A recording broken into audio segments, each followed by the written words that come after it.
Morgen zusammen. Ja, neuer Tag, neues Glück und ich sehe schon, es ist schon wieder richtig viel los und ja, wir schauen mal, wie es aussieht. Heute, was kommt noch? Wobei nach den Panels, haben wir ja schon gesehen, kommt ein wenig Base-Building und sowas. Ja, dann schauen wir mal. Und ich sage erstmal Nabend, auch schon wieder, ich bin immer bei Nabend. Nein, moin zusammen an alle, die da sind und ja, ich sage allgemein moin und let's go, wie es so schön heißt. Nein, ich bin überhaupt kein Morgenmensch. Ich bin überhaupt kein Morgenmensch. Ich bin auch, wann bin ich ins Bett? Um halb drei. Halb drei bin ich irgendwie dann doch ins Bett gekommen. Und ja, halb drei ins Bett und um kurz nach 7, glaube ich, war ich wieder wach.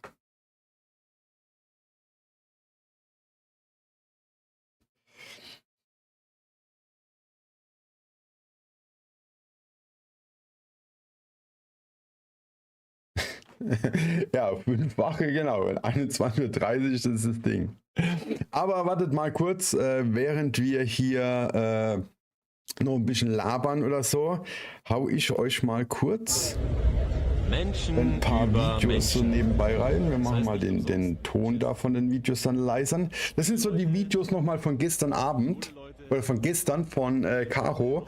Einfach mal so ein paar Eindrücke von der Tag gestern. Die lasse ich einfach mal alle im Stück durchlaufen. Und ja, wir können ja dann ein bisschen labern in der Zwischenzeit noch. Ja, Sonntag, da war echt eine Menge los. Und das ist gerade das hier, das war die Anstehschlange. Und was man nicht sieht, ist, dass zwischen den Menschenmassen immer Absperrgitter sind, so wie im Freizeitpark. Wo man dann vorwärts, rückwärts durch die Schlange laufen musste, um dort ja, in die Halle zu kommen. Das ist in Manchester. Manchester, England. Und ja, das war dann in der Halle.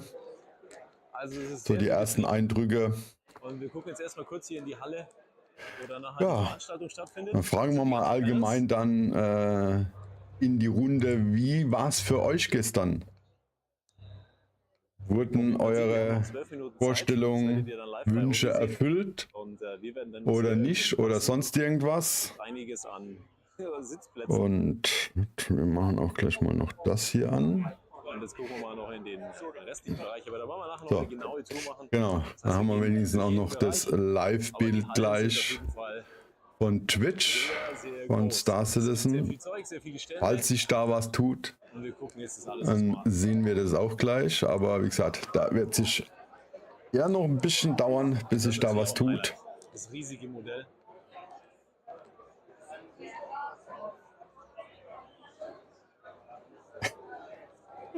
Ja, anstrengend, wie gesagt, anstrengend war es. Was finde ich nicht? Anstrengend war es nicht. Es war lang. Ich fand es nicht, dass es anstrengend war. Es hat Spaß gemacht. Es war schön. Und das ist eigentlich das Wichtigste. Das war eigentlich das Wichtigste. Und deswegen macht man es doch gern. Krasses Teil. Ryan, ja genau. Es gibt ein großes Rahmenprogramm. Wird man auch gleich hier auf den Videos sehen, dass so einiges an Ausstellungen ist, einiges an Ausstellungsstücken. Es sind viele Leute, die Merch und Sachen rund um Star Citizen präsentieren und so weiter und so fort. Man knüpft halt auch relativ viel wahrscheinlich Kontakte zu anderen Leuten. Aber wie gesagt, genau, der größte Teil der Veranstaltung ist halt in diesem riesen Saal, wo eigentlich die Leute live das sehen, was wir hier im Stream anschauen. Diese ganzen Panels, die auf der großen Leinwand laufen, das ist eigentlich das Hauptprogramm, was da ist. Was der Spaß kostet, ich glaube, es gab zwei Eintrittskategorien. Die kleinste war bei 250 Euro und die größere war bei 350 Euro. Gibt dann auch noch ein Goodie-Pack dazu, was jeder bekommen hat. Und ja, man konnte natürlich auch dort noch einiges gewinnen. Also gestern Abend wurden an die Leute noch PCs verlost und Joysticks und so weiter. Ja, aber auch nur verlost. Also nicht, dass jeder bekommen hat. Jo, der Countdown geht los. 30 Minuten und ja. Da haben wir ja noch ein bisschen Zeit. Ach, zwischen 280 sogar, nicht 250. Gut, ja genau. Und dann halt noch, da es ja 2 Tage sind und man, ja, braucht man halt noch ein Hotel, den Flug dorthin. Gut, man kann auch zur Not mit dem Auto und mit dem Zug fahren. Vielleicht nicht ganz so teuer, weiß ich nicht, kenne die Preise nicht. Wie viel insgesamt oder von uns? Also insgesamt sind es 4.000 und ein paar zerquetschte. So viele Tickets sind verkauft worden. 4.040, genau, 4.040 Tickets sind verkauft worden. Ja, was wir bisher gesehen haben, Plus halt die Leute von CIG, Security, keine Ahnung was. Die Leute, ja gut, die Aussteller oder so, die haben bestimmt auch kein Ticket gekauft. Dementsprechend, ja, vielleicht 4.500 insgesamt Leute sind dort. Aber nichtsdestotrotz haben wir schon mal, glaube ich, eine recht gelungene CitizenCon und morgen haben wir auch noch mal einen Tag. Und nur so als kleiner Spoiler, es geht ja darum, dass eine Veranstaltung am Sonntag noch stattfindet nach der CitizenCon. Das sind wir natürlich auch, deswegen mal schauen. Da werde ich euch dann noch mal was schicken. Und jetzt natürlich dann, wenn wir nachher das große Panel anschauen, bin ich gespannt. Mein Tipp ist natürlich immer noch so, machen wir kurz lauter, dass man kaum da was zu sehen bekommen. Und ja, die Gerüchte laufen heiß. Ansonsten, das Ganze ist natürlich sehr anstrengend. Viel unterwegs, viel unter den Menschen. Wir haben schon einige getroffen, sehr viel gesprochen mit Content Creator Kollegen, Monster Take, VKB, Tobi, also eigentlich allen, die wir so kennen. Und war schon recht witzig. Deswegen ein absolutes Erlebnis, was man mal machen muss als Citizen. Und ich bin gespannt, was nächstes Jahr ist. Frankfurt wäre eigentlich dran. Manchester hatten wir dieses Jahr, nächstes Jahr eben wieder Frankfurt oder dann in Austin, Texas. Mal schauen, was passiert. Aber jetzt gucken wir erstmal das neue Panel an und ich bin auf jeden Fall natürlich wieder gehypt nach den aktuellen Infos. Und auch die neue Landezone Sherman macht natürlich einiges her. Wir haben die Polaris gesehen, wir haben die Kraken gesehen, die da rausgekommen ist. Also es ist auch hier in der Halle, bereitet sich der Master auf Schiffe vor. Es könnte jetzt auch hier eine große Schiffsvorstellung kommen. Also entweder wir sehen was zu Squadron oder zu dem einen oder anderen Schiff. Das wird auf jeden Fall deutlich interessanter. Das kann er mir vorbeigehuscht, der Kerl. Ja, so viel zum aktuellen Stand und wir hören uns später nochmal, wenn das Panel vorbei ist. Bis dahin, ich wünsche euch viel Spaß zu Hause und schön, dass ihr natürlich da seid. Und natürlich auch an dich nochmal Grüße und wir haben dir natürlich auch das ein oder andere Special mit eingepackt hier.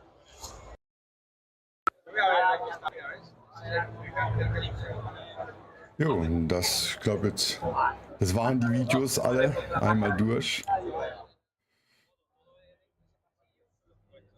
Oder ich weiß gar nicht, nee, ich glaube, das sind, die hatten wir noch nicht. Ja, genau. Und Tagesplan, Peacemaker. Tagesplan ist heute, Punkt 1 ist Crafting and Base Building und Part 2 ist passend dazu die passenden Fahrzeuge zum Crafting and Base Building. Ja, und Punkt 3 ist der Weg zur Star Citizen 1.0. Oh. Und das war's dann. Ja, finde ich auch. Das wird echt spannend heute, weil ja, Base Building ist, wie ich schon öfters gesagt habe, auch eins meiner Steckenpferde. Und da freue ich mich schon drauf, zu hören, wie es aussieht, wann es kommt und wie es aussieht dann. Ja, da stimme ich dir persönlich auch zu. Ja, und das sind zum Beispiel auch solche, diese Aussteller, was es da gab, wo so Sachen gemacht haben, 3D gedruckte Modelle und alles. Und da gibt es auch zwei Modelle. Einmal von Port Olisar, hat man kurzfristig auch schon mal gesehen. Das Modell, was da von Port Olisar drin ist, ist zum Beispiel auch 3D gedruckt. Wiegt 700 Kilo. Ein 3D-Modell von Port Olisar. Riesig und 700 Kilo schwer. Also das ist schon der Oberhammer, was da alles dann die Leute machen, was man hier auch sieht, diese Modelle, das ist so abgefahren. Das ist so abgefahren von wirklich von ganz, ganz klein, das ist für die Hosentasche, bis zu riesig, dass es nicht mal ins Wohnzimmer reinpasst. Und ja, ich finde es schon sehr beeindruckend, was die Leute so alles machen.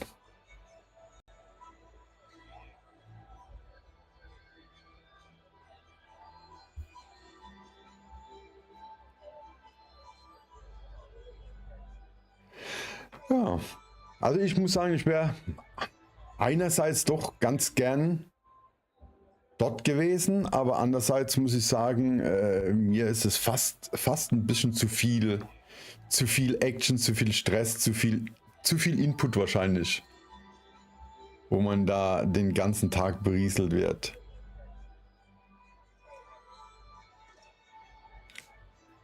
Ja. Und dann die Frage, was sagt ihr zur Präsentation von Squadron 42?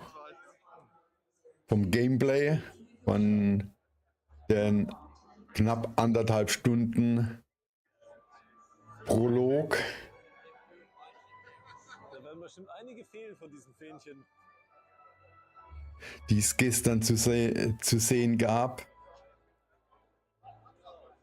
Und dem Logo mit dem Datum 2026. Wir sind soweit, oder?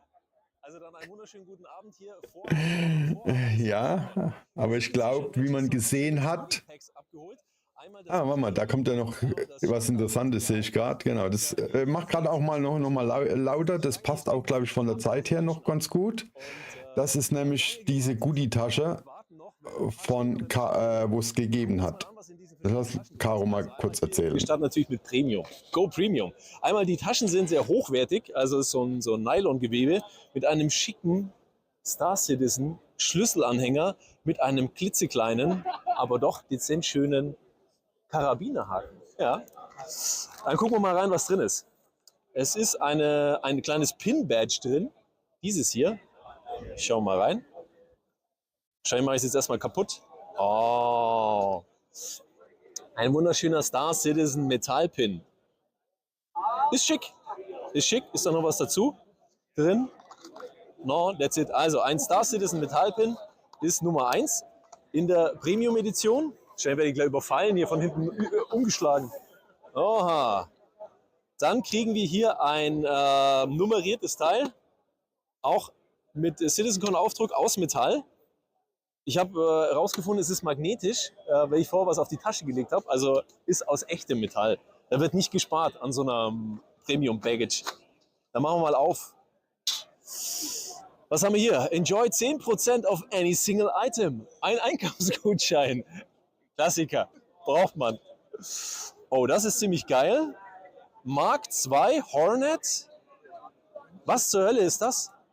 F7C Mark II Hornet und F7A Mark II Hornet. Was ist das? Es ist hier hinten noch versiegelt.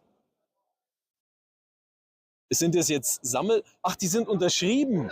Das sind handsignierte Dinger. Und die Unterschrift ist ganz klar also man kann es deutlich erkennen, von wem die Unterschrift ist. Das ist der örtliche Urologe Dr. Comwells, ganz klar Ärzteunterschrift. Oder es ist Chris Roberts. Wahrscheinlich ist es Chris Roberts, ich weiß es nicht. Ich dachte schon, hier ist so ein Rubbelcode für ein Schiff drin. Aber ich glaube, es ist wirklich nur ein unterschriebenes Ding. Dann gibt es einen wunderschönen CitizenCon 2954 Kugelschreiber. Und für die, die letztes Jahr schon auf der CitizenCon waren, den gab es letztes Jahr auch, aber mit 2953. Das ist die 54er Version. Die steigt im Wert. Dann haben wir hier ein absolut unbeschädigtes, schwarzes Notizbuch. Also ein schwarzes Notizbuch, und da kann man alle Geschichten anschreiben, die das Verse so schreibt. Ein schwarzes Notizbuch.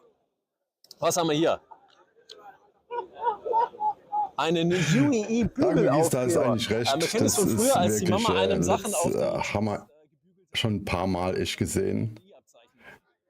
Ist halt immer wieder passend gewesen, aber wir schauen mal. Ich glaube, das war es dann aber auch wirklich an Videos von Ding. Und ja.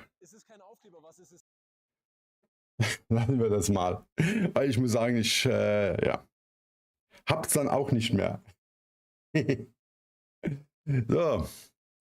Gut, dann schauen wir mal, genau, weil es war ja halt die Ankündigung.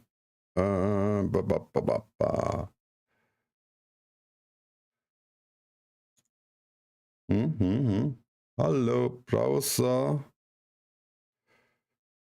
Wo ist mein Browser?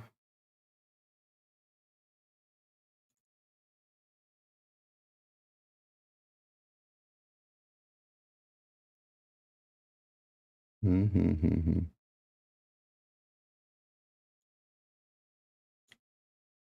machen wir das hier so. Genau, das ist dann der Termin von Plan von heute noch. Und Pulsar, moin. Genau. Crafting, 10 Uhr, das heißt 11 Uhr bei uns.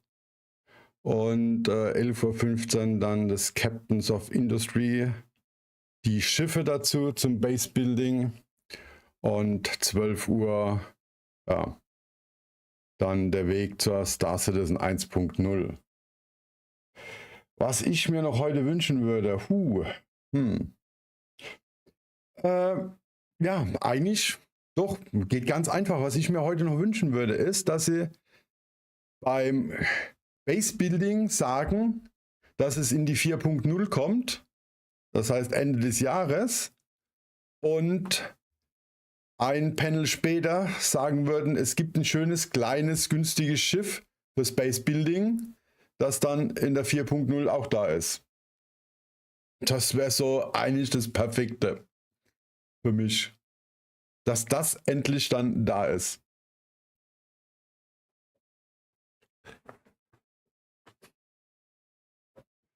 Aber deswegen, da müssen wir uns dann mal, oder muss ich mich mal überraschen lassen. Da muss ich mich dann echt mal überraschen lassen. Nein, das sind nur kurze Stückchen, die er mir geschickt hat. Die sind alle, da dort das Internet echt eine miese Qualität hatte, oder das WLAN, sind die nur so in sehr stark komprimierter Form zu mir gegangen. Ich denke, Caro hat ja garantiert noch viel mehr gefilmt, wie das, was er schicken konnte. Und spätestens, wenn er dann zu Hause ist, wird er das Ganze in einem schönen, guten, qualitativ richtig guten Video zusammenfassen und dann als ein Video auf YouTube bringen.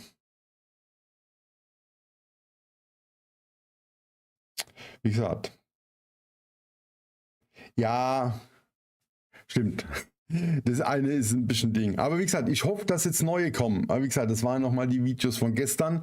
Ich hoffe, dass dann heute noch Neues kommt. Er hat gestern auch gesagt, er hat noch was. Er muss nur gucken, wie es dann klappt mit dem Schicken. Und da lasse ich mich dann jetzt mal überraschen, wie es aussieht.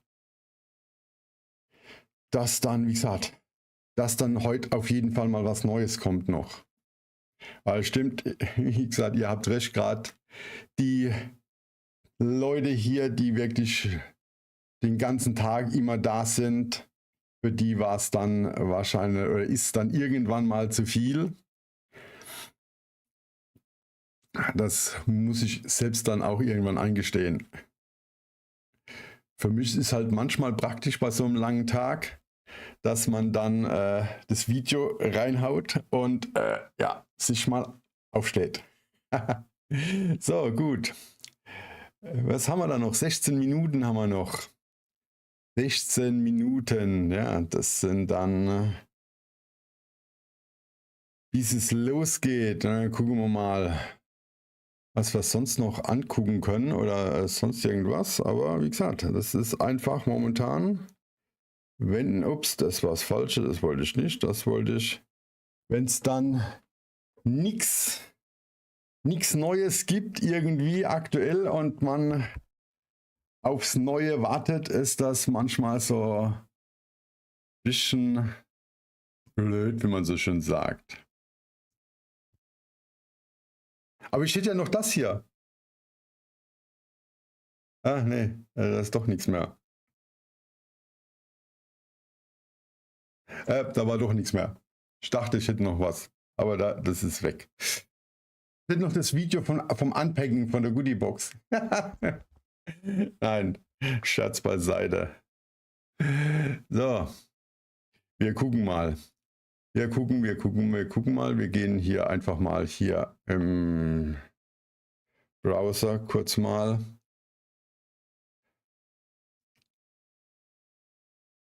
Ob da irgendwas sich bei dem Ganzen getan hat noch. Der Homepage irgendwas ist.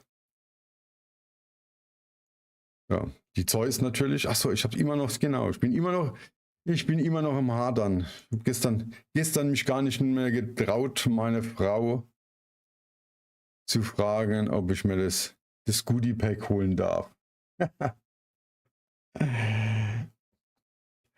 Und ja, aber ich werde es später auf jeden Fall machen. Und bei der Zeus muss ich auch mal gucken, wie das aussieht. Was ich da noch mache. Wer von euch hat, und Servus Toto, wer von euch hat denn die Zeus sich geholt? Fragen wir mal auch so. Wer von euch hat sich die Zeus geholt? Toto, was? Toto, du hast dir die Zeus geholt? Okay, cool. Sonntag auch. Roadrunner auch. Oh Gott. Gekauft nicht, aber du hast beide. Das ist auch okay. Hattest du schon lange? Ja. Hi, ja. Hm? Ist ja der Wahnsinn. Scheint mal wieder ein Schiff zu sein, wo die Leute all begeistert davon sind.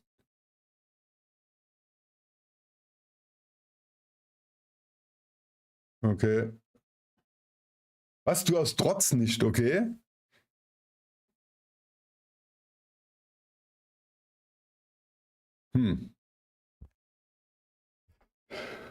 Ja, also wenn, dann werde ich es mir gegen Stock Credits holen. Und ja, mal gucken dann.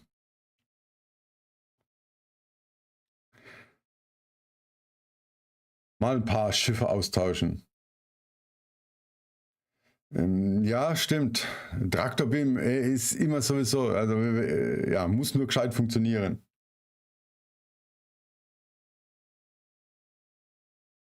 Die haben dein Lieblings-Gameplay zu viel genervt. Okay, dann musst du mir gerade mal sagen, was dein Lieblings-Gameplay war oder ist, was sie da zu arg genervt haben. Mining, Salvagen, Bounties, Handeln haben sie stark genervt. Bounty Hunting und Minern, okay.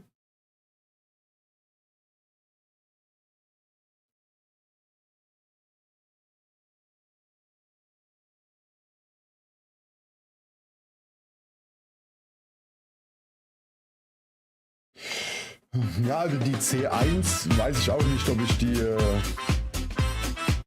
ersetzen werde. Und Christian Pur, danke für dein Follow, schön, dass du da bist. Ja, ich weiß auch nicht, also ich habe die C1 Die C1 habe ich selbst nicht, ich habe die C2. Die Taurus habe ich mir immer dann in-game geholt. Ja, also die Taurus ist halt ein richtig super Schiff, weil es halt doch relativ starke Feuerkraft noch hat gegenüber den anderen. Und ja, mit der C1, wie gesagt, konnte ich irgendwie bisher nie so warm werden, weil wenn, dann immer eher lieber die C2. Ja, man muss mal gucken. Aber wie gesagt, es ist halt mittlerweile, die Zeus kann man sehr, sehr gut gegen die Cutlass austauschen. Also wie gesagt, ich war ja noch nie so der Fan von der Cutlass. War ja eher schon immer der Freelancer-Fan. Und ja, Moment. Und da haben die Freelancer, ja, die habe ich mittlerweile auch ständig nur mir in-game dann irgendwann wieder gekauft. Weil ich da immer mal die eine oder die andere bevorzuge. Ja, aber dann ist doch so die Zeus so ein richtig gutes Ding. Mal was anderes wie Freelancer und Cutlass immer. Weil die kann man ja beide, wie gesagt, auch dann relativ gut immer in-game kaufen. Moment, ich habe hier gerade eine Nachricht von Caro bekommen. Okay, Caro hat gerade geschrieben, er hat das erste Video geschickt. Moment, dann gucke ich gleich mal. Dann gucke ich gleich mal.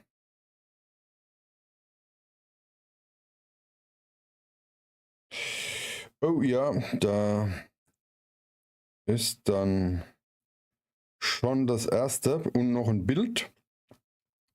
Und dann hole ich mir die gleich rüber und schicke sie dann an euch weiter.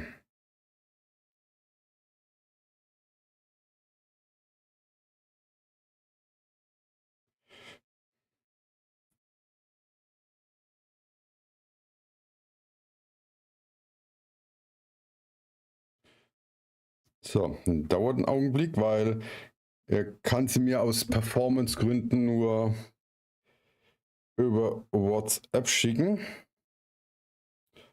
Und ja, ich muss sie dann, da ich dann WhatsApp nur am Handy habe, kurz vor meinem Handy an den Rechner weiterleiten.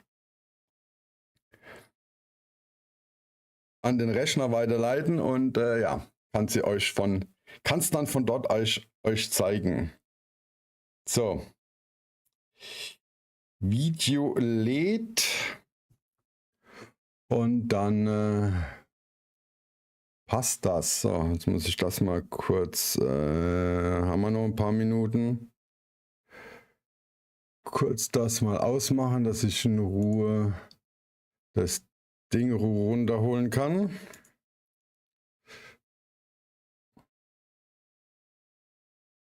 Und dann zeige ich euch das gleich mal. So.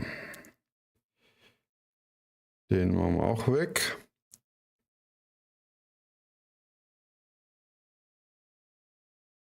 So, und dann haben wir erstmal das hier. Jo, ich mache es gerade mal ein bisschen größer.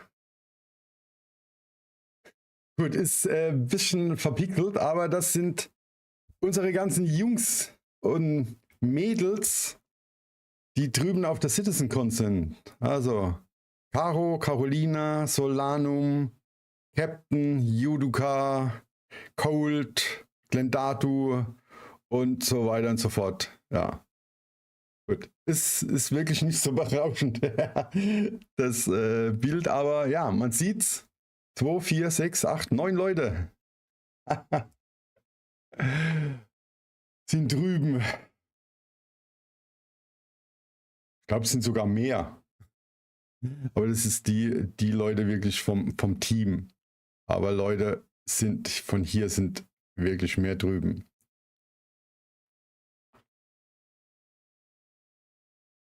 So. Und wie gesagt, das Video müsste dann hoffentlich auch gleich kommen.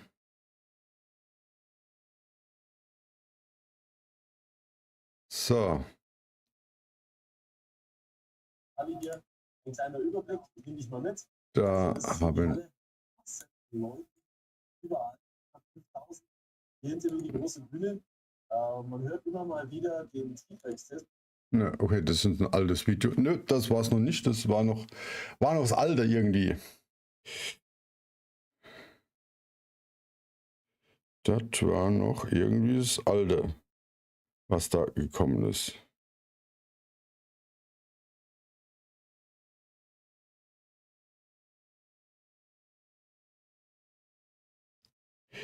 Ich glaube, das ist noch nicht so ganz da.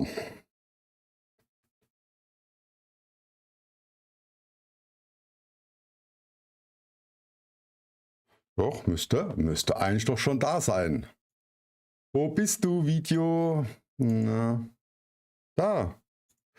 Nehmen wir das hier. Schönen guten Morgen, Henry. Wir sind auf dem Weg hier durchs regnerische Manchester.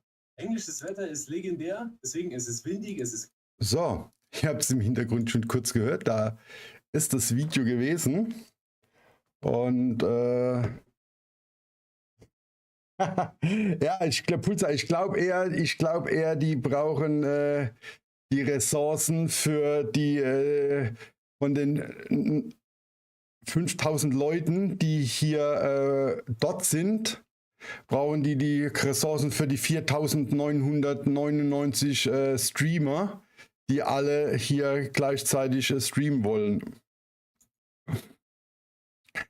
Ich glaube, das ist eher das Ganze hier. Ja, genau. Regnerisches. Nee, regnerisches. Es regnet wohl heute. Es regnet heute wohl in Manchester. Einen schönen guten Morgen, Henry. So, dann haben wir hier... Ne, das ist was Falsches.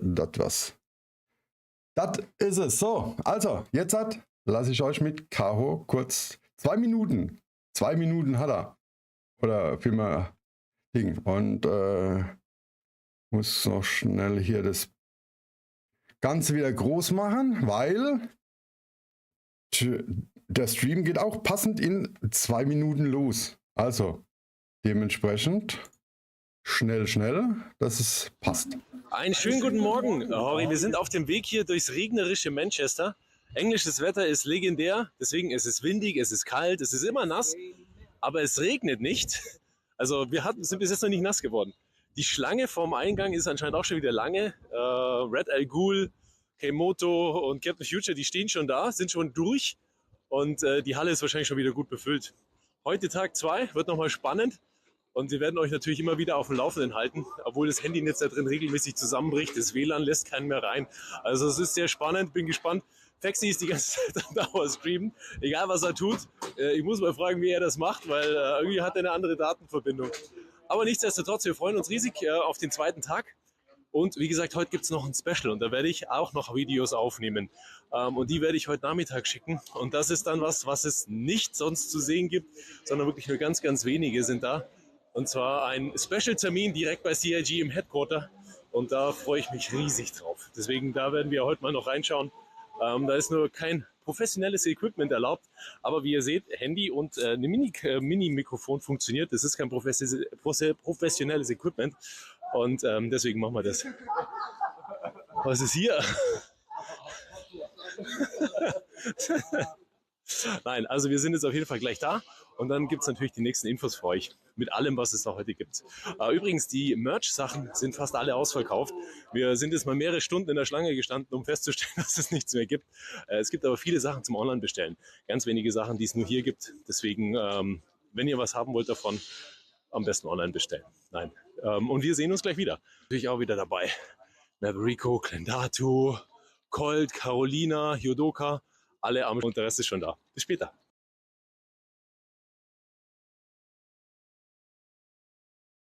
So, jo, also ihr habt's gehört.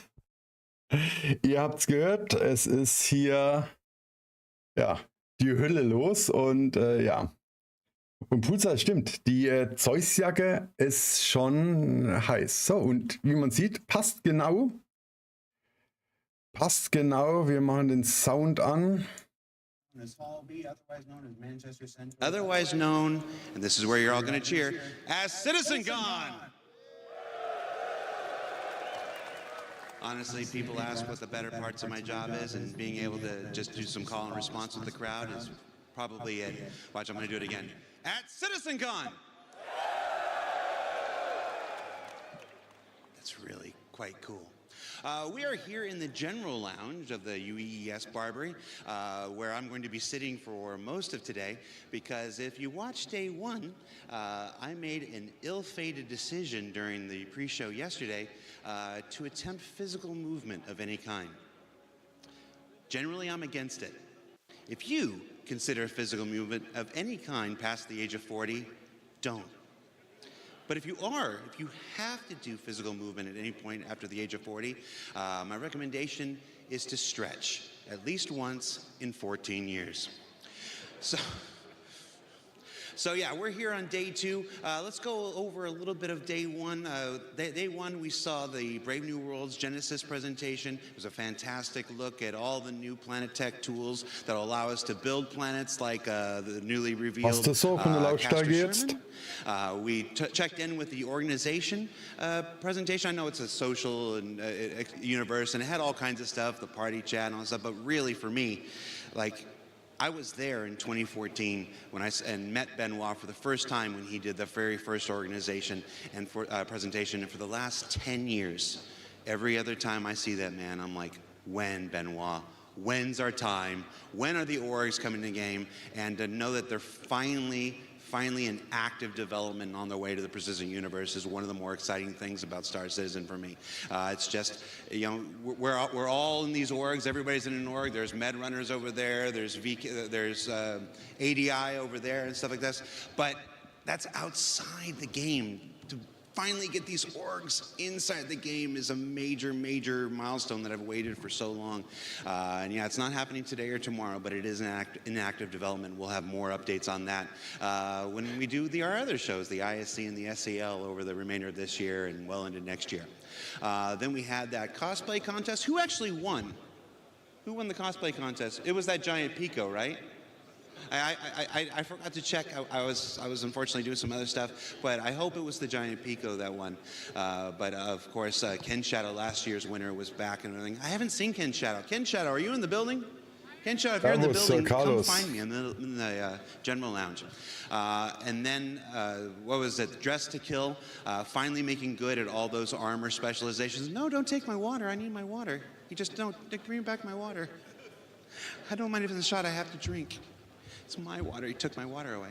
But the return of the Valakar Sandworm, we've been waiting for that since 2016. And I'll tell you, we did several playthrough tests over the last couple of years. Okay, they really wanted to move it out of the shot. So I'll move it out of the shot.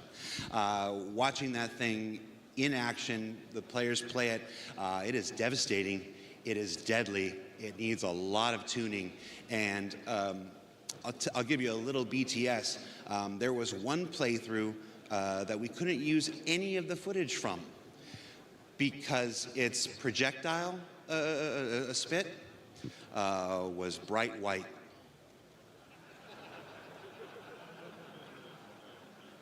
And I want to elaborate on that. You can use your own minds to wonder why we didn't use that. And then, of course, the Beyond Pyro presentation, where we finally got confirmation that Nyx is our next system, and the reveal of the Castra system pre-production. I'm going to talk, Ian, I know you watched the show. That's pre-production? Are you serious? Like, I've never seen pre-production look quite so good. So yeah, we're all really excited. And then, of course, the Squadron demo. Who saw the Squadron presentation? Oh, Yeah, okay, so I've been with the company for about a decade now.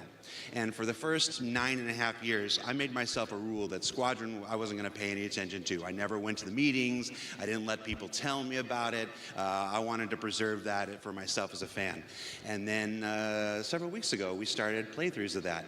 And I often say we have the same conversations you guys do, we have the same reactions you guys do, just a few weeks early, and that was very much what happened with the Squadron presentation. We'd get these big reviews in the studio, and we gather everybody, so everybody could watch the playthrough on our big screen in the studio, and everybody could take notes about everything that needed to be adjusted and stuff. And it's been a heck of an experience over the last 2 months, really dialing that in and get that down. And despite the crashes that happened yesterday, a full, brand new playthrough is available on YouTube now. Rich Tyrer, I don't know if I'm supposed to share this, but I'm going to share it. Rich Tyrer left here, went straight back to the office, straight back to his computer, fired that thing up, and just played it, start to finish, 75 minutes without issue, recorded it, gave it to us, and said, "Get that on YouTube now." So Rich Tyrer, fantastic player. Everybody, a round of applause for Rich Tyrer, please. Moin, Spaßbremse. And I'm going to say that Legatus difficulty is no joke. Over the last 2 months when we were doing our weekly reviews, we had lots of players. Shout out to Tommy, who would play during these reviews and stuff. And Rich is an exceptional player at that. Those Vandal who were charging around McLaren were super lethal.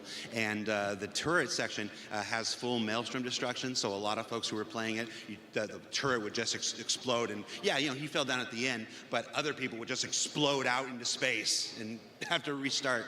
So Rich, you're a decent game director, but you're actually a really good player at that. And you made that Legatus difficulty look easy. So congratulations. So one of the cool aspects of CitizenCon every year is that every time I walk past somebody, it seems like they hand me something. And are like, "Here, Disco, put this in your pocket." And this is a collection of the things that I've been handed over the last 24 hours. We've got, these are pins from an F-35 ejector seat. It's an F-30. I can't remember if it's an F-35 or an F-18. I know those numbers are not remotely close, but I'm very tired. But these were pins from an ejector seat.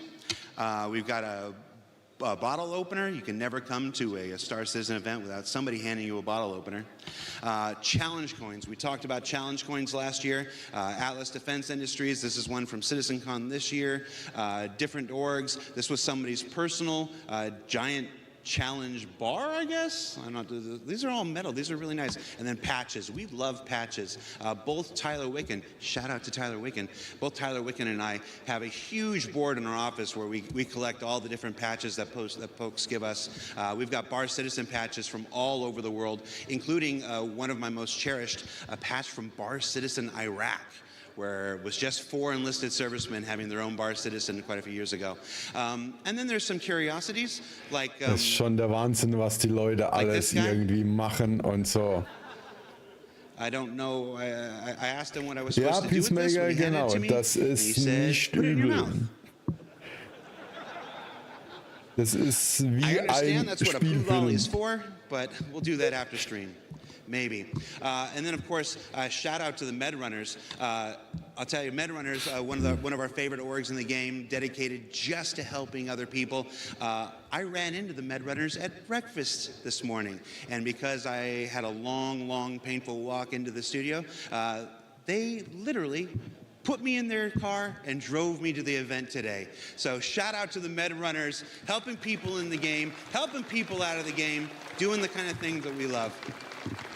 So, oh, and this was very cool. I don't know what this says. I think this is the manufacturer. I think this is the manufacturer name. This is Gatak or I can't think of the name of the other one right now. And then this weird Copion thing. So how are we doing on time? Oh, the time's not up there. All right, so one more thing we do before we throw it to Dan and Sam. I wanted to do, back in CitizenCon, our first digital CitizenCon in 2021, I made the mistake of reading online comments after the presentation during the show. And there's nothing I like more than repeating the same mistakes of the past. So our lovely social media team, shout out to Galactica and Mickey, put up a thread asking for your comments about day one of CitizenCon, and let's go through and see some of what people said. Citizen of the Verse said, Castra, my new home. Lovely picture of Castra there. We've got Serious Fun says he loved the PU, that the PU got clarity on its next two systems and that the visual fidelity of Squadron 42 is off the charts. Oh, and that Zeus bomber jacket. I'm not wearing mine today. Who's got that Zeus bomber jacket on?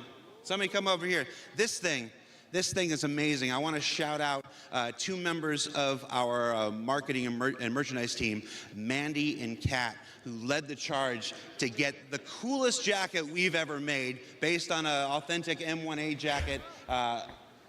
Again, Mandy and Kat. If you see them over at the merch booth, tell them Jared sent you and tell them how much you appreciate their work on this. They're responsible for all the merch at this year's CitizenCon, and I've been to 10 of these things, and I feel like this is the best merch we've had. I'm wearing the new blackout hoodie today, and this is a really great material. This is comfortable. This is going to become a new daily driver here. Okay, that's enough shilling for the merchandise. Rick Rate says his favorite thing was the worm, and Sherman, and this handsome guy. Peacemaker, nein, keine Ahnung. There at the beginning of our Squadron 42 demo. Let's see. Cosmic D says he loved the dynamic weather demo. All right. Do you know, making videos for Star Citizen is hard. Making videos where the environment is actively trying to crack you is very, very hard. Like, none of that was faked. We got our poor guys, they got into that Zeus and took off, and you saw how it struggled to lift. That wasn't fake. That was the actual dynamic weather system pushing down on the ship and saying, no, you ain't taking off. And then they managed to get it off and then managed to fly in a straight line and stuff like this. Is that for me? Oh, they want me to wrap up. How rude. How rude. All right, so we'll read one more comment, and then we'll pass on. We're not going to read that one. We're not going to read that one. You don't even know my mom. Okay. Uplink says, my favorite part was when the sandworm said, it's sandworming time, and then sandwormed all over those guys. We remember it exactly the same, Uplinks.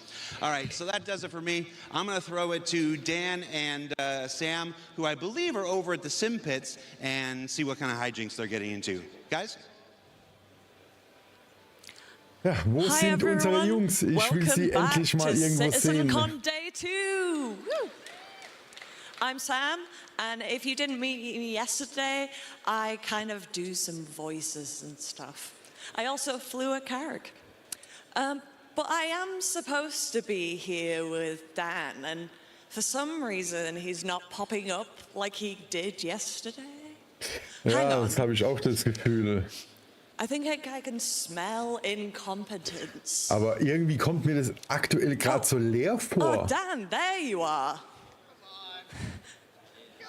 Das ist es. Es kommt mir so leer vor gegenüber von gestern. No, I'm not doing all right. Look at this. Keep blacking out. Dan, I don't think you should try playing this game. I don't think I should either, but it's so fun. If you guys are here on the show floor, these Monster Tech Sim Pits are really haptic. My ass is vibrating right now with the ricochet of bullets hitting my rear. Dan, shall I take over for you? Please take over. Solanum, dankeschön. Okay, maybe I'll give him a break. Come on, Dan. All right. Help, thank you. Turns out, I'm not very good at video games, and Sam's really good at video games. So this is gonna go well. Yeah, let's see you get in. All right, well, maybe it's not so easy. Maybe it's not so easy. To be fair, I left you in a pretty shit situation. You were set up for failure. Come follow me. We're going to move away from my abject failure as a video gamer for a moment. Hi, guys. Welcome back to CitizenCon Day 2 here at Manchester Central. We're so happy to have you back. Like Jared said, hopefully you guys enjoyed the panels yesterday. We covered a bunch of stuff yesterday, but don't worry, there's still a bunch more for you guys to check out today. Between ships, between base building, between the road beyond, there's still a bunch of stuff for us to cover. As you can see, we are here in the general lounge here at the show floor, Hall B. Here at CitizenCon, let's take a look. As you can see, we have our lovely Hornet. We have our players just chilling out, maxing, relaxing, all cool, shooting some saddle ball outside of school. When a couple of duel who were up to no good started making trouble in the neighborhood, we got in one little fight, and Captain Bishop got scared, or Admiral Bishop got scared. We said, Squadron 42, release date 2026. Who is hype about that? Awesome, guys. We are going to be covering a bunch of stuff here today. We have a bunch of community booths still to cover. We have some awesome models to show off here on the show floor as well. There's still so much more to cover, and I'm really excited. We only have a little bit more time together, though. I want to make sure you guys are taken care of, and hopefully you guys are having just as much fun watching the show as I am running it. Now, as you can see, we have our themed stuff. We didn't really get into the theming last year. I want to get down into sort of the micro this time. So let's take a look at the outside of these booths. As you can see, we have Bioticorp Waste. We have the Robber Space Industries. Come follow me a little bit. We're going to go a little bit into the community booth area, just a little bit. As you can see, we have this problem in the verse as well. Get a look at that. People just stacking up their med boxes. Wasteful. Wasteful. For shame. Throw it away. Littering. Hi, guys. Come follow me. We're going to make our way out. Hi, everybody. We're making our way through. Guys, it has been such a pleasure to be back at CitizenCon. In case you don't know who I am, my name is Dan Halbrick. I'm the community producer here at Cloud Imperium Games. I produce our community managers. That's Jake Acapella, that's Freya, that's Christian, that's Ulf, that's Niku. All the people who you guys interact with on Spectrum, on Twitter, X, who cares what it's called these days. I help produce those guys and make sure they're giving you guys the updated information, chatting with y'all, and it's been such a pleasure getting to actually get to know you guys as well. You guys have been so amazing here at CitizenCon this year. We're just making sure that we catch as many people here on the show floor as possible. In case you guys didn't check this out yesterday as well, we have the Addison Lounge. The Addison Lounge is a place just like the General Lounge for you guys to chill out. Make sure you guys are getting a drink. If you guys have a VIP ticket, you guys have special access to bar and refreshments here as well. You guys don't have to wait in the long line. Make sure you guys are checking that out as well. Yui, thank you for your service. We have that huge United Empire of Earth timeline as well, going all the way back to 2137 to the pretty near recent future of 2950. It's only 4 years ago based on our in-lore world. And I think that's pretty much it. I mean, obviously we have the Hornet. We've covered that to death, so I'm not going to cover it, but it still looks pretty cool. Now, I think we're ready to throw over to our first presentation, so I'm going to throw it back over to Jared. We'll see you guys later for some more community booth stuff. I'll see you guys later. Thanks for watching. Huh. Now I'm just hydrating on camera. Just he's just doing his job. We are backstage now. This is an area that we don't usually get to see at CitizenCon. This is the backstage area where the nerve center of the entire live stage show here. These are the folks who are working tirelessly to make sure that all the right slides go on screen, all the right videos play, all the right sounds play. Hey everybody, how you doing? Da kann Caro reingehen, da kann er Bandbreite abzapfen. As you can see, they're very, very focused. You excited to be here? Und Consummate professionals dedicated to doing their job. Hey, how am I doing?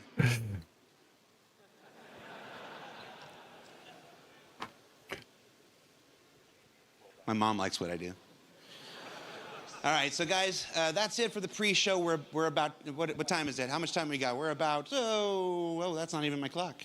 We're about 10 minutes away from the proper start of day 2, so we're going to take a break here. This is your last chance to get a snack, get a drink, go to the bathroom, kiss your loved ones goodbye for the next 4 to 5 hours as we present day 2 of CitizenCon.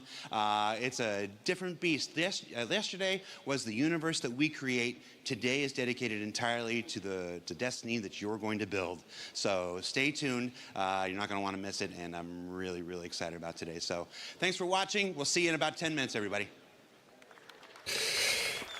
Na dann, na guck, ich glaube, da sind die Leute schon, alle schon bereit und Plätze gesucht und ja.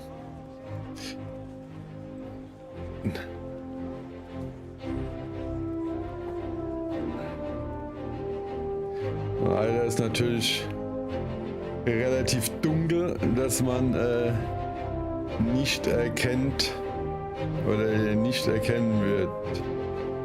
Unbedingt.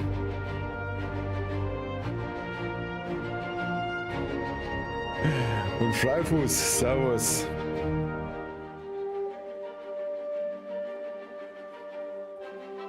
Ja, genau. Fluoreszierend am besten. Fluoreszierende T-Shirts anziehen, die Jungs. Dass sie da leuchten.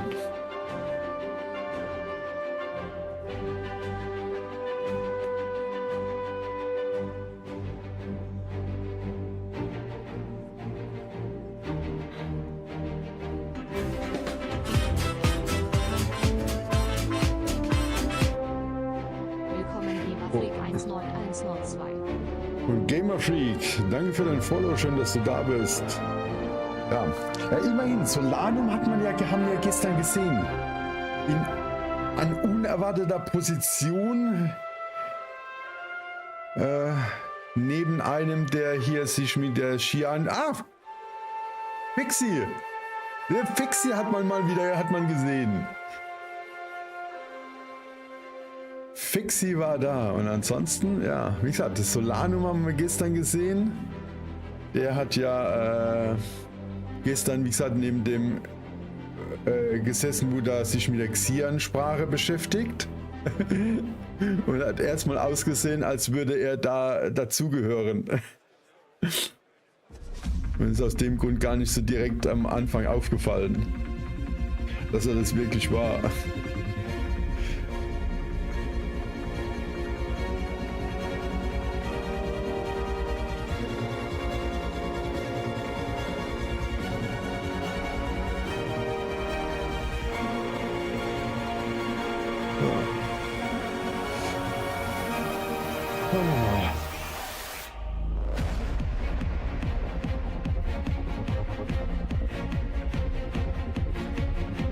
Die Halle ist doch schon richtig, richtig gut besucht. Wenn man sich das Ganze so anguckt. Da ist schon echt die Hülle los. Und ich habe echt so das Gefühl, da ist kein Platz mehr frei.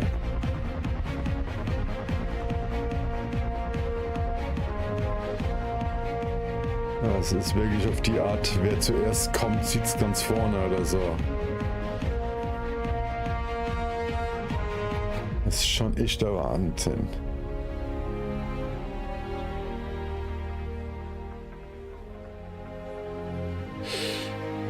Ja, also es hieß ja, wie gesagt, es sind ja 4040 Tickets verkauft worden. Und ja, die Frage ist, wie viele Leute das dann zusätzlich noch drin waren an Leuten, die eingeladen worden sind ohne Tickets und Leute, die gearbeitet haben dort. Also ja, so 5000, 4.500, 5.000 könnte es durchaus gewesen sein. 4.500 tippe ich eher.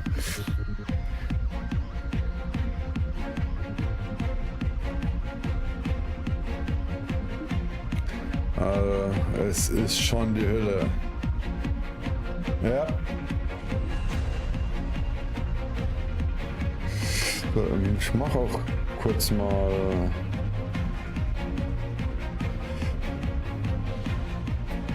das Ganze jetzt mal noch in groß. dass man es besser dann sieht.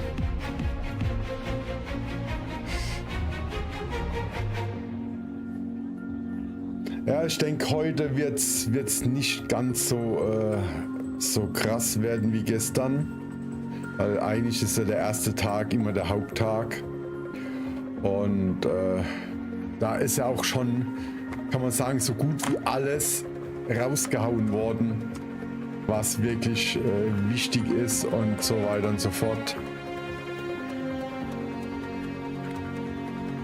Und ja, mal gucken, wie gesagt, was der zweite Tag jetzt noch bringt. Ich glaube, den ersten können sie echt nicht stoppen.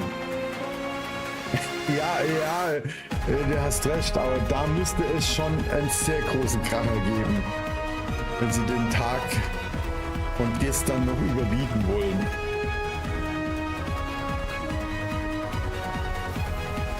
So, auf die Art und Weise, Entschuldigung, wir haben uns im Datum geirrt. Es ist nicht 2026, sondern 2024, wo Squadron veröffentlicht wird. Ja, das wird dann der Kracher. Falsches Datum hingeschrieben.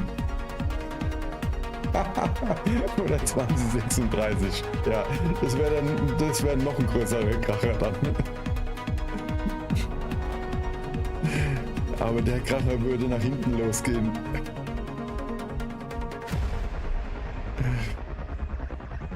Ja, schaltet mal das Licht an, ich will was sehen.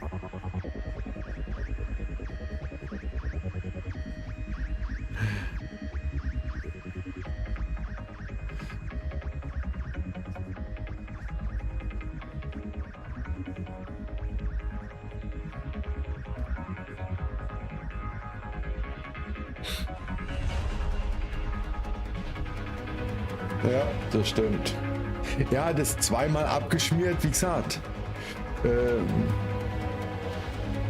Hat ja auch Chris Roberts und gesagt, das ist bisher noch nie passiert. Das war ihm ja gefühlsmäßig echt fast schon peinlich, dass das Ding zweimal abgeschmiert ist.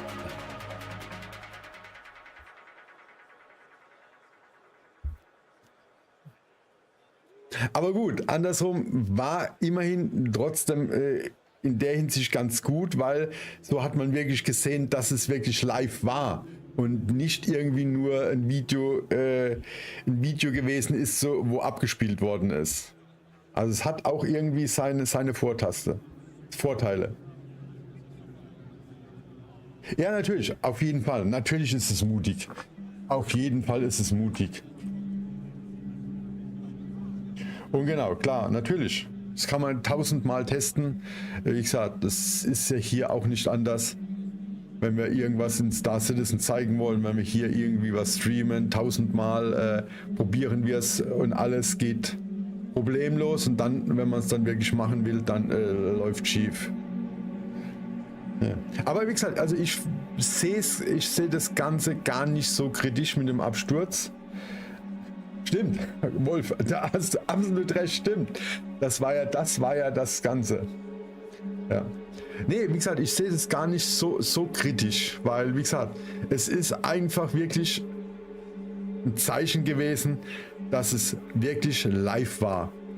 Alles andere, wenn es wirklich durchgelaufen wäre, dann wäre gut. Jetzt werden wieder die Leute kommen und sagen, Gott, das Ding ist ja noch nicht fertig, stürzt ja andauernd ab, werden sich auf das dann hinstürzen. Umgekehrt, wie gesagt, wenn es gelaufen wäre, würden sie sich darauf hinstürzen und sagen, nee, das war doch nie echt, das war ein Video, das war gerendert, das war kein Gameplay. Die wollen uns ja nur weismachen, dass es schon fertig ist. Ja. Nee, Freifuß. Jared hat vorhin gesagt, das Video ist danach entstanden, nach der CitizenCon. Der, wo da gespielt hat, der ist nach der CitizenCon ins Studio gegangen und hat das Ganze dort nochmal durchgespielt und aufgezeichnet dabei und hat es dann hochgeladen. Also es ist eine Version, die wohl nach der Con entstanden ist. Ja, stimmt. Wäre dann blöd gewesen, wenn der Player abgestürzt wäre. Ja, aber gut. Ich glaube, das wäre dann der absolute Super-GAU gewesen.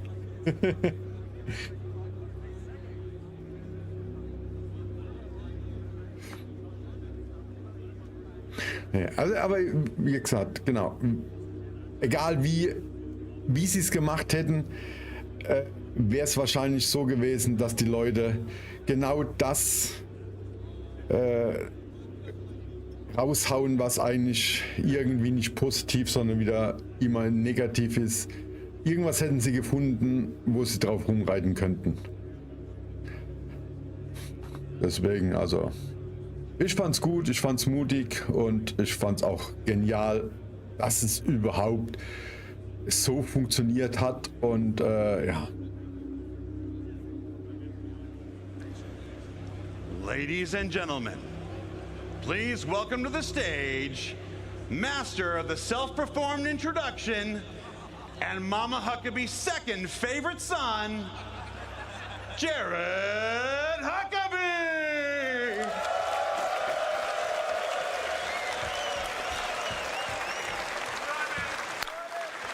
Hello, CitizenCon! Oh, Energie hat er ja noch. It's day 2! We liked it so much the first time, we're gonna do it again! Now, Nee, as ist the mir last nicht guy during the aufgefallen. pre-show said, day 1 was focused on the universe that we're creating.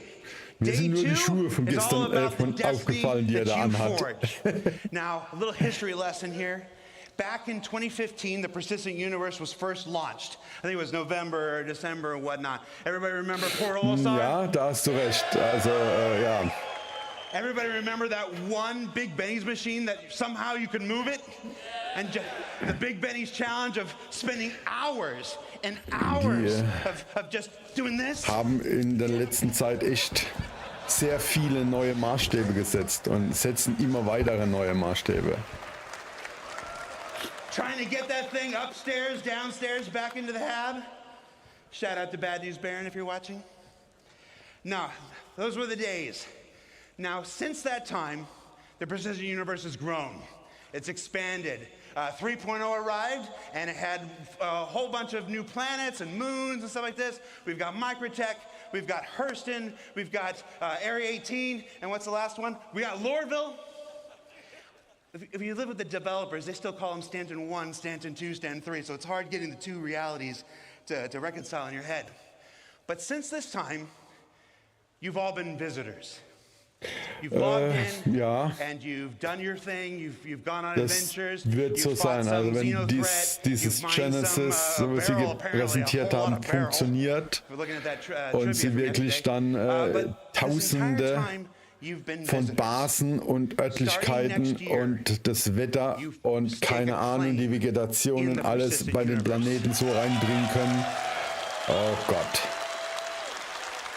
Und das Ganze dann, wenn man sich hochrechnet, ja auf 4 Systeme, die jetzt halt schon angekündigt sind.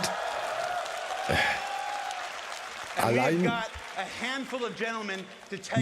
wenn man das Ganze mal nur pro forma durchrechnet, ist das abartig.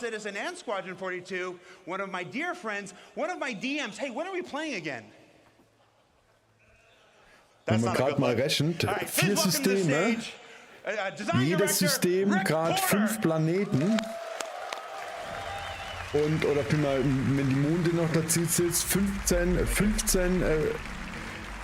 bis 20 Monde und Planeten, das heißt 4 mal 15, dann hätten wir 60 Monde und Planeten mal 3000 Locations auf jedem Planet, die sie gezeigt haben.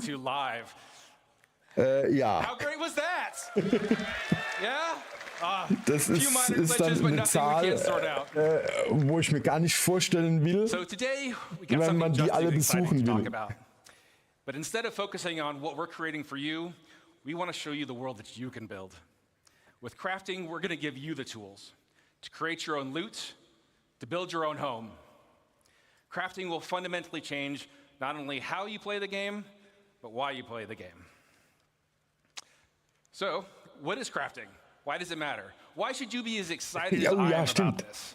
Das stimmt. Der Lloyd First off, war ja auch crafting mal, is a profession. war ja mal der It requires Klingone its own da. set of tools, the knowledge of how to use them. Crafting offers progression. You become a better crafter by learning new blueprints and upgrading them. Crafting builds on the existing gathering professions. When you would go out and you collect your materials for crafting, we are adding new depth and meaning to those activities. Crafting provides customization.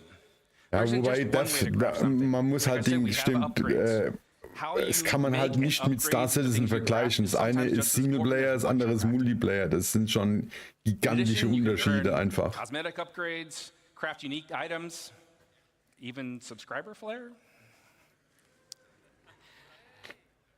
But nowhere is this versatility more obvious than base building. We're going to have nearly limitless options for how you construct your home, how to customize your base to meet your own goals. Most importantly, crafting gives you a lot of new choices. The choices will impact your goals in the game, your interactions with other players, and eventually how you see the game itself. So where do we get started with crafting? Well, you can't craft without materials. Luckily, we've got a lot of ways to gather resources in the game. And crafting is designed to complement and expand on all of these existing gathering professions, as well as future additions. Let's take a closer look at mining as an example. We've got hand mining and vehicle mining and ship mining. That's a lot of mining. But with crafting, we're going to introduce a lot of materials. So there's not just more to mine, but we're also going to specialize. So for instance, each type of mining will have its own unique materials to gather.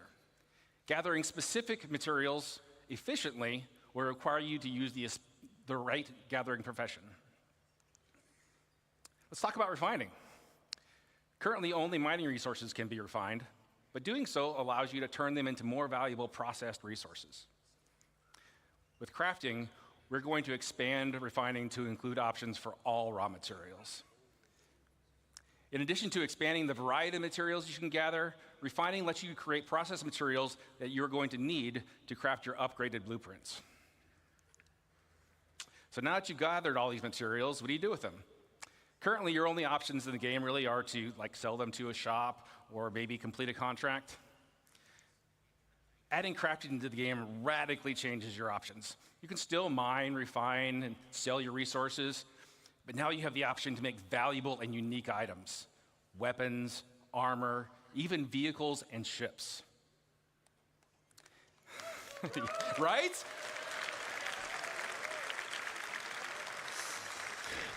Also ich denke, das wird auf jeden Fall. Warum soll es nicht stabil laufen? Potential to be better than anything you can buy in a shop.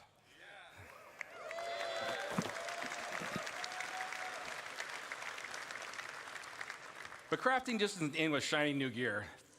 Think much bigger. Crafting enables you to build your own home among the stars.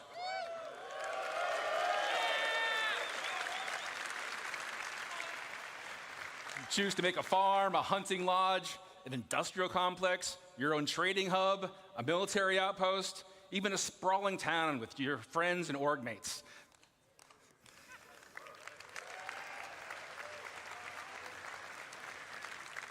Got a lot here, but it's all optional. You can choose to focus on gathering resources and sell them to crafters that need them. You can skip gathering and refining and just focus on being the best crafter you can be. Or you can leave all that gathering and crafting nonsense to other people and just focus on trade and make some money. But that brings me to my last point. Player choice matters. When a player makes a choice, they assign value. Players' choices about crafting and base building will drive player trade. The community's choices will determine the value of the materials and the crafted goods you can all make. Das Ding, die Entlastung wird ja das Server-Meshing dann. Das ist ja die absolute Entlastung. Wenn die Last einfach auf die Server verteilt werden kann, da wo viel Last gebraucht wird. Da wird dann in kleinem Maßen extra Server gemacht, kann man sagen. Ja, stimmt, aber du musst bedenken, dass dann einfach aber auch in Zukunft viel mehr Leute dort sind in den Systemen.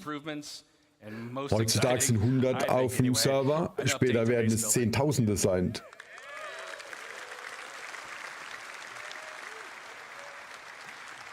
To start things off, please welcome Jacob Taylor to the stage.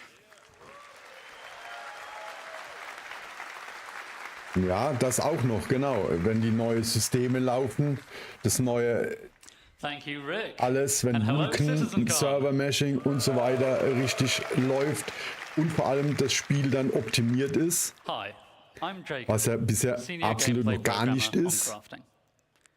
Deswegen. Rick has showed us how crafting will link into a lot of existing and new gameplay. But I think it's time we get into some of the details. I'm going to tell you about the new game mechanics we're introducing, starting with blueprints.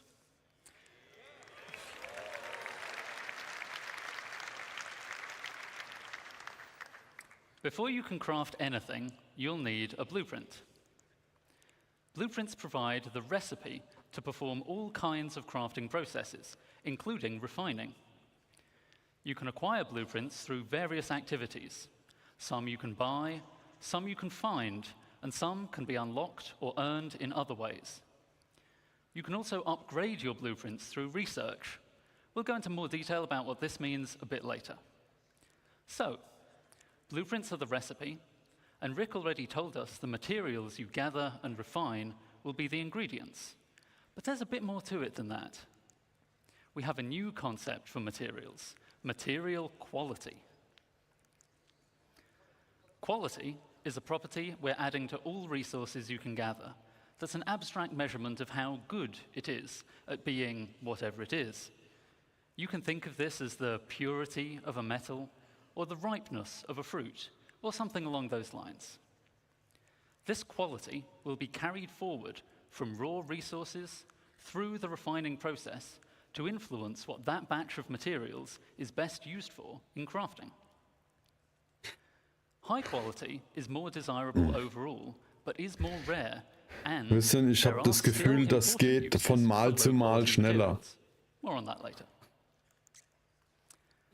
All raw materials you find in the verse will have a quality rating that's generated based on some rules, the same kind of rules you heard about from the Planet Tech team yesterday. You'll find the same material in many places, but with varying qualities, so you might want to explore to find the best. Some materials that are already rare will be even more valuable if you can find them with high quality. But what's quality for? It's for item stats. Alongside quality, we're introducing a new item stats system to the game.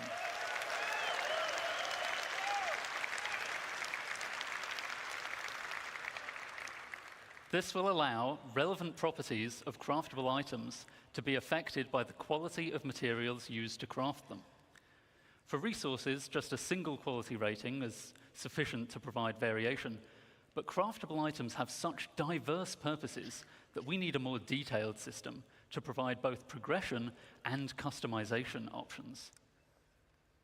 We aim to have meaningful item stats for all craftable items, but some examples would be the damage and fire rate of a gun, the wear resistance of a ship component, or even the satiation provided by eating a hot dog.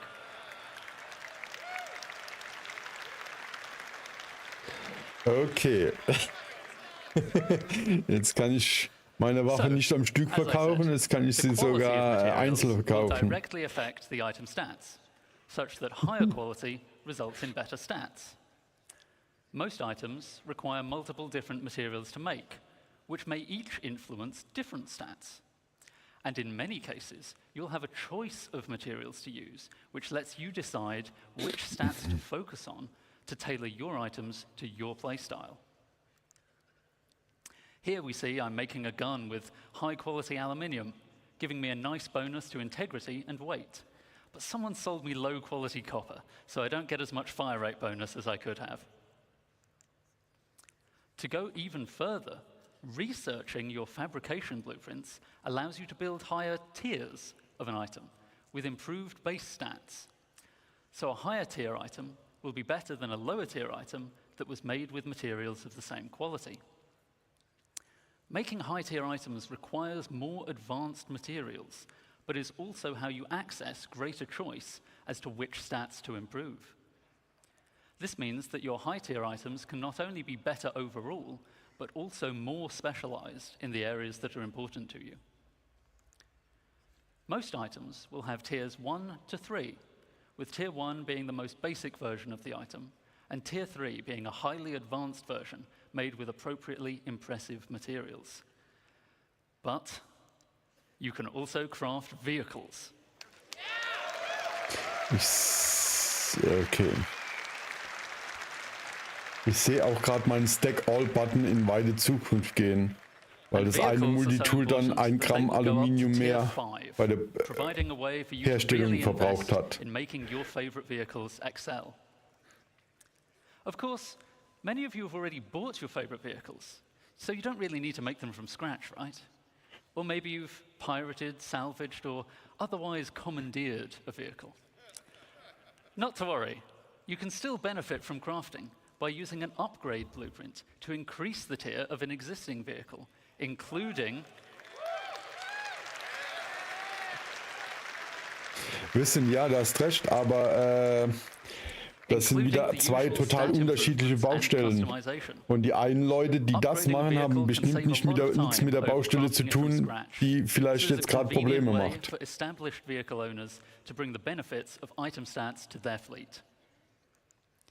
Let's take a look in-game at the difference it makes to have high-tier equipment made from high-quality materials. See how the recoil is reduced on our high-tier gun. The spooling is faster on a high-tier quantum drive. Boah.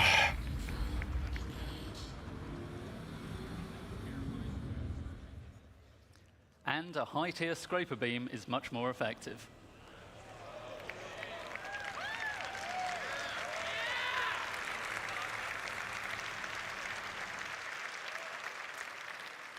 So, that's an overview of crafting's key game mechanics. I'll now hand over to Thorsten to walk you through the full crafting process. Thank you, and have a good day. Okay, also. Ich werde mich jetzt dann endgültig dann wahrscheinlich vom Looten verabschieden müssen. Einfach alles mitnehmen oder sonst irgendwas. Es wird nur noch das absolut Beste und das, was man wirklich unbedingt braucht, mitgenommen und ansonsten gar nichts mehr. We now saw all elements of crafting looked at individually. Und die Sachen dann selber herstellen. Oh Gott. As the player will experience the crafting profession. You will start with acquiring the correct blueprints as the first step in the crafting process. As Jacob already mentioned, blueprints can be acquired in multiple ways. Let me give you some examples here. You can purchase commonly available blueprints, earn them from reputation and mission rewards, or even find them in loot crates. All content in our game could reward you with a blueprint. Some blueprints will be challenging to find, so players working together may find them easier to acquire. While you may find a blueprint on a datapad or other portable device, the blueprint itself is not a physical item. You don't collect them in a box or stack them on a bookshelf. Blueprints are digital. Ja, das auch, aber es wird wohl wirklich darauf hinauslaufen, dass man wirklich sich die Sachen, die Materialien zusammensucht und wirklich seine Waffe genauso, wie man sich sie will, herstellt. Und nicht noch 100 andere dann hat, sondern nur seine, die man sich dann hergestellt hat. Für sich angepasst. But it does not just end with acquiring blueprints. Those tiers of quality that Jacob mentioned are unlocked through blueprint research. Research requires a research data bank which can upgrade your blueprints. Upgrading here means that you unlock a blueprint that allows you to create a better, higher tier version of the same item using more advanced materials.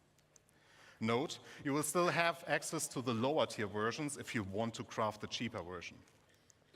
In order to upgrade a blueprint, you may need to perform certain actions. In this example, we need to craft 100-volt pistols and have one with a higher fire rate. Other examples would be collect resources, complete missions, or acquire research data from the Science Guild. Research is time-intensive, in addition to the action requirements. It will take time for the research data bank to process your research data and unlock the upgrade. You are also limited in how many research projects you can pursue at once.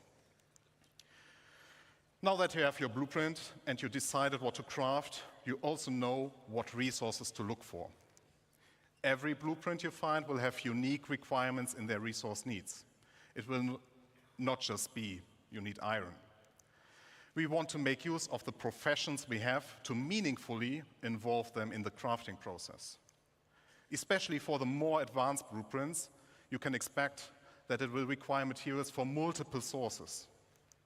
And, as already mentioned by Jacob, pay attention to the quality. If you want to have the perfect item, you also need the best quality. Here, the best way to find the best resources is to get out and explore the world. If you want to find the best hidden materials, then you get yourself a top quality radar. Once you collected the raw materials, the next step is refining them. Refining, like crafting, requires blueprints. Refining blueprints take primary, secondary, and catalyst materials and produce refined materials. The rule is very simple. The quality of the primary raw material defines the quality of the refined material. The secondary material you put in has an impact on the quantity and the time the refining process will take. An optional catalyst can speed up the process further. Let me give you a simple example. If you want high quality steel, you need to put in the best iron you have in the primary slot. You can put any quality coal in the secondary slot without affecting the quality of the steel. But the quality of the coal will influence how much of it you need to produce steel. As an example, if you put in low quality coal, you might require 4 SCU of coal versus high quality coal that only requires 2 SCU. This is one of the important use cases for low quality materials that Jacob mentioned. You can use refining stations in the world as they will be converted to this new process. You can build your own refineries for yourself, you can get your org to help you out, or you can simply trade for the materials that you need on the open market. Now, we are reaching the final step. You got the blueprints, you gathered resources, and refined materials. Now you can create the item you want. And this item can be anything. You will be able to craft anything from FPS equipment to vehicle components, even entire vehicles and buildings. You just need access to the relevant crafting machine. Danke für den Abo. Wie kriegst du den Dankeschön noch schnell? Talking about crafting machines. We will have a variety for you vielen that Dank, differ in danke. what process they can Vielen support, Dank. like a refinery or a dedicated vehicle crafting machine. We will also find them in various places. There will be communal ones like the station refineries you already know, player-owned that can be in your personal hangar, a vehicle, or your base. As all that we have talked about just now, these crafting machines also come in tiers. Here, the tiers will affect how well those machines do their job. You will not only progress in the products you produce, but also in the infrastructure to produce your wares. Just to give you an idea what you will encounter, here are some examples of the crafting machines.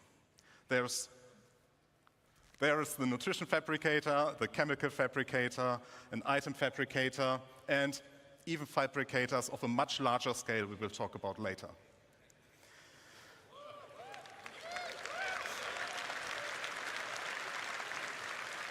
Ja, das sind alles Sachen, die sind dann schon für das endgültige Spiel geplant, wenn man wirklich Zeit hat und sich über Monate oder Jahre vielleicht das absolut beste Equipment und Sachen zusammenfarmen, zusammenbauen oder irgendwas will.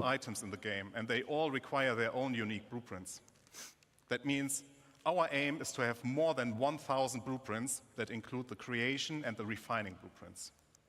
And each of those can be researched to unlock tier upgrades up to tier 3 or tier 5. That's a lot of blueprints. And it will surely take a lot of time to unlock everything.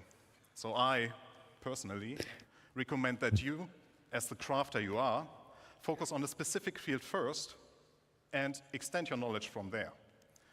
Collaborate and coordinate with your friends and fellow players. If you are part of a group, we invite you to share responsibilities with your org mates. Maybe you will be the FPS crafter while your friend is a ship crafter, but they know a ship component crafter specialist. Hey, at There's a lot of content, and it will continue to grow over time. Thanks for taking the You are time free to to be a stream the generalist duties of crafter, CitizenCon. a specialist, or something in between. Star Travis, Wahnsinn, vielen, vielen Dank. Star Travis hat 1000 Bits gespendet. Wahnsinn, Dankeschön. Wow, das ist genial. Danke, danke dir vielmals. It is a real profession in the game that will benefit from your dedication and attention. As you can tell, crafting will have a huge impact on everything in the game. Even if you do not want to get actively involved, at some point you will stumble over a weapon that got crafted by someone else and you will be using it. People will start selling their crafting goods or the refined materials or even the raw materials for the sole purpose of Wolf, ich weiß auch nicht, keine Ahnung. Players like you can become well-known specialists that are sought out to get certain things crafted from. With the ever-expanding game we all love, we will continuously expand our crafting to offer you long-term progression that involves the entirety of our game. And you might have guessed it already, but there's one more thing that crafting is the foundation of, and that is base building. Ja, das ist absolut alles Richtung Zukunft schon.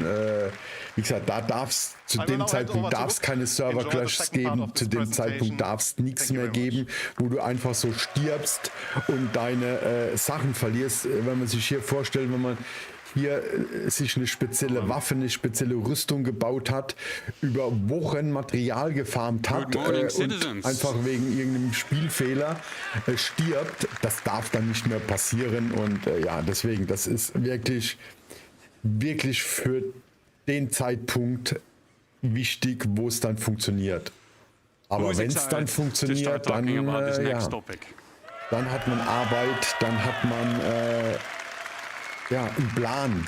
Let's get into it. My name is Luc Gijsbertse. I'm the lead environment artist on base building structures. Now that we have an understanding of the fundamentals of crafting, thanks to Jacob and Thorsten, weil gerade die Geräte, wo man braucht zum Herstellen, die müssen ja auch erstmal in die Basis und alles rein. Up until now, everything in the game we made for you. From here on, we will give you the tools to build your own stories, your own homes, and truly make the universe yours. Join me on a journey on building our own habitable home on Pyro. Keep in mind that the following footage is work in progress, including its UI, design, and visuals. And we're super excited to share this with you. Ich glaube, jetzt wird's spannend. We found a beautiful location by a lake. This is where we'll build ourselves a home. To do so, we need some resources and the construction graph card. Let's ride. construction graph card allows us to survey the land, claim the land in a lawful system, and it allows us to build structures. As we've already found a location and don't need to claim land in Lawless Pyro, we can straight dive into building our base. Keep in mind, the following UI is work in progress.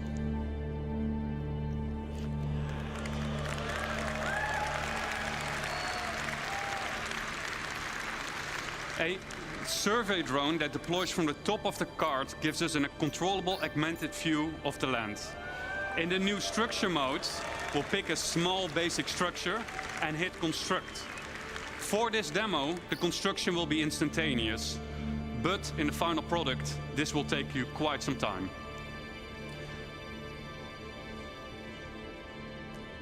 We've done it. We've built our first structure. Let's have a look on the inside.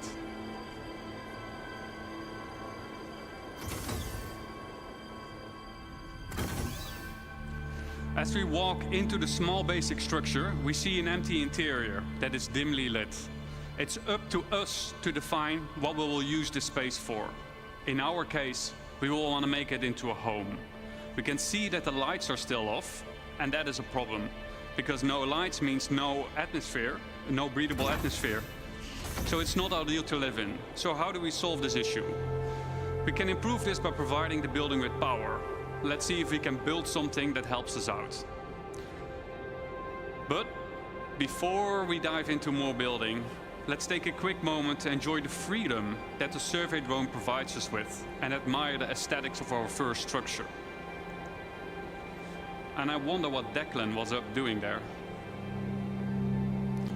Keep in mind that base building is still work in progress, but what you're seeing right now has been recorded directly in the client and works seamlessly between first person and the building mode.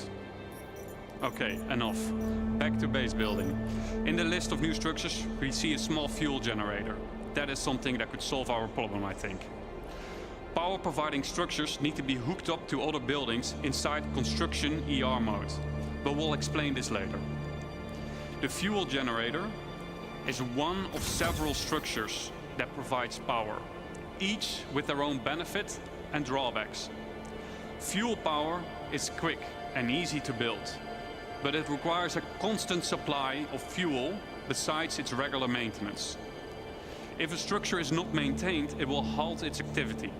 Players will need to maintain fuses to keep the building operational. The better crafted fuse, the longer it lasts. This is where the fuse goes on this building. Next up, we have a terminal that gives us access to the status of our building. And, more importantly, we get to activate it here.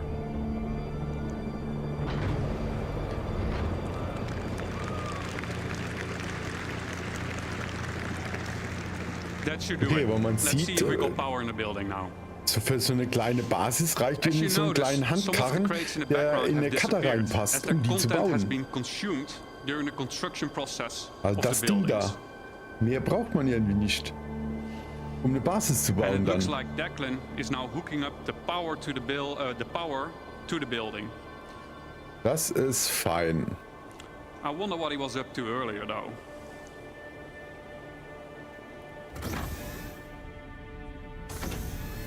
Wow, Declan has been busy decorating the place.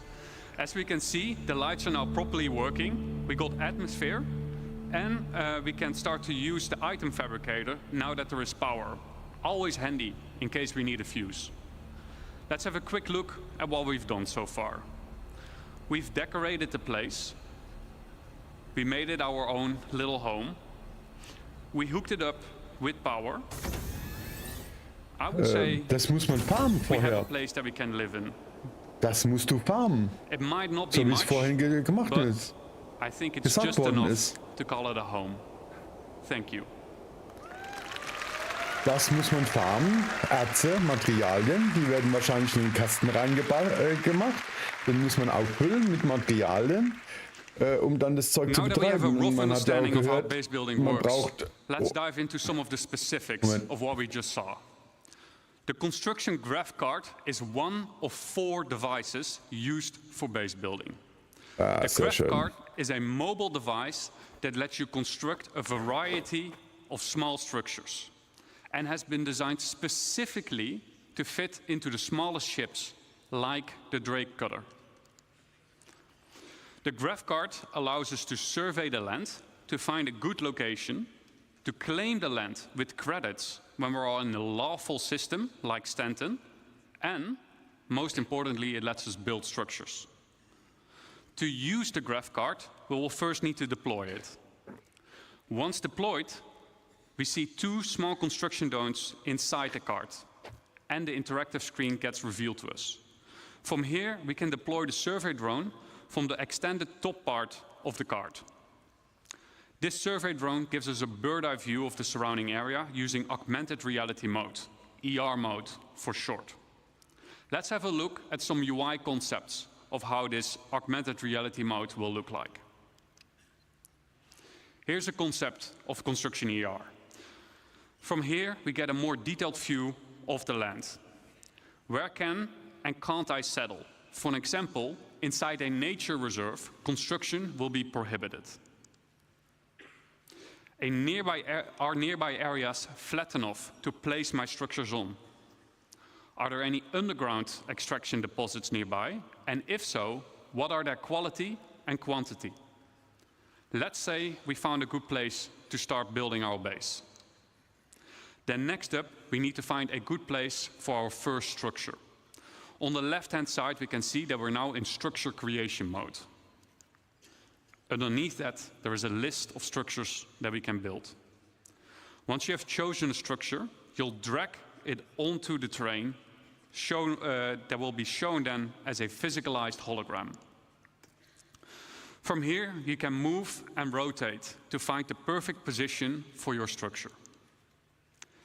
Now that we have chosen a position for our structure, we will need to supply it with crafting materials. Just like the crafting interface that we saw earlier, this is where you choose the materials, and the better materials you choose will result in a better structure. Once you're ready, we'll hit the craft button on the right bottom to send the construction drones printing to the buildings. The automated construction drones will take off from the construction graph card and fly to nearby resources to fill their internal storage and then fly over to the construction site to print the building until their internal storage has Da been wird einiges gefragt werden The an construction drone then Materialien, repeats the loop by die jetzt filling its internal uninteressant storage sind. again by nearby resources. Printing buildings will take some time. Keep the construction supplied so that you don't delay the process any further. Let's say our Interessant building ist did der just Button finish unten printing. Crafting Time. Then what? Minuten, Then Stunden we und need sogar Tage we need to power the ist da building. angegeben. All structures will have a unpowered and a powered state that we can manage inside the resource manager. To provide structures with power, we can easily link generators to structures that need power in the resource management menu within Construction ER. We can also link multiple buildings together. And we can assess the power consumption and shortage of, inside this resource management screen.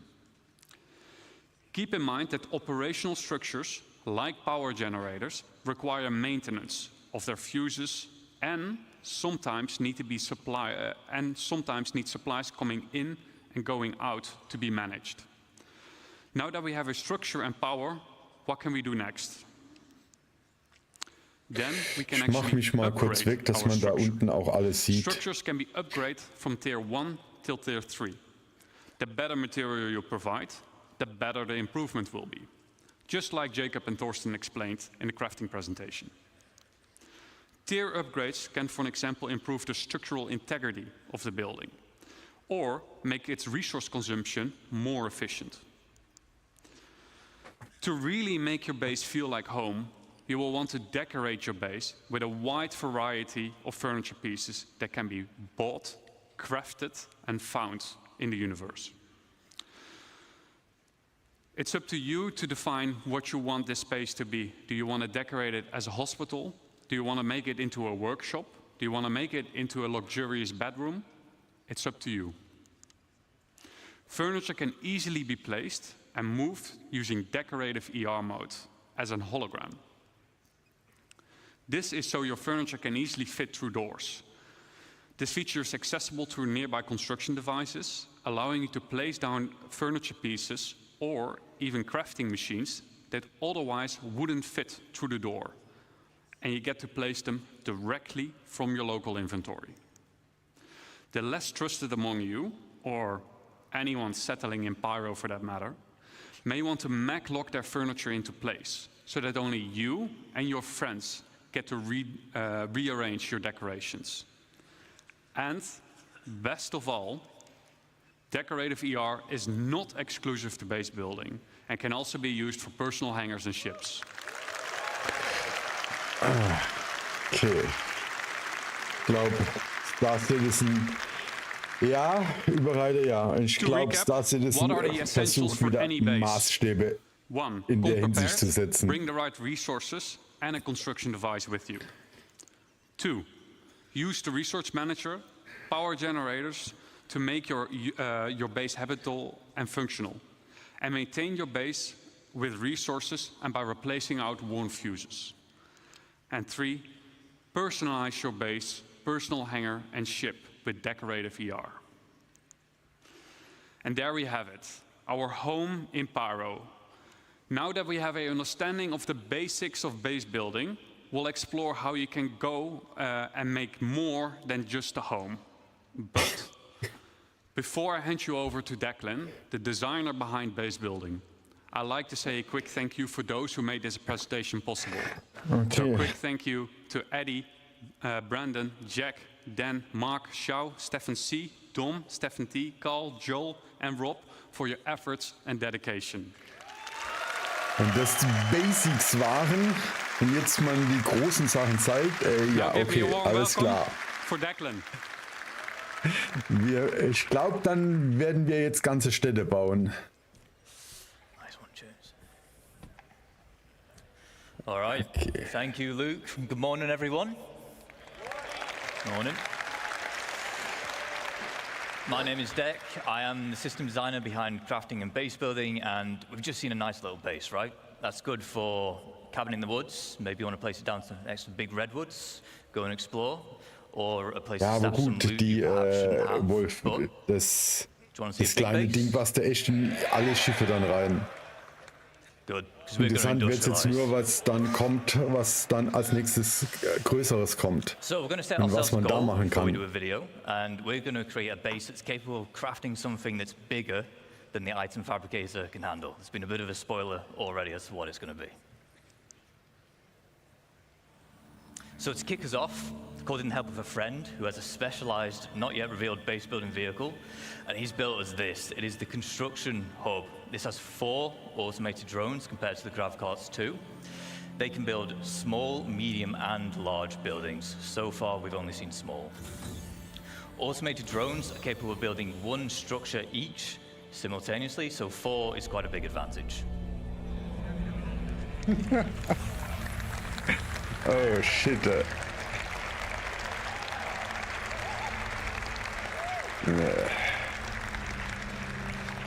We'll pop into our construction AR and we'll get down a generator, we'll connect some buildings together just so we have a place to call home before we begin.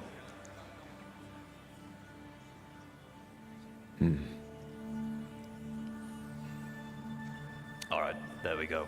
So we've settled on one of the brand new underground resource deposits and we're about to exploit it using this. It is our extractors. This particular one is a large solid extractor. We'll also have liquid and gas depending on which type of deposit that you've settled on. We have our output grid here where we're getting all the brand new resources up out of the ground. Yes.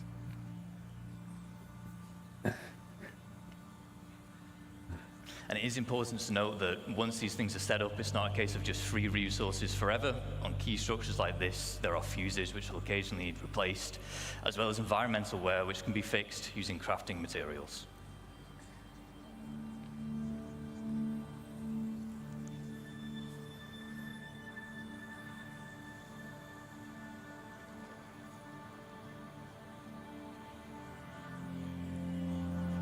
Also wenn ich hier da hinten in der Ecke des Gebäudes sehe, dann wird das Ding schon relativ groß werden alles.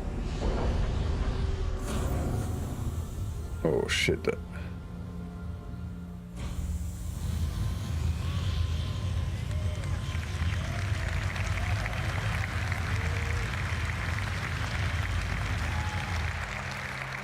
Now we want to turn those raw resources into the more valuable refined materials we saw the process talked about earlier with Thorsten. Of course we want this, it is our refinery. Once again there are multiple types here. This one is the large solid matter refinery. We have liquid and gas again, as well as biological, depending on the type of materials that you're using and want to produce. Fehlen mir gerade die Worte. And output grids. For input, as you might expect, is for the resources which you're going to consume, and then the output is for the resulting refined goods. This is a determined way you'd select which blueprint you want to use, and therefore which type of refining method you want.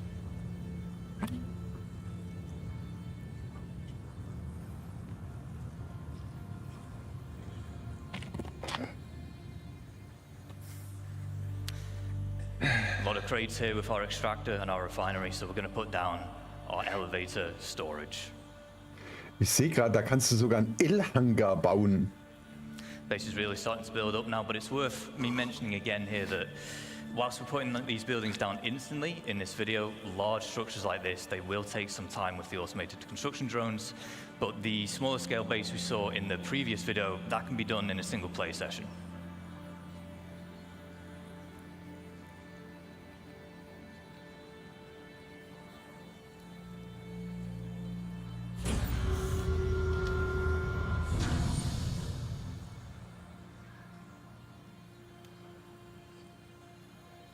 M-Hangar, L-Hangar, S-Hangar.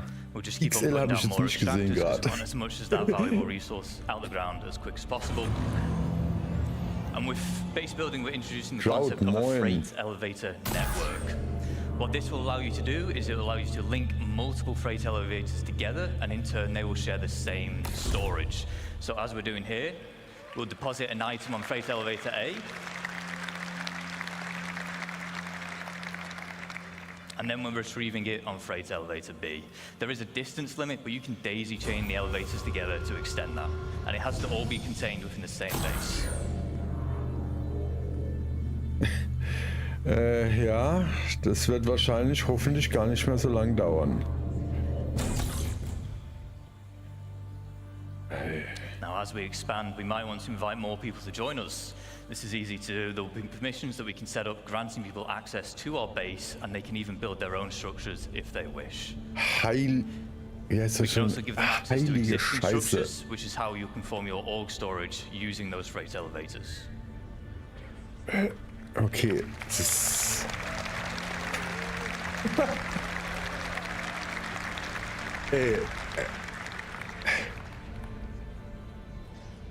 Diese Ausmaße, wo das Ding hat, diese We always Basis, want a safe place to store our ships, so the trusty hangar will do. das ist...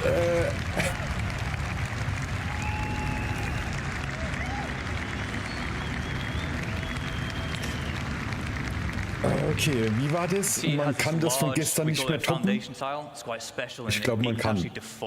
Das ist... making it easy to place such a huge structure like this. You can also place other buildings on it, so it's easy for making large, sprawling bases. However, there is one final piece of the puzzle that we need to achieve our goal, and it is this, our very own fabrication hangar. Does anyone want to guess what we're going to build in a fabrication hangar? Er nimmt ein Fahrzeug, um da reinzufahren. Ist das Ding so groß? We'll have a drive around, we'll go to the entrance and we'll see what's in store for us.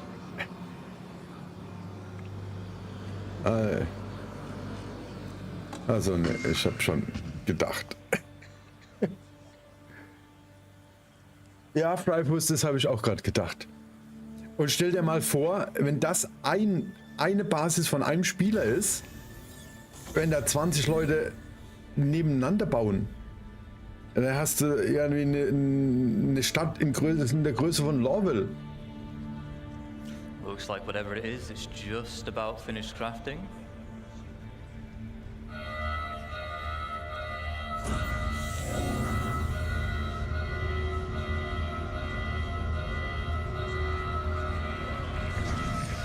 course, we were going to build ourselves a ship.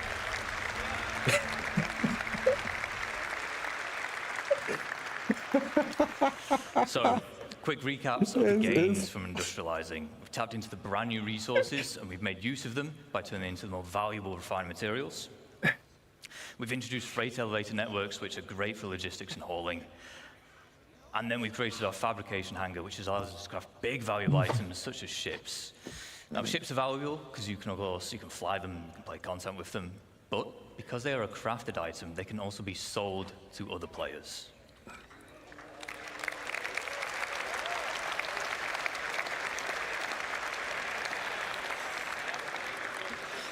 So, with base building, you're going to be able to set up your own shops, and there's two main ways you can do this. The first is using a dedicated trading terminal. You can link these to your freight elevators, and in turn, any items within can be listed for sale at a price you deem reasonable. This includes resources, refined materials, and so on. Using the terminal, visiting players can browse what's on offer, purchase, and then collect from that same freight elevator. The second method is to set up a physical shop in the world. By using the Verkaufsgespräch von hergestellten Zeug. Them for sale. Once again, browsing players, they can see the price of the maglock item, purchase it, which then removes the maglock. Oh, shit.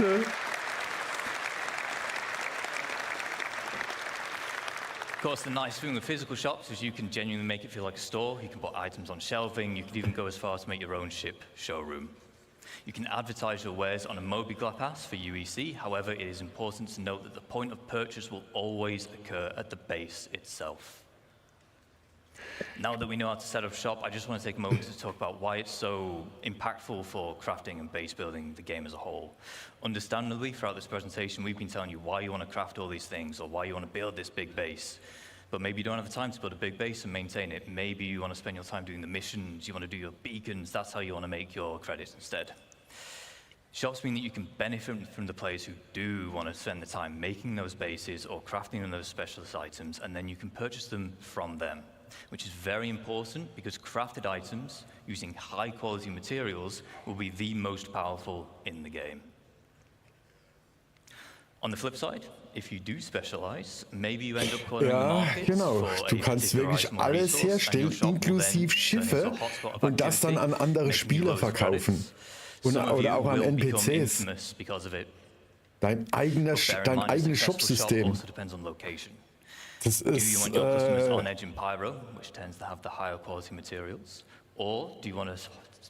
überall da, alles klar. All the way over to safer systems where your customers can be more at peace. We've talked about selling items that sell the look of your base. We have foundation tiles which can help you divide up the foundation decals, which help you divide up the foundation tile. You can place them freely wherever you want, and they just help you mark up areas like, I want to use this place for cargo, I want this for housing, vehicles, and so on. You'll be able to earn paint in-game and apply them to buildings.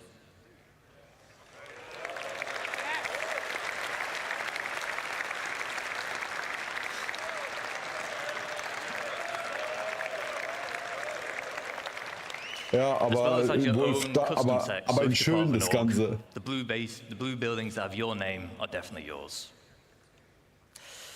We have some forms of base building which are either still in the design phase or early white box, but we want to share some details.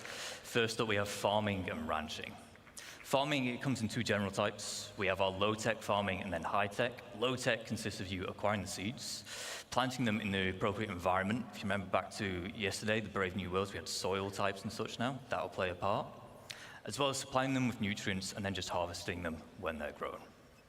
High-tech, it's a bit more involved because you've got to make the hydroponic buildings we see here, but in return, you'll be able to grow exclusive strains of plants. Ranching will allow you to keep herds of animals. You'll have to provide them with feed, water, and shelter, but in return, they will provide you with produce. Not every animal can be ranched. I don't really see a sandworm ranch anytime soon, but the quasi-grazer will, of course, will. Not yet. Maybe. No. Zeig das Bild nochmal. We have a few more additional archetypes. We have landing pads, garages, roads, fencing, as well as new variants of structures which we've seen today. For instance, the power generator, there'll be solar power, fusion, geothermal, as well as the XL structure class. So if you remember, everything we've seen today, the biggest we've seen today rather, is large.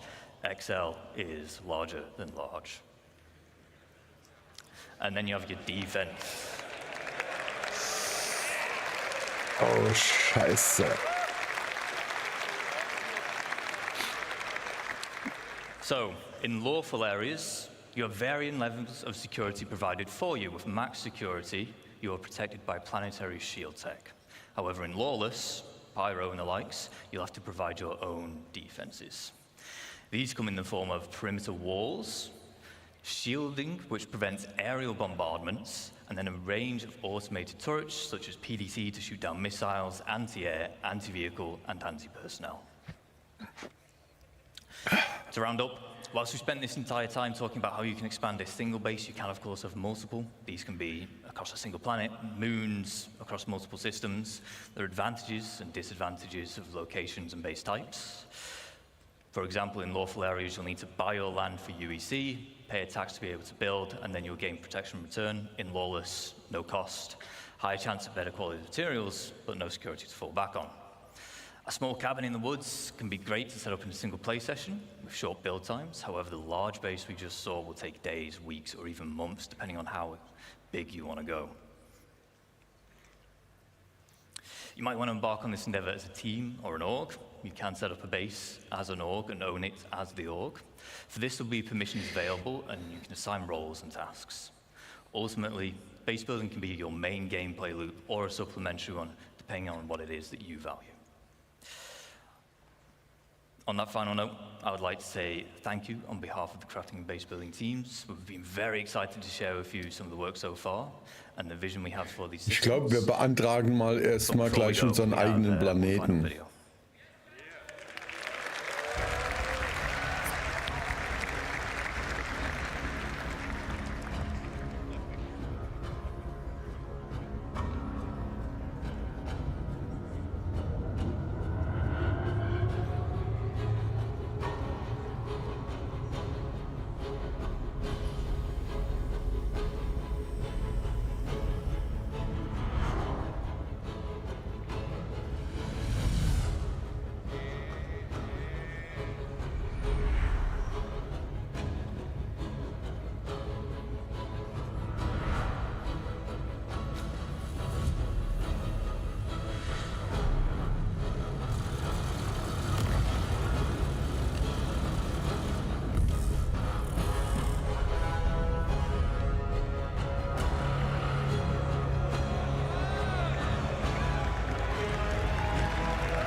Scheiße. Okay, das sieht ja schon eher so nach einer Stadt aus okay, da hinten ist, das Ding ist groß. Das Ding ist groß.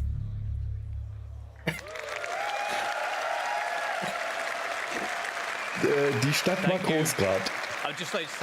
Und Peacemaker, also ganz am Anfang bei dem kleinen Wagen hieß es, dass man das Land dann mit dem Wagen gegen Ingame-Credits kaufen kann. Man muss sich das Ding suchen, ob alles passt, dann braucht man das Material und das Land kann man dann in-game kaufen. CitizenCon. I'm Kirsten, your content producer, and I'm here off the back of that amazing presentation with Thorsten. How are you feeling, Thorsten? Much better now.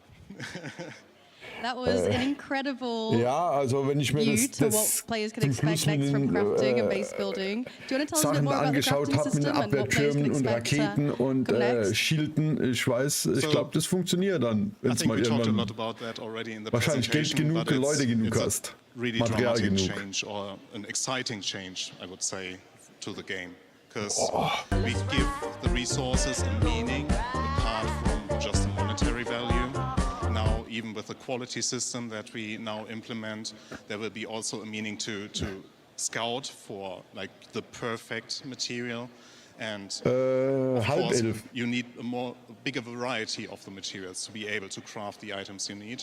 And especially now with the alles tiered klar. system that Wie we will später. Und introduce, we will Matrix, also danke give a für meaning for deine you 45 as the Monate, ist crafter auch schon der or the Hausnummer. player you are, to invest Wow, the time das ist genial. to be Danke. the best Danke dir specialist. vielmals. Because something that is very important to us is that we treat it as a real profession and we have it as in parallel to all the other professions that we already have. So it's not just about making the universe more dense, it's also about making it more interactive and making everything in it more ist gerade valuable. im Stanton-System oder so, ob da nicht eine waffenfreie Zone ist, wo dann andere Spieler gar nicht irgendwie was machen können. New feature is that Das muss we man dann meaningfully sehen. integrated into the game, so it all makes sense, right? So also with like the recent changes we did to the itemization in 324.2. Es gab auch, glaube ich, bei der letzten Präsentation wurde auch geschrieben, dass es verschiedene Locations gibt, wo man die ist, wo zum Beispiel sicher sind, unsicher und so irgendwo so mittelprächtig. So what impact will the crafting system have on orgs? Well, Und deswegen, wenn dann das hier zum Beispiel im Stanton-System machst, dass da an der Basis vielleicht gar nichts angegriffen werden darf oder kann oder sonst irgendwas. Items and being like the get-to point for players to like go to their base and buy in their particular shops the items that they inherit, that they have the best, for example, FPS weapon for. And I'm guessing that'll tie in quite well to the biomes we saw yesterday as part of the core engine presentation, right? Yeah, the biomes will also heavily affect what we do for crafting because it also will give us a good opportunity to spread around resources in more interesting places, like the giant forests you saw, right? For example, if you have a prospector as a miner, it might not be efficient, or you might not even be able at all to go down into the trees to mine anything that is below it. So you need to grab your RC or your FPS mining gear to actually grab the resources that you can only find in those particular areas. So yeah, we will benefit a lot from this. Super excited. Ja, lassen wir uns mal überraschen, wie es aussieht. Aber 5 Jahre ist gut, bis dahin bin ich dann auch in Rente, dann habe ich wirklich Zeit. It looks a bit smaller, but I got told it's actually bigger. So yeah, so I really like the location, like the theme it has. I like the community area with the cargo crates. So I think it's really nice. Yeah. Is there any specific highlights so far for your CitizenCon today and yesterday? So it's a very subjective take on it, but I really liked our presentation about the orgs and the social stuff because I'm part of an org myself. So I really looking forward to better tools to organize our trainings, our works, our events. Do you want to give a little shout out to your org whilst you're here on camera?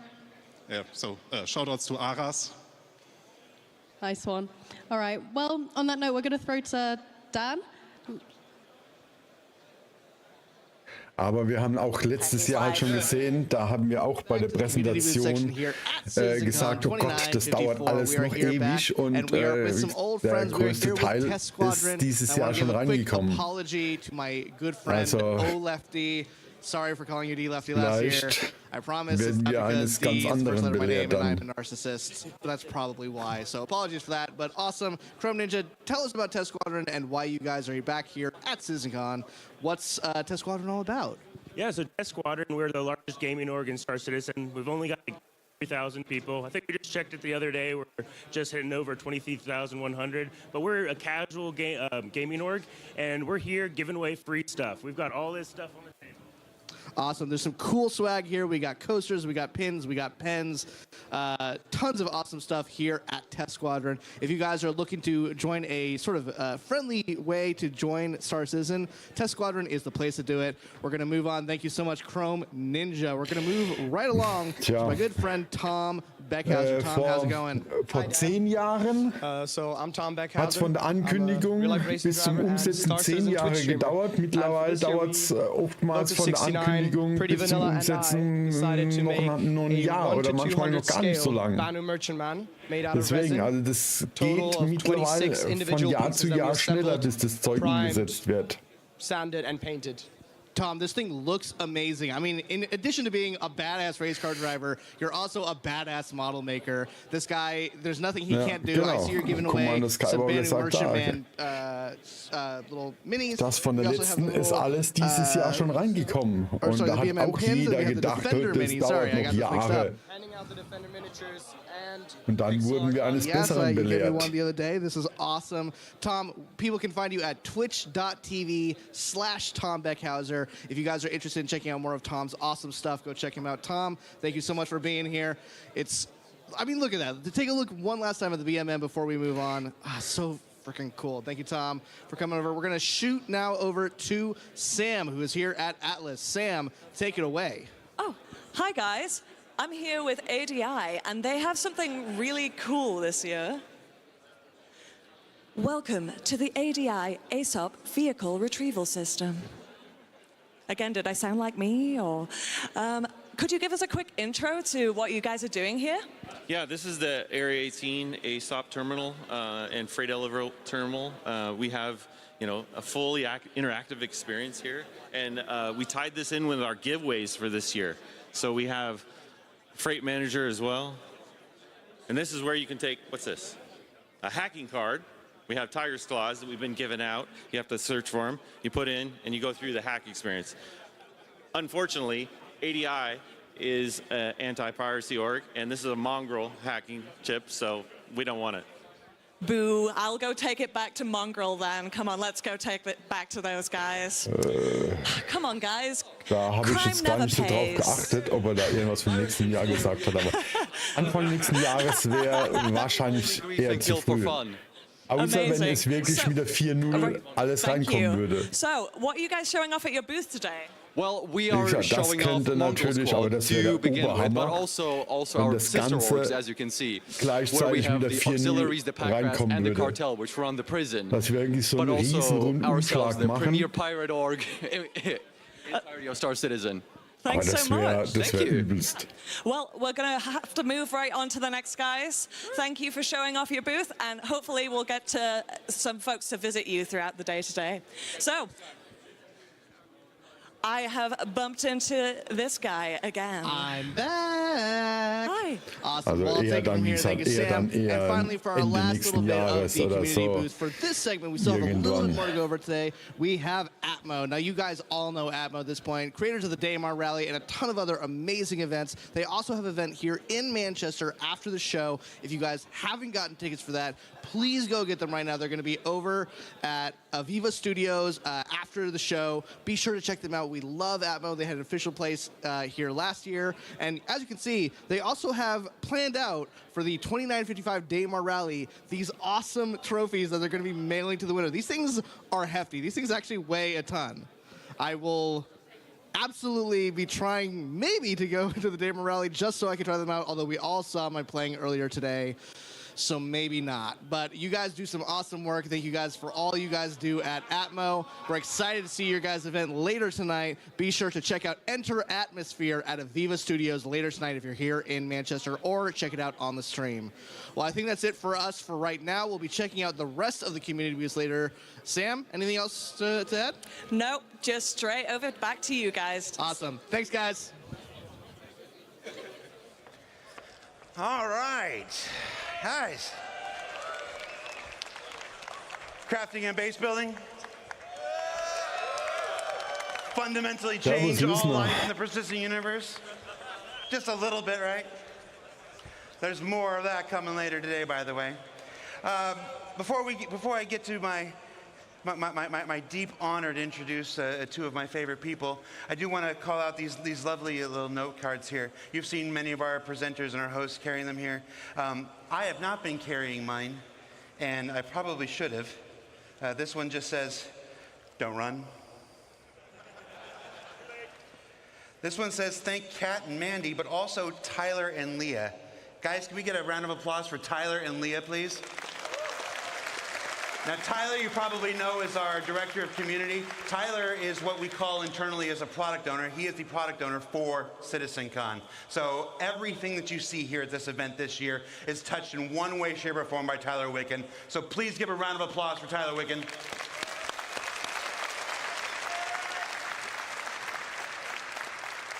And because Tyler Wicken can't do anything by himself, Leah is the one who does most of the hard work. So Leah, who will never be on camera and who hates to be embarrassed, please give a round of applause for Leah, please.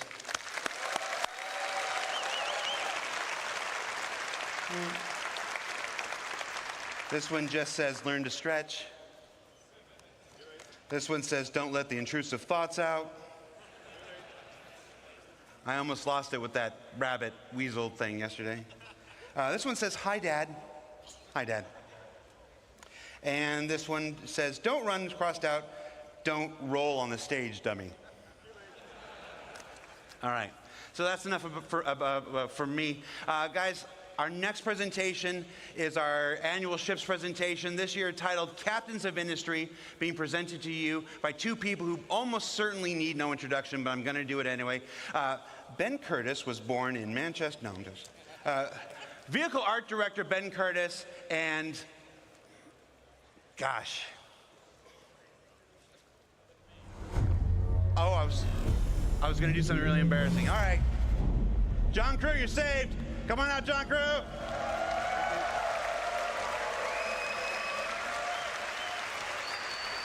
You're lucky they didn't wait. You're lucky they didn't wait. Cheers, man. Hi, everybody. It's good to see you all again. Ja, schauen wir mal wohl. Love you too. Excited to be here. In case you don't know me and you weren't listening to Jared there, which I do quite a lot, my name's John Crew, I'm the vehicle director. My name's Ben Curtis, I'm the vehicle art director.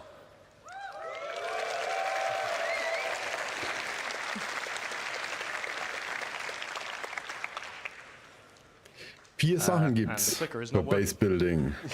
Oh, so if you've Mal got gucken, was für technical difficulties. Größenordnung. You have to do a dance, John. There we go. We're good. Right. Danke für den Folgen. Ja, willkommen bei Today, uns. we're going to be talking about the vehicles to build your universe. And for those of you that watched the previous presentation, which is awesome about base building and crafting, you should be familiar with the construction grav cart. And you've seen how this works. You might be wondering, well, if I've got this, why do I need some vehicles to do things? I know there's going to be some of you that will be perfectly prepared to go push this thing hundreds of kilometers out of the garages at New Babbage. But realistically, you're going to need a ship to put it in. It can't carry supplies by itself, so you're going to need to put supplies in the ship, move them. And it has small drones. And that's the key aspect there. It has 2 small drones on board. And drones all have sizes. Okay, so yeah, basically everything you're going to be building in Star Citizen has its size class. A lot of you are familiar with how we class our ships and a lot of other things in our game.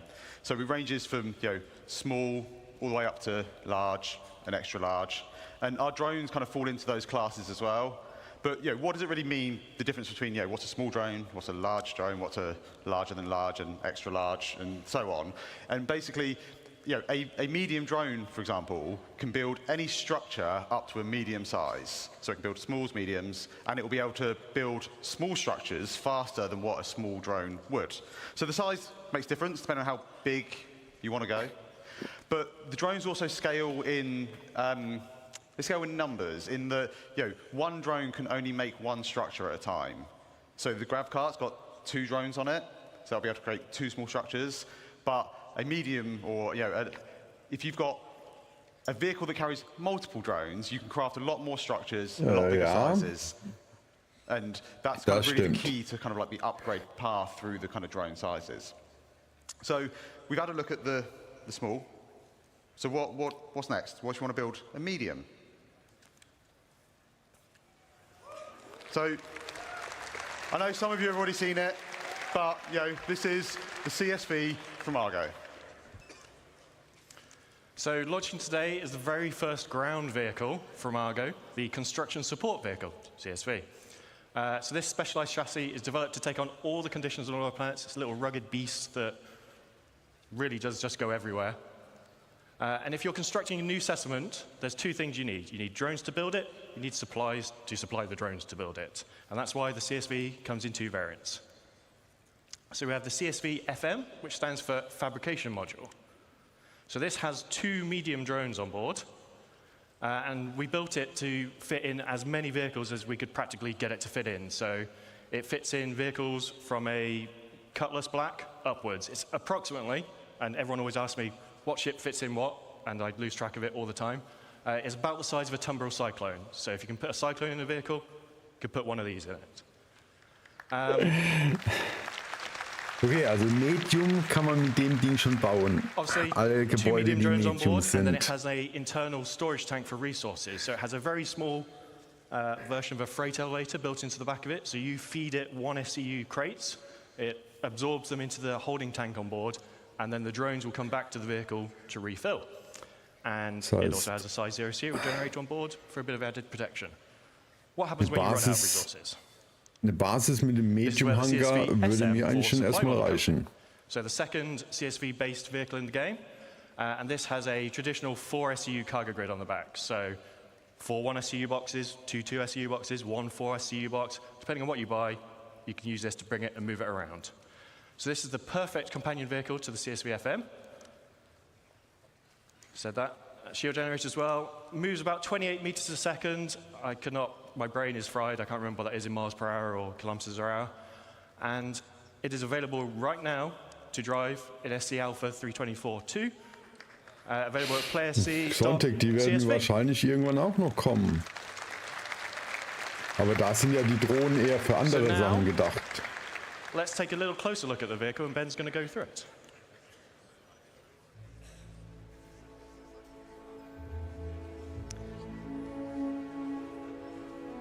Okay, so what we're seeing here is the in-game version of the CSV. It's complete with its 4 SCU of cargo up on the rear.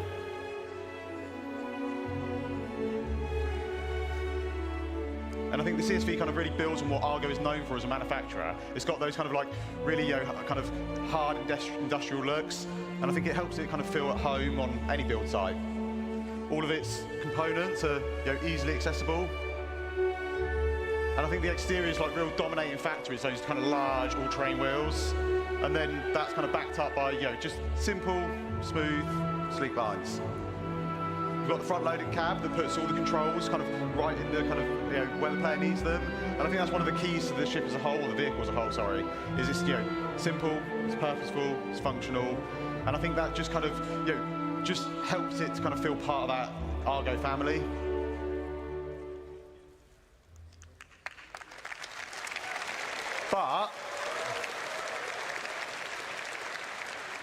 But what if you want to go bigger? Okay, Xantic schreibt, die Egos können damit schon spielen. Also, dann. Okay. So, introducing the Starlancer family. So, yeah, the Starlancer is basically a whole new family of vehicles, from MISC, and these are covering a range of different roles.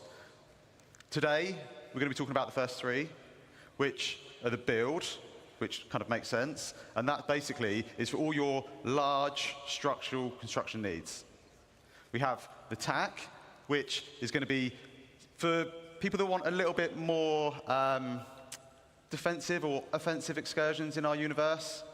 And then we have the MAX, which is a dedicated hauler, but it can still pack a bit of a punch.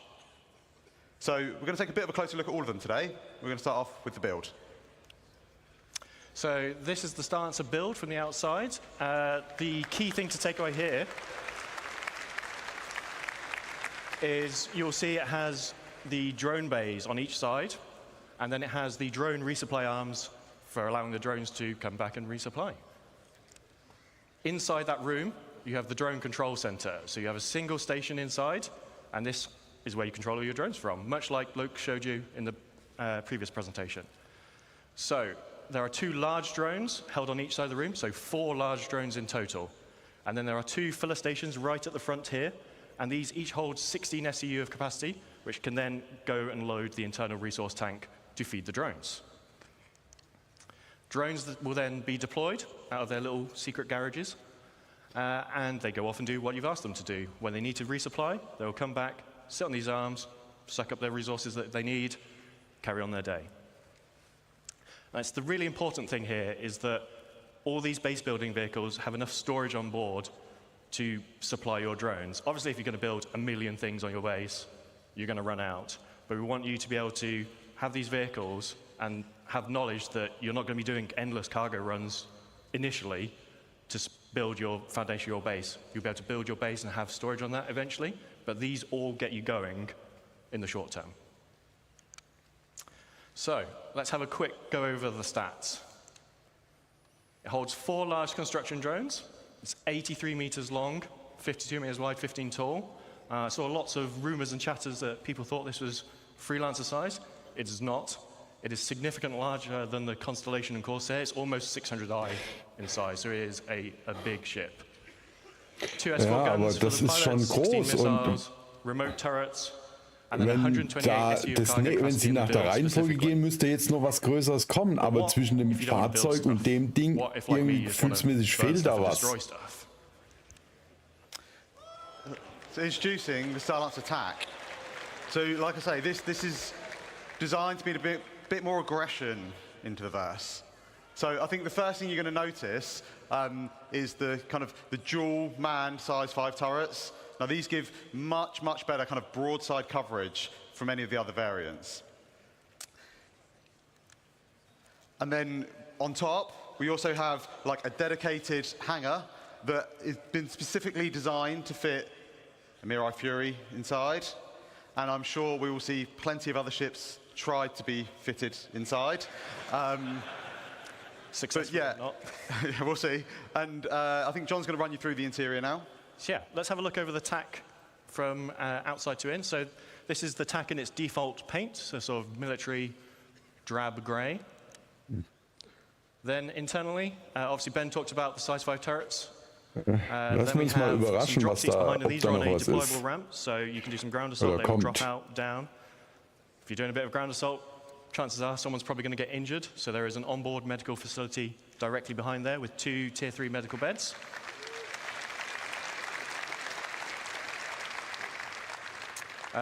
Upstairs, obviously, there is the Fury hangar. Behind that is engineering. And then forward of the hangar is the refactored habitation and mess hall area, which is specific to the TAC, just because there's so much other stuff crammed in there. We had to redo the upstairs of it, basically, to fit that in. And we'll go over the more normal layout shortly. Okay, so yeah, to sum up, I think the TAC's obviously going to bring a lot more firepower from the other variants. Its shield's been boosted up to two size 3 shield generators. It's got the med bay with the tier 3 med beds, drop seats, it's got the hangar, and it's still able to carry up to 96 SCU of cargo. And you can secure yours today by going to play.se/Starlance attack.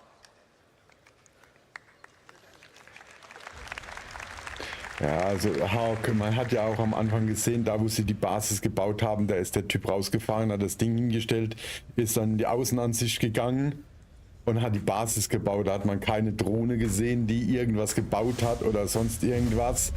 Ich denke, vielleicht ist der erste Schritt einfach, dass das auf die Art und Weise funktioniert. Wagen rausholen, auswählen, wo man es hinbaut und gut ist.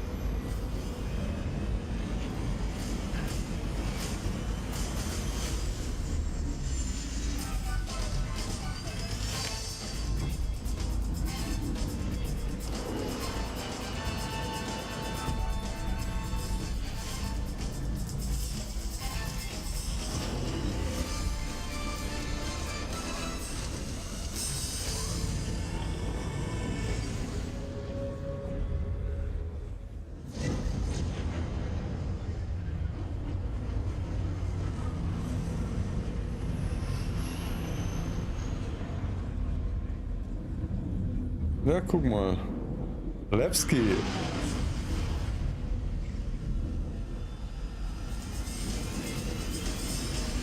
Lewski von gestern.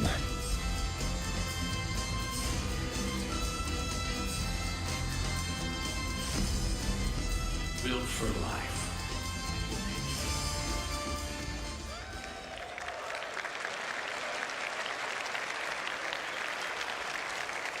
Ah.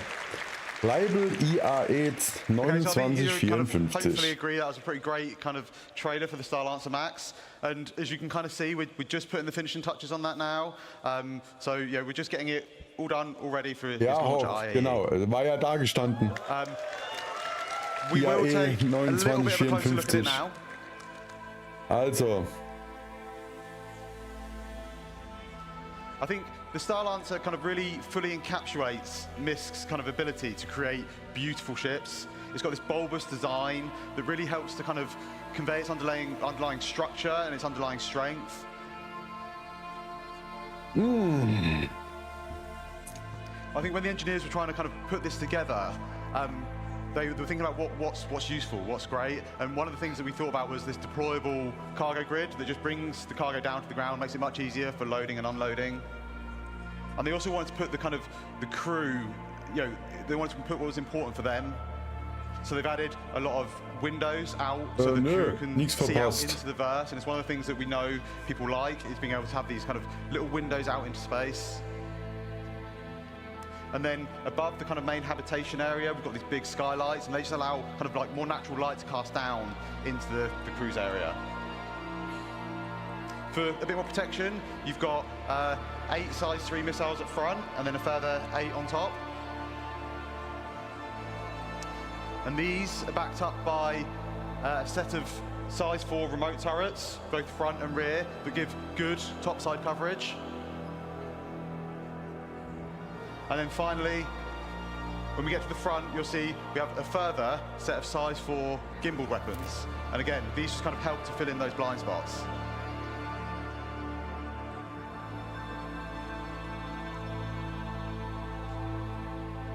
I think as a whole, the engineers or Misk have done an exceptional job in creating a vehicle that kind of fully encapsulates the functionality needed, while still ensuring that the crew's kind of well-being and livelihood is protected. It's all in a package that kind of really dominates the sky, and I think it really shows off Misk's ability to deliver kind of quite beautiful ships. Ja. Right. Aber irgendwie vorne finde ich sie irgendwie komisch. Moment happening here. So Von let's der have a look Form her. inside Wahrscheinlich the halt, weil sie so Starlancer groß Max. ist. So, love it or hate it, we love it. The Misk traditional letterbox view is back. At the front of the ship, you have the pilot, co-pilot seat with 2 support stations at the rear. These are the ones that control the remote turrets by default. Then behind that, we have the escape pod room. 4 escape pods, 4 crew. And then behind that, we have the traversal. It's sort of a traversal room. It has a lift, goes between the 2 floors of this ship and goes to the exterior of the ship. And then a ladder for emergency backup. Behind that is the mess hall area. So nice shared communal space for you to relax with your crew. And then we move into the 4 individual crew rooms, each with double beds, so very luxurious for a spaceship. En suites for all. At the rear of this section, we have a further 2 lifts. These are just internal to go between the 2 decks of the ship. Then at the rear, we have the main engineering. So there are some components dotted around throughout the rest of the ship, but the bulk of your components and the engineering terminal are here at the rear of the ship. So that's upstairs. Let's go downstairs a little bit.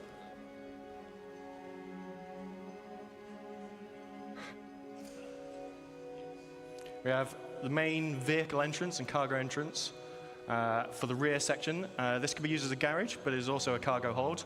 Can fit vehicles up to a Ursa rover in size in here. And then on the Max, we have, as you saw in the trailer, it's sort of 1 cargo lift that drops down, but it retains a walkway throughout the center of the ship. So regardless of whether your cargo is up, down, being loaded, you still have traversal front to back of the ship. Then we have the downstairs of the traversal room, which also features the airlock onto the ship. And then lastly, we have the armory at the front of the ship. So if you're coming on board, leaving via EVA, leaving via that front entrance to the ground, You can stop off here, suit up, get your weapons, do the reverse coming back. And that is the Starlancer Max.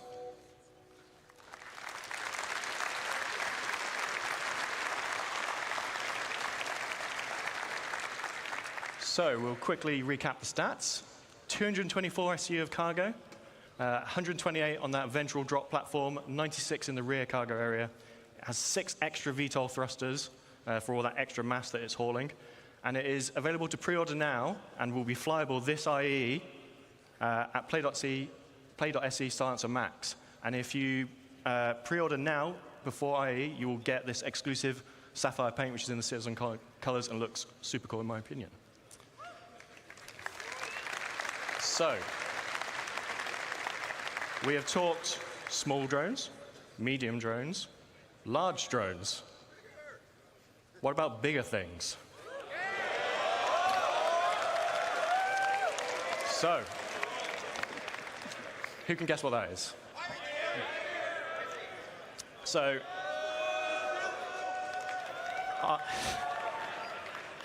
I talked to you all quite some time ago about this in Germany. And this is obviously the original concept for the Pioneer. Now, some time has passed, and whilst the core concepts of base building have remained the same at a high level, how you physically build your bases has changed slightly. So back then, you were building everything on board the ship here. You would fly your Pioneer. This is the area I want to build in. I'm going to build my base on board the ship, and I'm going to drop it down. As you've seen, bases are a lot more expansive now. This doesn't work anymore. So we need to do a little bit of some reconcepting. A little bit reconcepted? Okay, ich glaube, da ist vieles reconcepted worden we jetzt. wanted to kind of solve was the arm. We know a lot more about how we're going to be constructing these structures now, and kind of the arm didn't really make a lot of sense anymore. All it really did was it made the space you need to land the ship almost twice as big as what it's kind of needed. Ja, alle Fans. Ich habe schon die Seite aufgerufen. Wenn es fertig ist, gucken wir uns das Ganze in Ruhe mal an. But what we do try and do a lot of the time is we try and take as much reference from kind of real-life manufacturing as we possibly can. And I think that's really,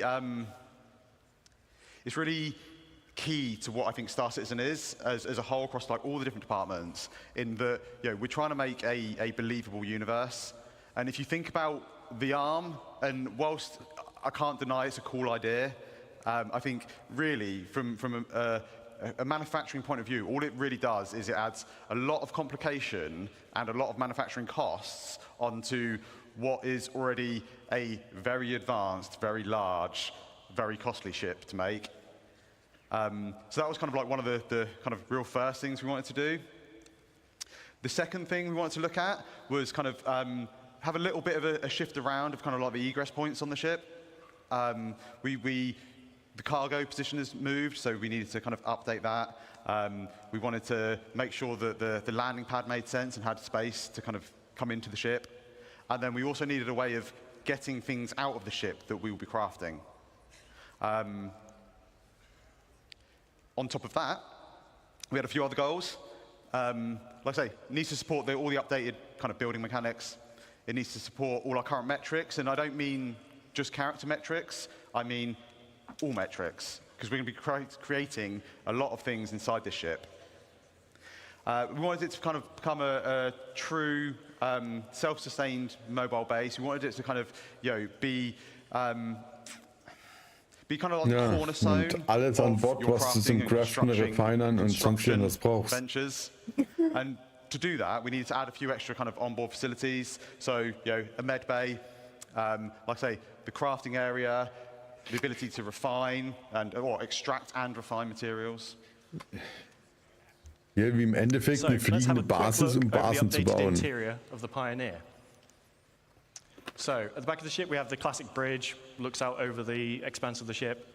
And then, top and bottom of that, in this image, we have the escape pod rooms. And then, leading off those is the access to the manned turrets that remain.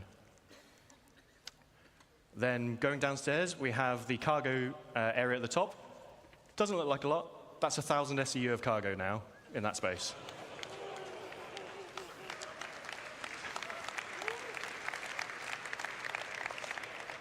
next to that is the fabrication control room.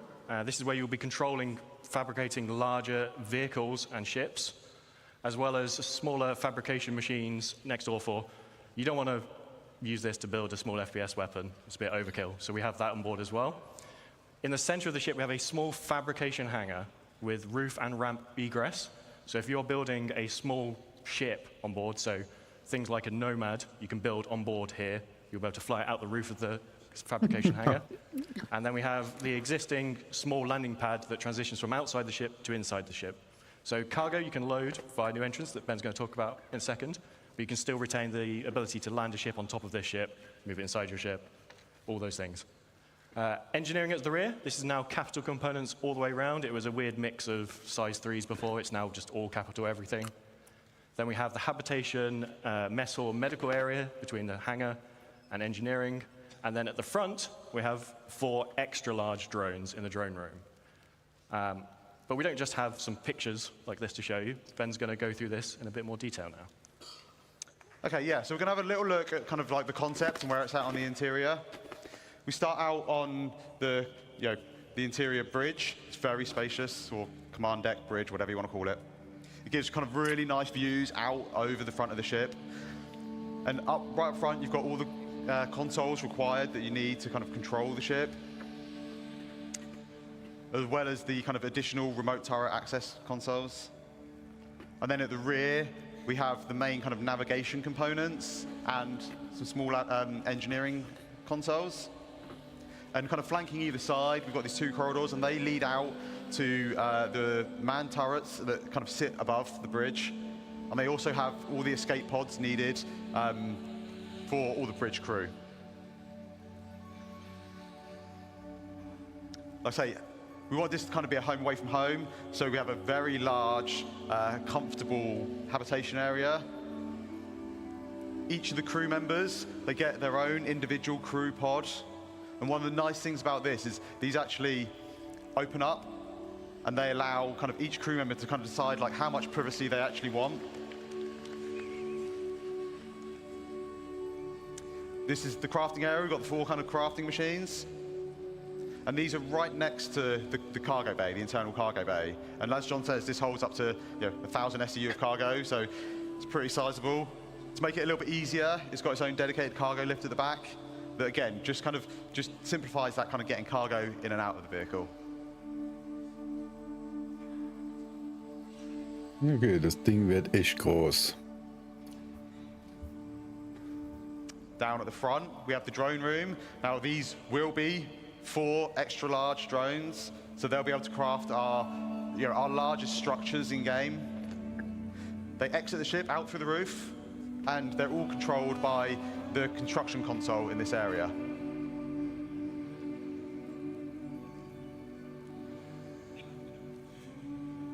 And finally, we're just going to take a quick look at the crafting area on the ship.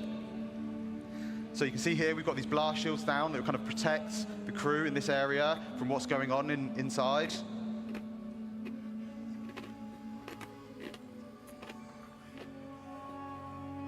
And then as these open up, we just finished making a storm. And as we see, there's a ramp that leads out, so you can drive any ground vehicles straight out the front. Between all the landing gear, and you get this really nice kind of like sense of scale as you're driving underneath out the front of the ship. And we've also got the top exit for any flight vehicles. And then finally, we have the landing pad, and this just allows us for any ships that land up on deck, we can just bring them down into the belly of the ship. Wow. Okay. So that's the Pioneer. It's had quite the glow up over the years. Holds 4 extra large drones. And if you're interested in finding out what extra large drones can build, I highly recommend sticking around for the next 130 Meter breit.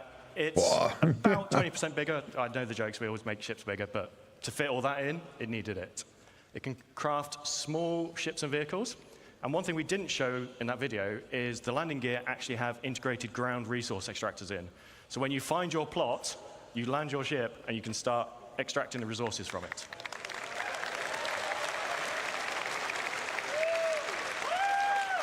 Capital components all round, and now it has 1,000 SU of cargo capacity. Now the bad news.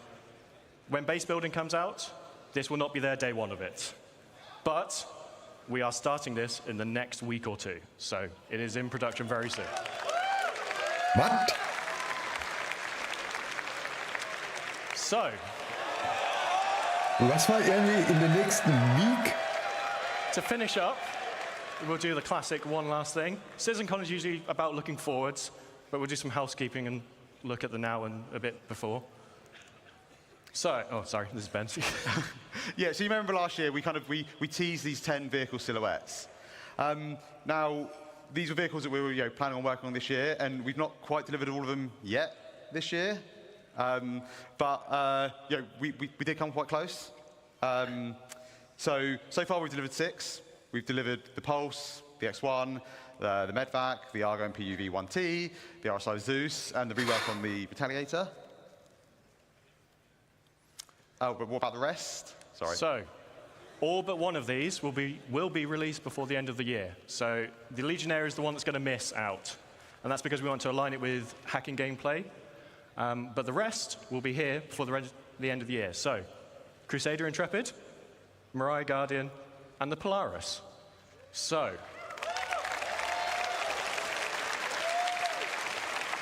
we have a few patches between where I am today standing on stage and the end of the year. But let's start with some things that you're going to see at IEE.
Alles gut.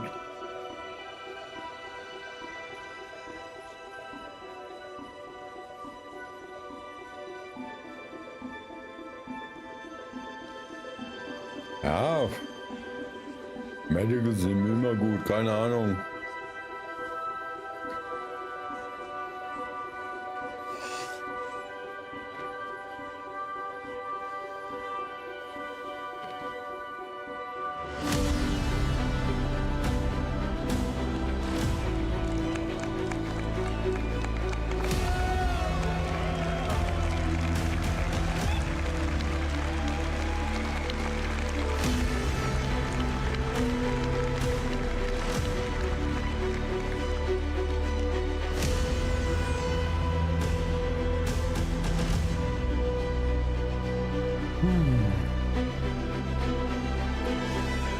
Die Zukunft ist live.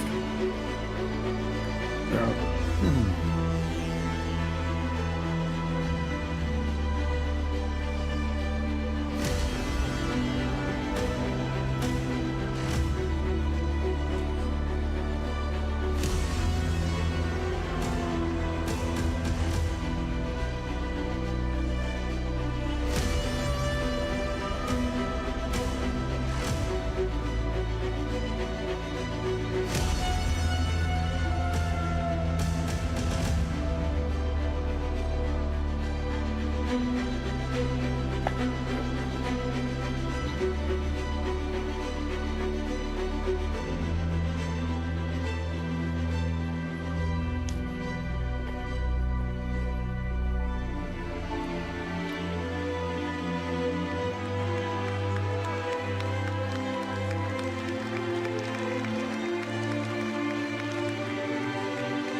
Das sieht mal heiß aus.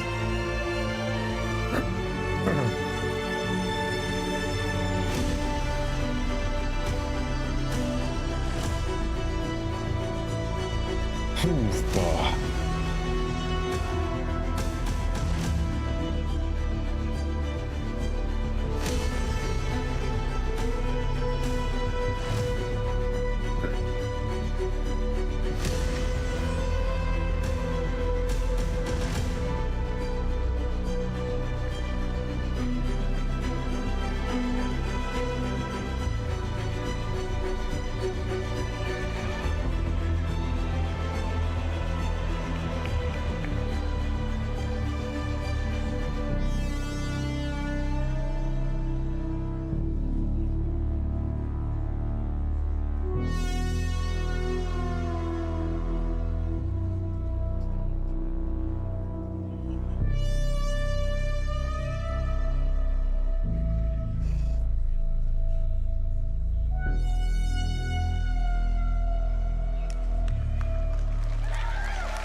Okay, so on top of those ships we've talked about, we also worked on a number of other ships this year. So we're just going to quickly go through them before we get on to what we're doing next.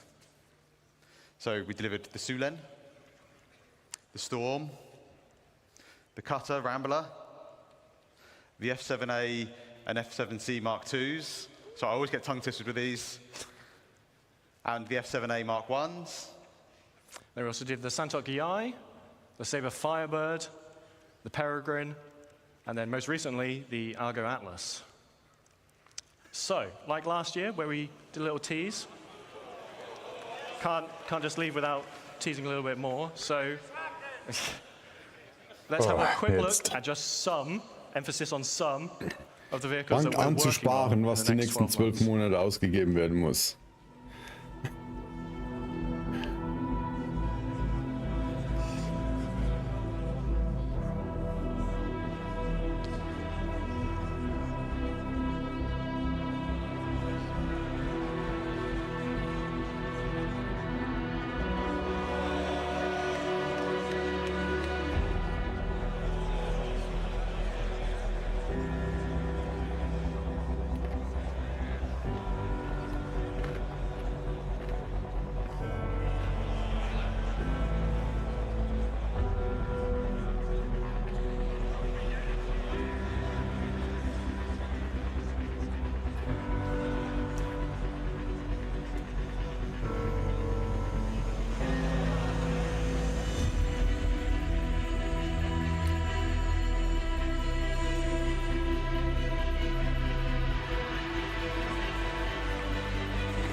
So. Okay. I just want to say a big thank you to all of you, and a big thank you to all the vehicle team in all the studios around the globe. They give us all this really cool stuff that we can get to stand on stage and talk to you guys about. Some of them are probably hiding at the back, but I just want to say a big thank you to you all, especially for all the hard work on da these waren auch die ganzen Base-Building-Sachen dabei. Da waren auch die Base-Building-Schiffe dabei. Das heißt, wenn die Base-Building-Schiffe in den nächsten 12 Monaten kommen, wird wohl auch Base-Building in den nächsten 12 Monaten kommen. That was awesome, you guys. I swear some of those silhouettes looked a little familiar. Let's give it up one more time for the vehicle team. Let's hear it for the vehicle team, everybody. Woo! Call and response. We'll work on it for next year. Speaking of awesome ships, we are here at the Planet Ring booth here on the show for CitizenCon. Die meisten Schiffe und Sachen hat man ja hier schon irgendwo erkannt. In prototype right Ein paar now. We're Sachen check them out kannte ich right nicht, now. aber Let's check out some of these awesome prototype models we have right here. Let's check those out. We're going to give our cameraman just a quick moment to check them out. I am here with Ray of Planet Ring. We're going to be asking him a couple questions about these prototypes in just a second, but I want to make sure the camera has time to check out the details details on these awesome models that we're hoping to get out in the near Werde ich future. mal das hier kurz Look at klein that. machen und That is dann some sexy detail work. All right, so Ray, what inspired you to make models of Star Citizen ships? Well, actually, we have been Star Citizen bankers for many years. Myself, I joined the wars in 2015, and my colleagues joined it in 2014, which is 10 years ago. It's a long way for us. And we've been specialized in sci-fi models. We have been collaborating with other famous IPs like the films, especially the sci-fi films and animations and games. So we are excited to be here as a partner of CIG to bring the citizens in the world with a beautiful ship in affordable price. Yeah. Amazing. So. Genau, also 249 € als Warbound, 276 € die Max mit 10 Jahren. Und muss sagen, das ist eigentlich gar nicht so falsch, das Ding hier, für den Preis. Wenn man das Ganze mal anguckt, es ist wieder dumm, dass hier so ein Ding. And also, I want to make sure that everyone knows that our prototypes come into our final products come into two versions. Aber ja, wenn man hier guckt, da ist sie.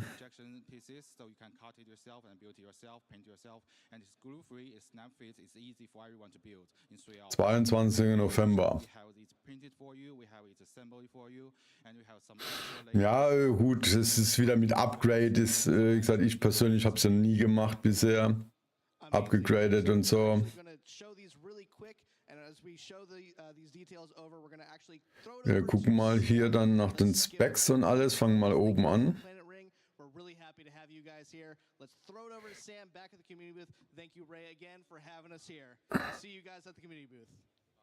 Bilder, ja, und dann haben wir hier die Specs. 83 Meter lang, 52 Meter breit, 224 SCU, 4-Mann-Crew. Ist dementsprechend nochmal 100 SCU mehr wie die Freelancer, wie die normale Max.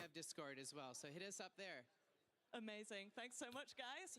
Let's move right on over to Medrunner. So, Jared, also wie gesagt, ich muss mal gucken. Ja, da gibt's viel zu sehen. It's been amazing. Squadron 42 looked so good. I mean, I'm an Idris owner myself, so I'm super hyped to seeing Squadron 42. Also ist so ein Upgrade für die Max auf Max oder so. Thank you so much for being here, and if you guys haven't already, do come check out their booth because it is really amazing. Okay. Ja, wenn wir mal schauen. Sieht schon cool aus, so mit der Rampe hinten und seitlich noch rein. Das ist, hat was.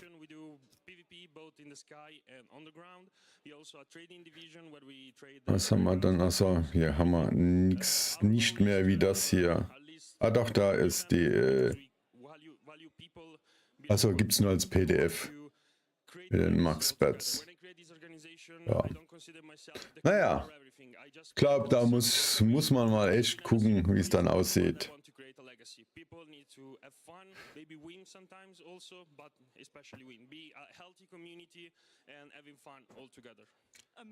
Ja, da wird es irgendwann schwierig, aber da ist dann halt einfach für jeden was dabei.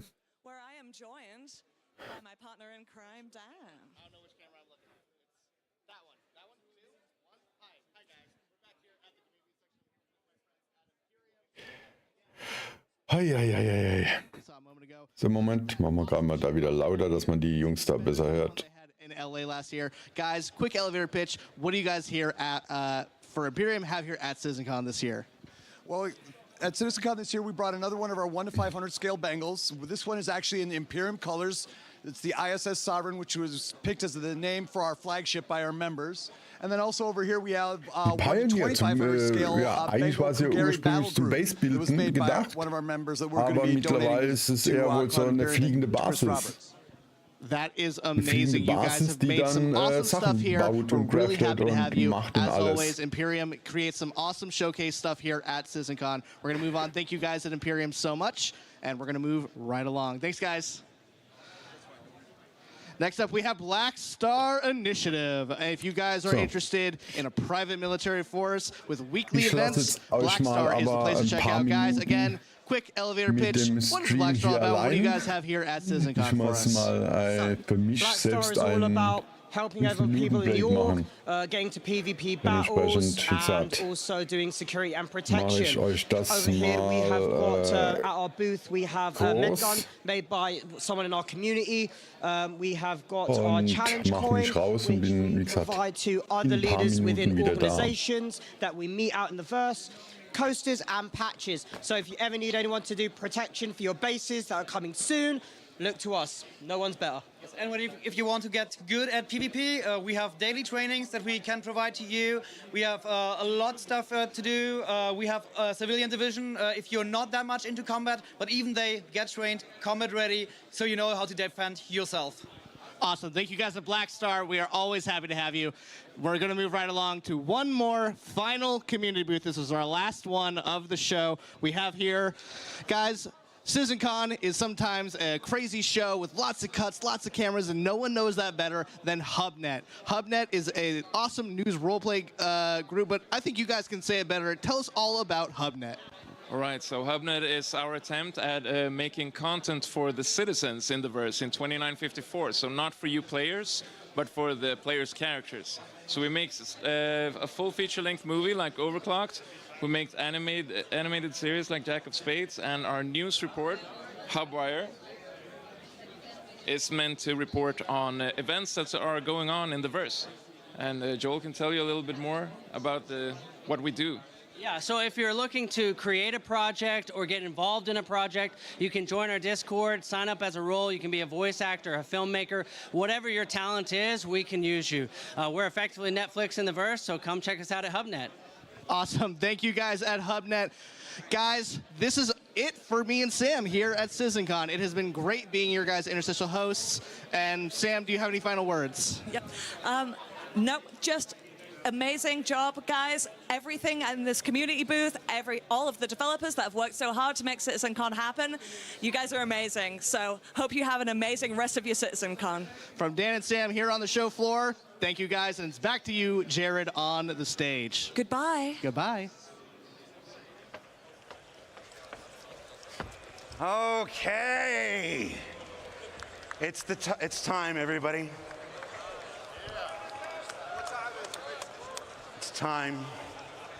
And before we get this started, we're doing a lot of things here. I want to do some personal thanks to myself. Okay? So first, I want to thank all the developers who took their time to build their presentations and showcase for you their amazing work that they've been doing over the last year for Star Citizen and Squadron 42. So please, a round of applause for the developers.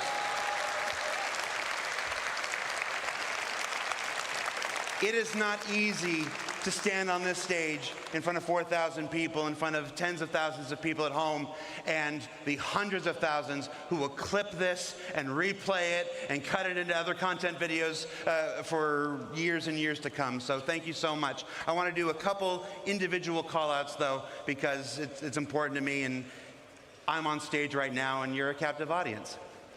I want to call out Nick Pierce. Nick Pierce from the Characters and Creatures presentation. 10 days ago, we lost our main presenter. He didn't die or anything, he just couldn't make the trip. Nick stepped in with only 10 days to prepare that amazing armor specialization presentation that you saw. So Nick, you're a champion. Thank you so much stepping at the last minute.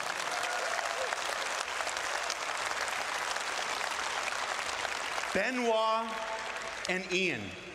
Benoit and Ian took the reins and delivered multiple presentations this year. You may only see them talking in this presentation or this presentation. You're going to see Ian in this one here, like this. But their work behind the scenes, getting all of these presentations up to the standard that they're required, was amazing this year. So Benoit and Ian, you don't have to clap for this one. This is just for me. Thank you so much, Benoit and Ian. All right, you can clap. That's fine. You might have noticed we went on ISC hiatus a couple weeks ago. We went on hiatus a little earlier than normal because we took the ISC gameplay capture team and we dedicated them to the work of CitizenCon for the last almost 6 weeks. Every year at CitizenCon, the devs spend their time creating their footage for you, their showcases for you, and many of them still did. But the amount of work it takes them away from the work of actually creating the game. So our ISC gameplay capture team really stepped up this year for the first time in CitizenCon history and helped folks create the videos. Those amazing looks at Nyx, those amazing looks at Castra, the amazing looks at the sandworm and stuff. So I want to call out Will, Dave, Toby, Alex, and our newest member, Thomas. Hi, Thomas. Thank you so much, guys. They had never participated in a CitizenCon before, and I think they were a little surprised at first at the sheer amount of work that goes into doing this, but they stepped up and delivered some amazing stuff, the last of which you're gonna see some in this next presentation. And then our last two groups of people I want to present, I want to share. Are they back there? Wave if you're back there. You guys ready? I can't see anything. All right, I hope I'm vamping a little bit until Rich Tyra gets into place. I could hide it from you, but I'm not. So the last groups of people I want to thank. Well, let me tell you a story real quick. When I'm back there, and folks are coming up to me, and they're thanking me for this, and thanking me for doing ISC, for doing SEL, for putting this together on the stage today, I'm struck by two things every time I'm thanked. One is that I can't do any of this without you. There is no game project in the world that does a weekly behind-the-scenes docuseries each and every week, and then turns around and does a live talk show the next day after it. And that's only made possible because you guys keep tuning in, you guys keep watching, you guys keep supporting, you guys keep making relatively positive comments about me. I don't think I'm ever going to shave my face again. But it's all right. I just wanted to see what I looked like. You know, I'm like, oh, that's what you look like. All right, I agree with the people. Let's bring it back. And then last but not least, there is one person who makes it possible for me to do everything that I've done here. I've been here for 10 years.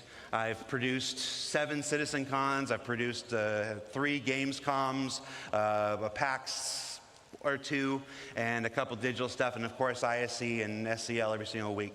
And really, after your support, the only reason I get to do this week in and week out and have these big moments like this is because of the same guy who makes it possible for all of us to do our jobs. So I'd like to thank, where's the camera? There you go. I'd like to thank Chris Roberts. Chris, thank you. Thank you for not thinking Sandy was crazy when she hired me. Thank you for saying yes to so many things I want to do, and for not saying no or getting angry when I don't ask. So thank you so much. I do operate a lot on a let's just do it and see if I get in trouble afterwards thing. So is that Chris there? Are you ready? All right, so with that, yes, he's angry now. All right, so without further ado, let's get to our final presentation of the night. The Star is My Destination, introduced to you by the one and only Chris Roberts. So, jetzt wird es nochmal interessant und ganz kurz, bevor es dann wirklich losgeht, genau, Peacemaker, es ist das Ding, es ist ja irgendwie schon eine Stadt, wo du hast, eine Basis, wo du dann Sachen craften kannst, aber um dann später eine Riesenstadt außenrum zu bauen.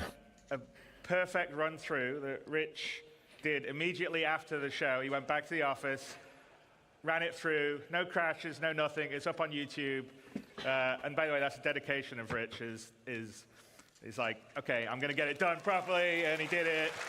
And it looks great, and it doesn't have any screen tearing, because there was some screen tearing. There was a technical glitch in the setup yesterday. So. Noch ein paar genauere Daten kriegen. Watch that.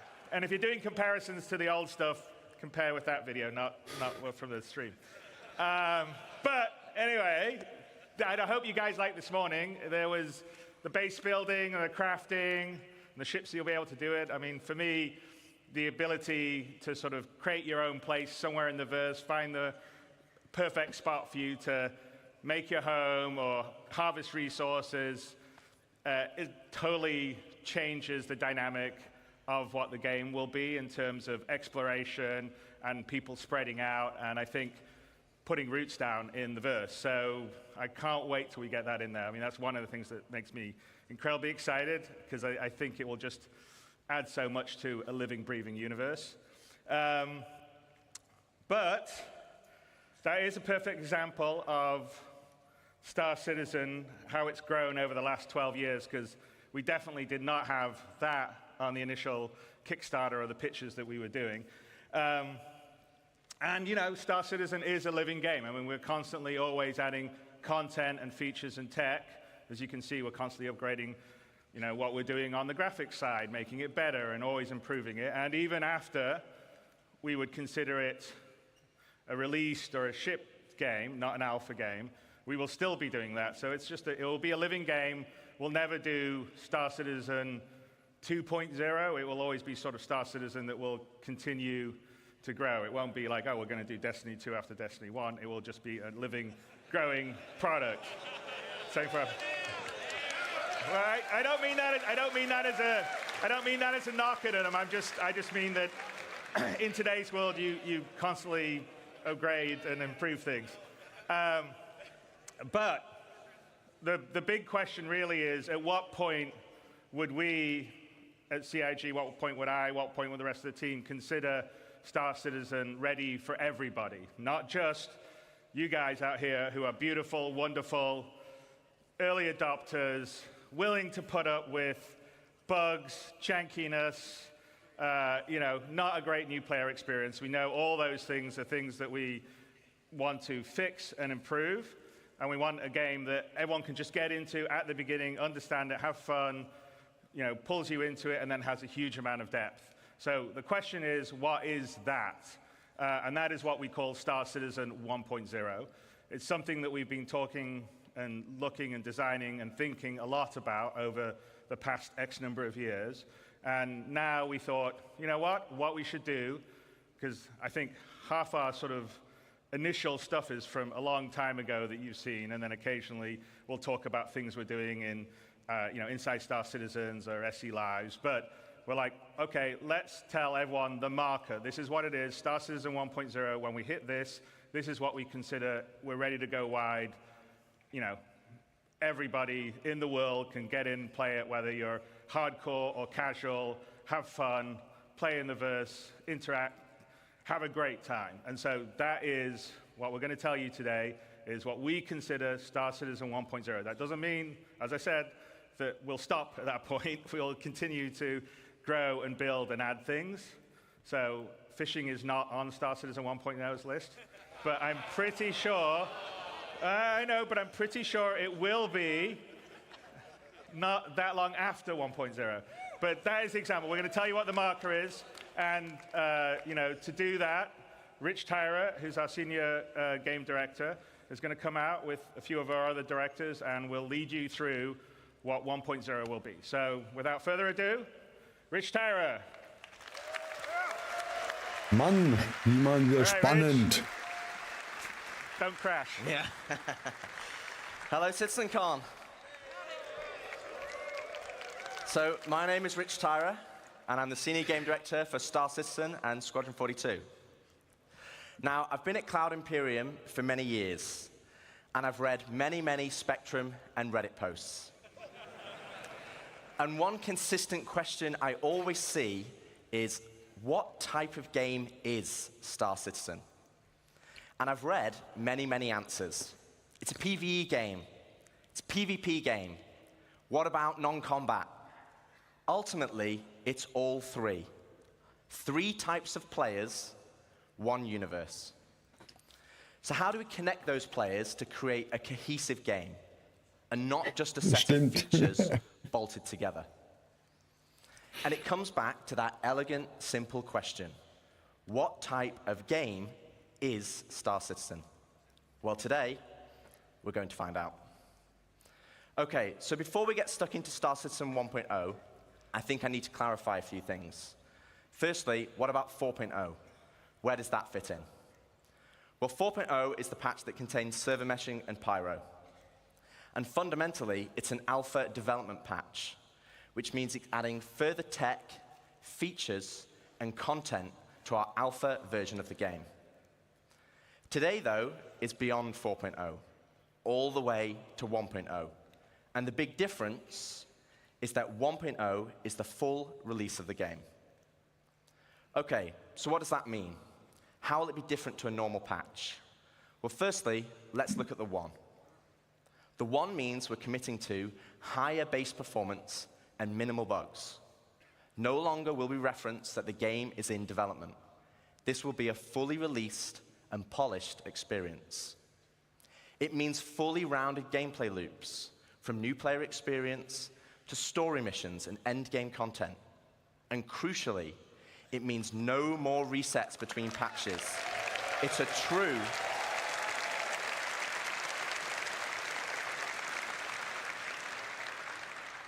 a true persistent universe. So if that's the 1, what about the .0? Well, it's just as important. It means we're still committed to continued development, with new content and features being planned post 1.0.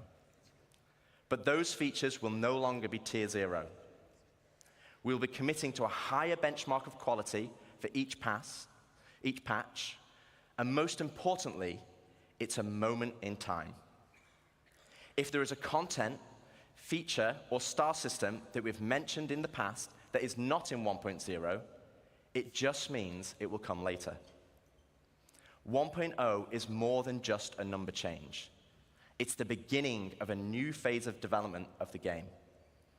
OK, so we know what the 1 is and the .0, but before we move on, I want to address one important point.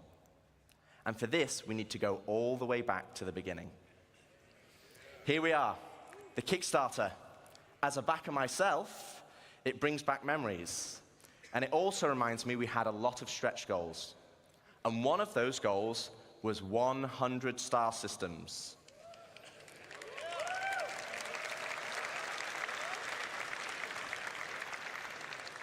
But, and there is a but, the star systems of old are not the star systems of today.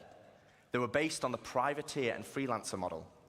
They were unexplorable planets with an isolated and small landing zone and had automated landings. And we all know how that went. To give you an idea, Stanton had 4 points of interest, and the entire 100 systems only had 90 POIs. Compare that to Stanton today, and we have 1,626 points of interest. And that is going to be dwarfed once we start using the Starchitect tool you saw yesterday.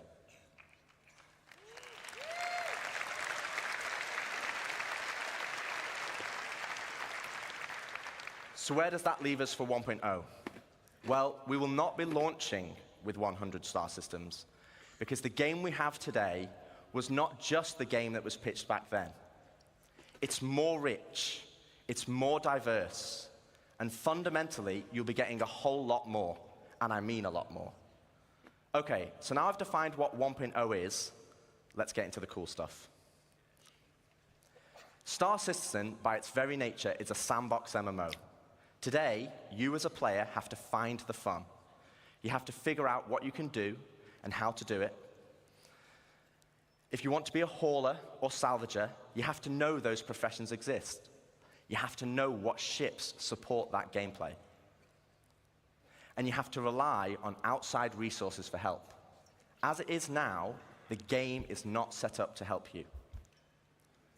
So we're going to add a soft framework, a nervous system, that connects all the professions, ships, and content together. And to do this, we're going to add a main story. To help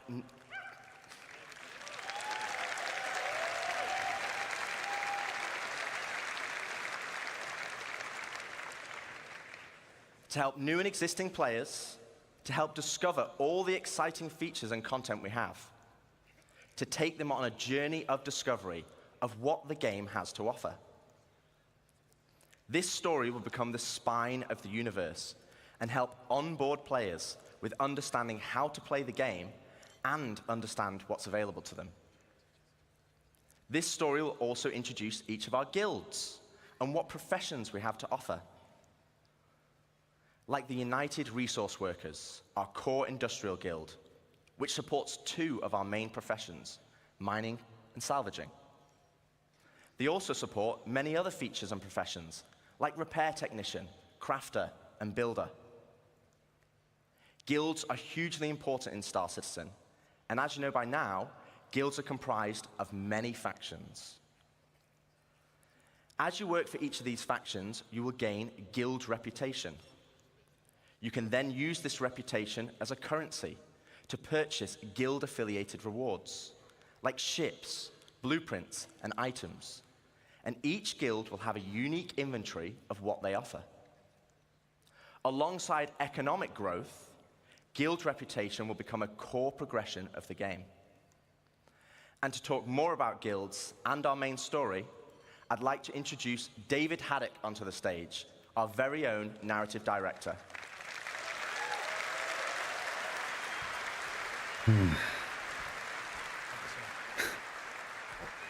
Thank you, Rich. Hello, CitizenCon. How's it going?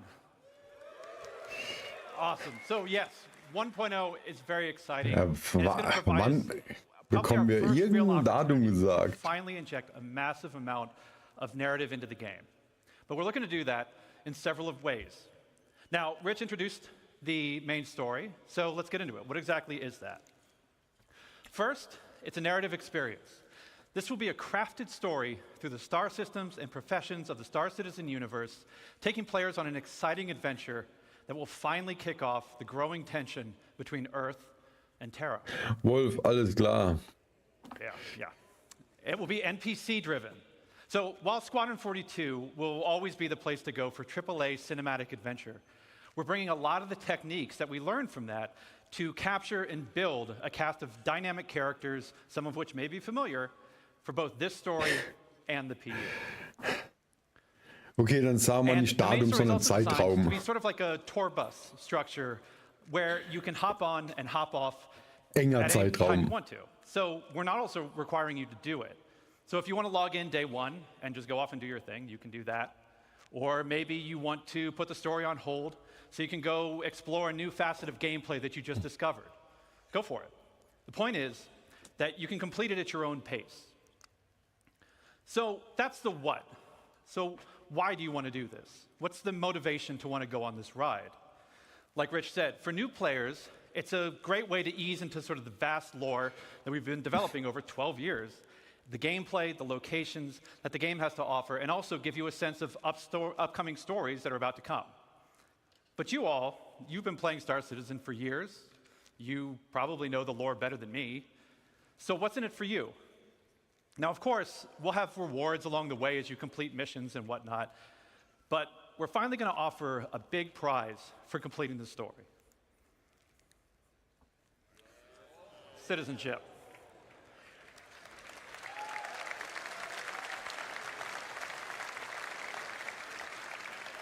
So, many of you already know this, but for the uninitiated, in the UEE, there are citizens and there are civilians. Citizens are members of the population who have demonstrated a commitment to bettering the empire, and as such are given benefits that civilians just don't have. Now, what those differences have been Ja, debated hast du in auch the recht. community over years. Aber mittlerweile 1.0, funktioniert es ja we're mit finally going to answer that debate. relativ gut mit I won't get into the dem full list of benefits that Ankündigen we're going und to offer, auch but can reveal that one of them Fertigstellen. will be around Könnten land Sie ownership. langsam mal ein bisschen wieder was Citizens dazu will sagen? be able to purchase land anywhere in the UEE and enjoy the security that comes with it. But civilians will have a couple of restrictions as to which systems and which planets they can buy on. So that's the why. So where is this adventure going to take you?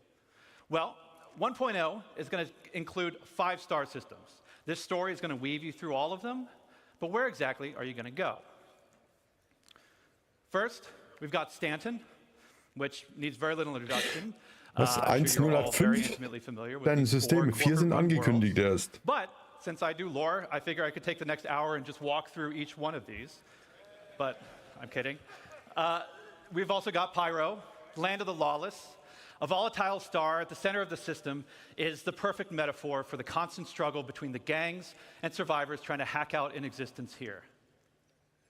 If you saw Ian's location presentation yesterday, then you know that he reintroduced Nick's system.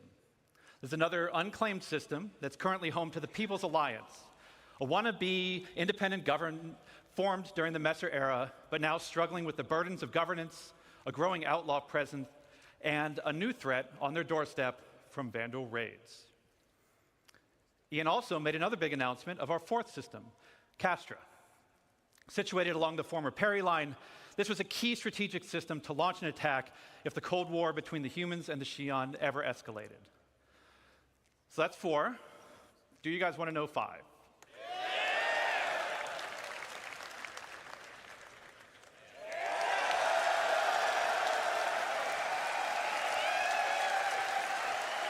Ja.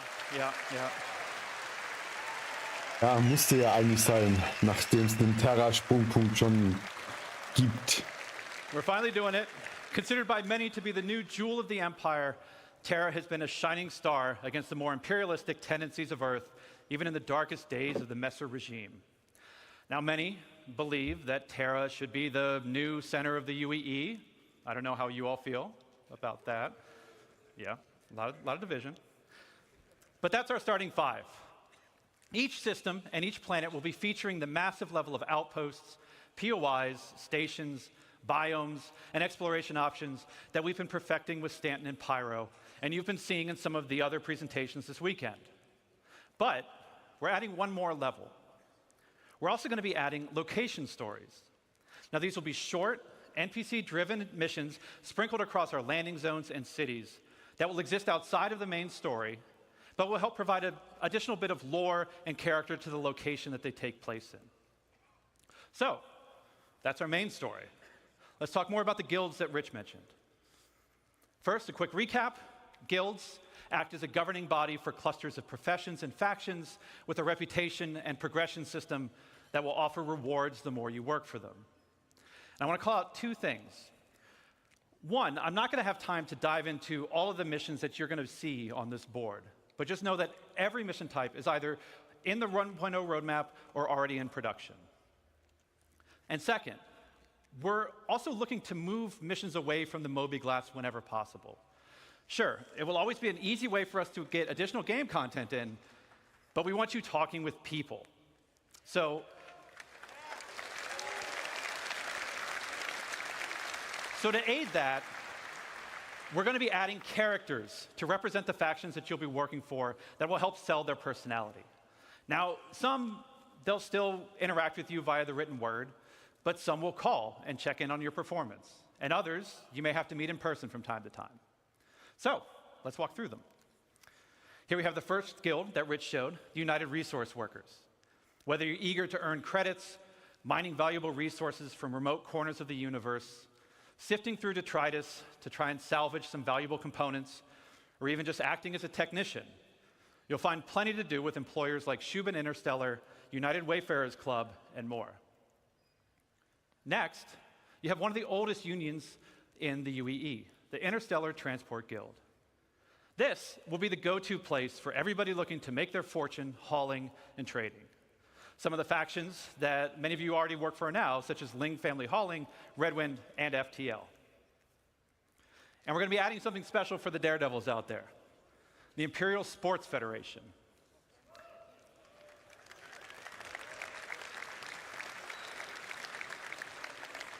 So aside from the usual racetracks that are both legitimate and illegitimate, we're actually going to be leveraging some of our existing mechanics to build new sports and provide an outlet for all you Murray Cup enthusiasts, Cargo Olympians, and competitors to see just who's the best out there.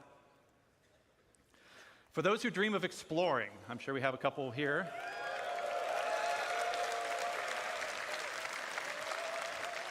We have the Academy of Sciences that was brought up yesterday in the social presentation, if you saw that. This is a science guild that will include factions like the Imperial Cartography Center, who will task you with a variety of missions to better understand our universe, such as sending you into a nebula to do deep scans, or finally seeing what's at the bottom of that planetary canyon. We're going to have a new faction called High Point Wilderness Specialists, who will offer missions associated with the various fauna that we're starting to get into the game, from population control missions to harvesting specific resources for research. Now, I don't know if we have some people who'd like to do combat, but our combat guilds were doing something a little different. Now, previous to this, these were all of our profession guilds. But for our combat guilds, they operate a little differently. See, these two are diametrically opposed to each other. So once you pledge allegiance to one, the other marks you as an enemy. On the lawful side, we have the Mercenary Guild. They represent factions like Eckhart Security, the Bounty Hunters Guild, and even some military contractors. So whether you're pulling together a team of specialists to go assault a ground base, hunting down an elusive criminal, or putting together a recon run to drum up some intel, Mercenary Guild's got you covered. On the flip side, we have the Council. Now, this is a shadowy group comprised of representatives from various gangs, syndicates, and outlaws who mandate criminal activity throughout the verse. You'll be able to throw in with rough and tumble gangs like the Headhunters and the Dead Saints, or work your way up to join highline criminal syndicates like the Atonis or the Drop Kings. But remember, the underworld is a dangerous place run by greed and power. So Mercenary Guild reps might not be the only people you have to worry about, as the syndicates are always looking for loyal soldiers who will hurt their competition and tip the scales of power in their favor. So as you can see, Boah, there's going to be a jetzt universe wird's langsam of wieder exciting heftig. storytelling opportunities for you to undertake in 1.0. But one more thing, we're also going to revitalize our social behaviors to make the populations not only feel more alive and reactive and off chairs, but better reflect the tone and flavor of the areas that they're inhabiting. We want to see the people of Loreville slowly trudging through the streets, overburdened by the ruthless contracts, just as much as we want to see the tourists of Orison gleefully moving from attraction to attraction. And all of this is what's going to make Star Citizen be the experience we set out to make. A diverse universe with a rich tapestry of stories, characters, and experiences for you to live in. To talk more about how all this feeds back into player progression, I'm going to turn it back over to Rich Tyler. Ach ja, komm, antworten. Thanks, Dave. Smashed it.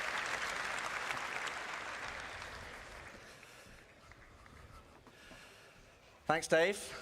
Okay, so we have a main story to connect the universe. We have all the guilds and their associated professions, and we have location stories to give the world depth and life. Crucially, though, we have a new core progression in the game, guild reputation. But what about our other core progression in the game? The economy. So, as we've discussed before, we'll be implementing a Star Sim-powered dynamic economy that will automatically adjust the in-game prices based on player activity.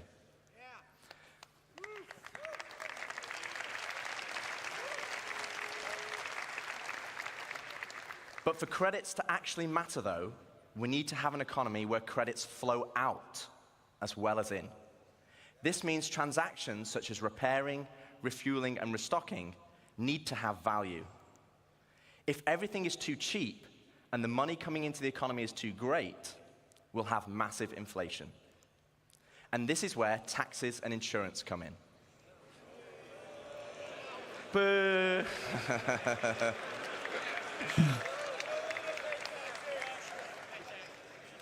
We'll have two main taxes: inheritance tax as part of Death of a Spaceman, and security tax for your base that will cover the cost of planetary shield tech.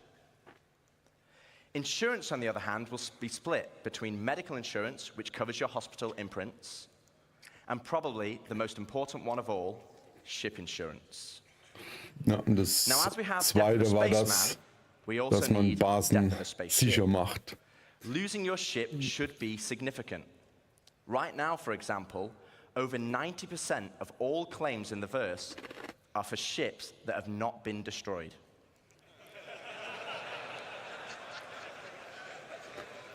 And this is where ship insurance and our new warranty mechanic comes in. First up, we'll have 3 tiers of insurance, with level 1 being chassis insurance, level 2, chassis and component insurance, and level 3, chassis, component, and decorations insurance.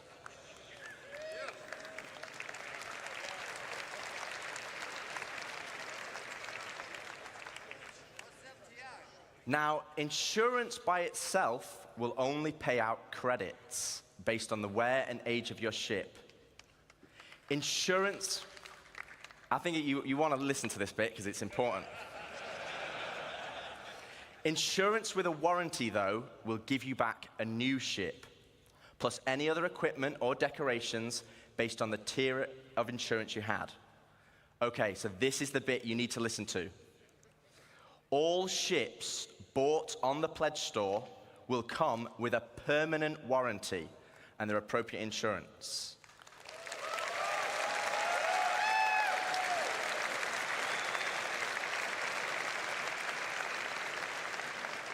This means you will always get your ships back if they're attributed to your account. Other ships, on the other hand, will require a transferable warranty, and these are rare. You'll be able to earn transferable warranties in-game, such as by completing the main story, as an example, and apply them to any of the ships you own. But there will be a cooldown for transferring it between ships, so choose wisely. Now, what about claim timers? It's another fun topic. And getting your ship back without a claim. Well, we want claim timers to be proportional to the crafting timers. This means it's more beneficial for you to go back and get your original ship. For this, we're going to be introducing a shuttle ship, just like a courtesy car.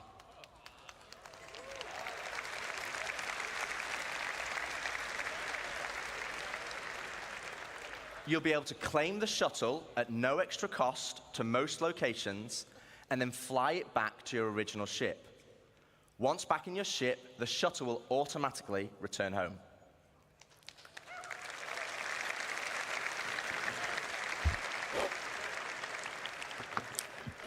If your ship has been legitimately lost, though, then you'll need to claim it back. And as we'll be increasing claim timers, this will mean some ships will take longer than others, with starter or small ships always being readily available, and larger capital-sized ships taking a long time. So it's always better to try and get your ship back if possible. Okay, so we've talked about our 2 core progressions, but what does that mean to you as a player? Well, firstly, it means we have a framework where we can start creating cyclical gameplay loops. But what are they? Let me show you. Okay, so right now in live, if you have a prospector, you probably enjoy mining. And the reward for mining is credits and the enjoyment of the activity. But in 1.0, you might be mining for a whole different reason. And this is where cyclical gameplay loops come in. Firstly, let's add all the manufacturers and ships in. I'll just give you a moment to take that in, because there's a lot. I actually had to ask them to take the variants out, because it didn't fit on this slide. And let's zoom all the way into the prospector, a stalwart of the mining community. But let's say I really fancy acquiring a military Mark II Hornet. Let's go on a simplified journey of how I could get one. Firstly, I know I won't be able to buy it, as it's a military ship, so I'm going to need to craft it. That means I will need the fabrication hangar blueprint. Luckily, I can earn it by doing mining missions to gain rep with the United Resource Workers, and I already have the perfect ship, my trusty prospector. With blueprint in hand and some excess credits, I can now purchase a small plot of land on Stanton and build my fabrication hangar. Step 1, complete. Now I need to grab the Mark II Hornet blueprint. For this, I need mercenary rep, and more importantly, a combat ship. With that in mind, I will do a few more mining contracts to earn enough credits to purchase a Mustang from the dealership. Now I can start doing combat pilot missions for the Mercenary Guild, so I can unlock the Mark II Hornet blueprint. Okay, step 2 of our simplified loop is complete. I have the Mark II blueprint, but I need the resources to craft it. So I come full circle back to my prospector, but this time I'm mining for resources instead. As you can see, this closes the loop. No longer am I mining just because I like it, and there's nothing wrong with that, but now I am mining for a purpose and for multiple reasons. For credits, for reputation, for resources, for blueprints, and ultimately as a stepping stone to crafting my own ships to enjoy other professions. And this is just one of many loops. This is the core of Star Citizen 1.0. Ich glaube, da sind jetzt gerade mehr Fragen aufgekommen, die beantwortet worden sind. Also zumindest bei mir. Player set goals that weave between sandbox gameplay and the soft framework we are adding that give meaning and progression to our professions and features. It's providing the framework for motivation to play the game. That's the journey, though. What about the destination? So Dave has already discussed citizenship and the main story, so let's collapse that for now. Let's talk about endgame content. The content that is designed for experienced players and keeps them engaged. Basically everyone in this room. So how does that look in 1.0? Firstly, we'll have open world content, including missions, group missions, and server-wide events, like we have today, but tailored to endgame players. While the sandbox element of Star Citizen will allow for large-scale battles, we also want to provide challenging instanced content that will take full advantage of not only multi-crew ships, but fleets of ships. And you kind of know how we do that, right? You saw that yesterday. And as you progress through the guilds, you'll be able to accept high-level contracts from government agencies who will offer prototype and military blueprints as rewards. These missions will require the full coordination of multiple players and an assorted fleet of capital, support, and fighter ships. You will finally be able to become the admiral of the fleet, directing your armada from your hologlobe, which, yes, is a feature included in 1.0.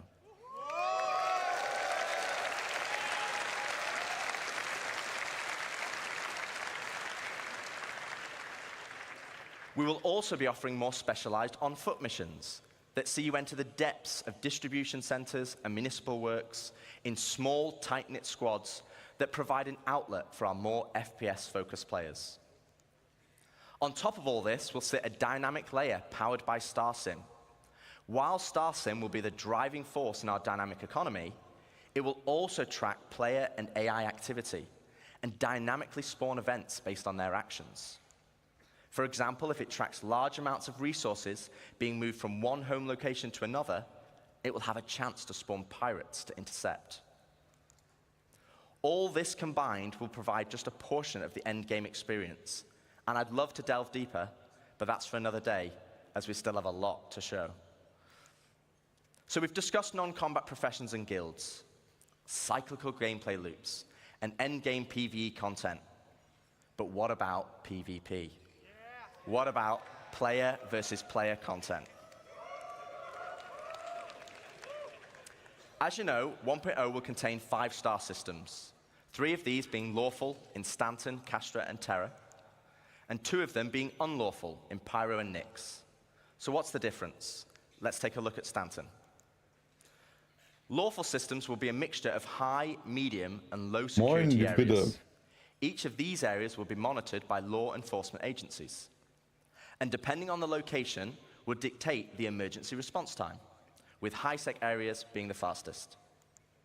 Initially, this response will be measured, but over time will escalate to overwhelming force. This means if someone is attacked, if they can just hold out for a short duration, help will be on the way. Pirates will be able to disrupt this monitoring by shutting down the nearby comm arrays, but this will be highlighted in your star map, with dynamic missions being generated to bring it back online. But this is the PvP you already know and experience right now, just without security forces. But before we jump into an unlawful system, let's explore what options you have if you pirate a ship. Okay, so first up, let's discuss ownership. All ships and high-value items that you own will automatically be assigned to you. This means if someone steals your ship, you can mark it as stolen, either via an insurance claim or in your Mobi. This will then trigger a dead man switch on the stolen ship, meaning it will cease to function after a period of time. But what options does this leave as a pirate? Well, you can still salvage it. You can tow it back to your fabrication hangar to dismantle it for resources. Or, if you have a high enough rep with the council, our criminal guild, you can get the dead man switch disabled and pay for a new title deed to become its new owner.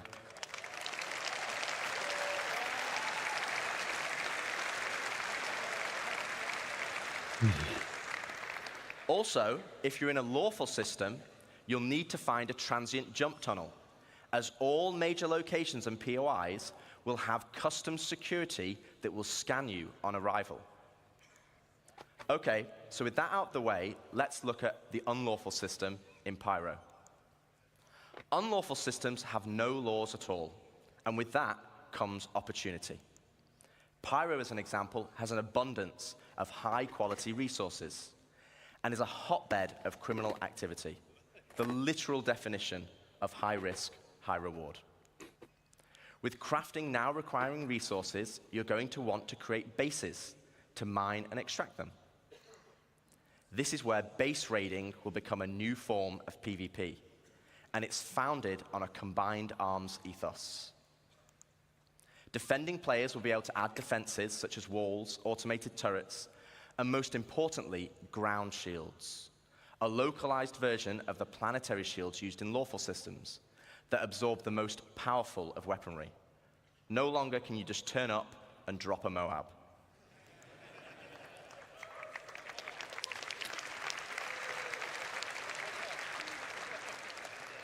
One huge difference, though, compared to planetary shields, is that these shields can be disabled. You will have to strategically assess each base and punch your way through its defenses on foot to eventually bring down the shield generator. Once the shield is down, then you have options. You want to raise it to the ground, you can bomb it from the air. If you want to extract all the resources, though, you'll need to infiltrate the base using explosive charges and hacking while fighting off the defenders. Now, both piracy and base raiding is founded on sandbox gameplay. And again, that's the essence of Star Citizen. But we want to add more. Something where you can log on and immediately find the action and fight for a purpose. So first up, let's go on a history lesson. In the early 2600s, there was a fledgling corporation called SEAL that had developed a new system-wide planetary shield technology, the same technology that will provide protection for your bases today. To prove this tech, they wanted to use Nyx and Pyro systems as a testbed. With the promise of high-quality resources, SEAL lured independent miners to man the shield network in exchange for shield protection for their settlements. As a prototype, SEAL couldn't provide total coverage over all the mining settlements, and so they created the SEAL Tokens program, allowing the most industrious factions to purchase shield coverage for their work. The network consisted of multiple linked bases on the ground that then linked to several stations in orbit around each planet that then connected to the nearest relay in the shield network, which eventually linked back to the shield core, which oversaw system-wide distribution of the shield technology. Factions could then earn SEAL tokens for working on any part of the network. They could then use these tokens to buy shield coverage, but with the competition amongst factions being so intense, SEAL was only able to offer shielding to the hardest workers. Unfortunately, due to outlaw interference, SEAL eventually pulled out of Pyro and Nyx and pushed for a more automated solution in more civilized systems. So fast forward to present day, Without Seal's backing, they had to pull out and leave it as it is. And welcome to Station Warfare. Wow. Ich glaube, da werden wir heute noch kein genaues Datum kriegen. Oder überhaupt kein Datum. Resources, orgs can take ownership of these structures to gain access to planetary shield tech. Which, as you know, would make their bases invulnerable. Unfortunately, there's a catch. There isn't enough to go around. And as in the good old SEAL days, the system still works via the SEAL token program. To earn tokens, you'll have to assault a location and then deposit resources to power the network. This begins with ground bases and ends at the shield core. Each structure occupied will then accrue SEAL tokens over time, with larger structures earning more, and at the end of each week, you must then use these tokens to purchase shield protection. With shield coverage being limited, though, the system automatically selects the orgs with the highest bid from across all shards. Meaning for that week only, a certain number of orgs will gain access to shield protection. So this is a chance for your org to become the de facto leader of a system. It means you'll be able to log on and immediately find the action and fight for your org. And finally, it's not just sandbox PvP or ganking. You are fighting for a purpose. So once you've won your bid, what then? Well, to talk more about that, I'd like to welcome Ian Leyland, Star Citizen's creative director, to the stage. Ja. Das ist... Good luck. Thank you. All right, hello CitizenCon. Thank you, Rich. Thank you, Dave. So to continue the conversation of large-scale endgame org activities, let's go back to Pyro 3, where the ground bases were being built earlier today. This morning, we saw the small habitat being built by Luke. And then we saw Deck start to expand the base into a commercial enterprise.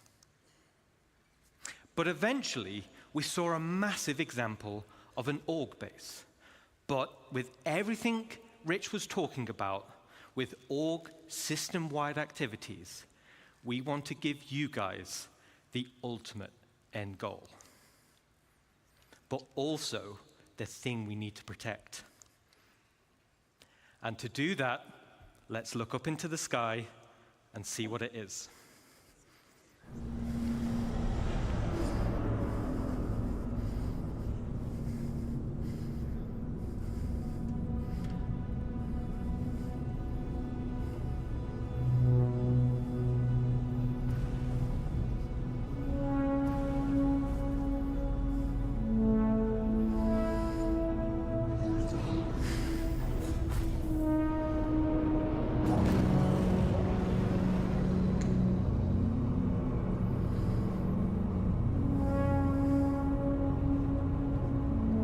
Okay, kommt jetzt die Weltraumstation von der Orga.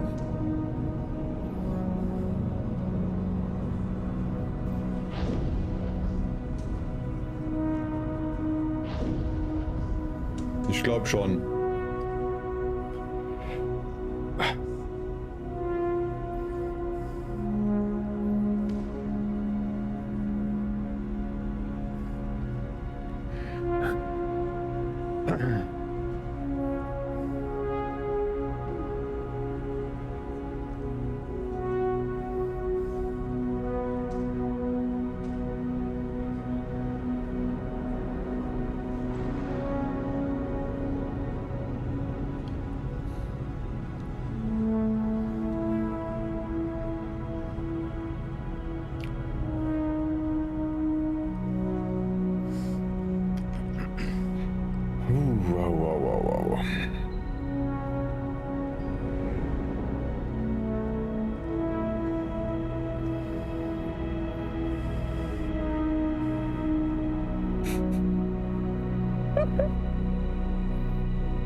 Oh Gott.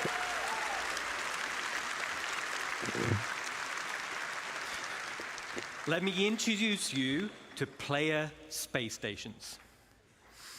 Finally, you can build your home amongst the stars. This will be the starting point for your base of operations for system-wide org activities. But why is this an end goal?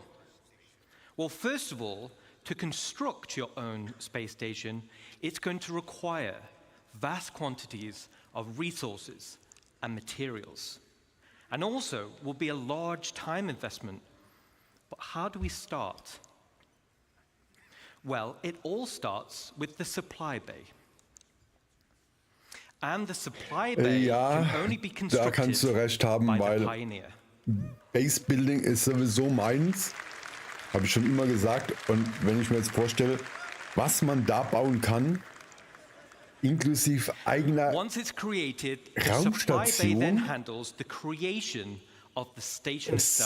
ja. Now, we're in grey box development phase, so the artwork's not final, but let's go on a journey and start building our space base.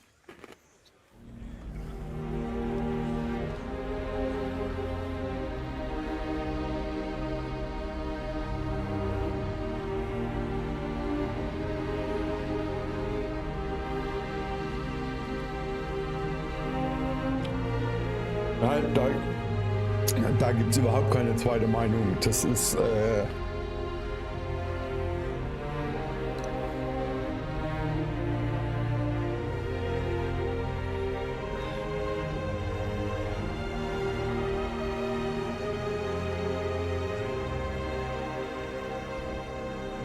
ja, Morris, das geht komplett ohne PvP, weil du ja gehört hast, dass es sichere Systeme gibt und in den sicheren Systemen zahlst du für deinen Schutz einfach Credits und dann hast du da keine Probleme mehr.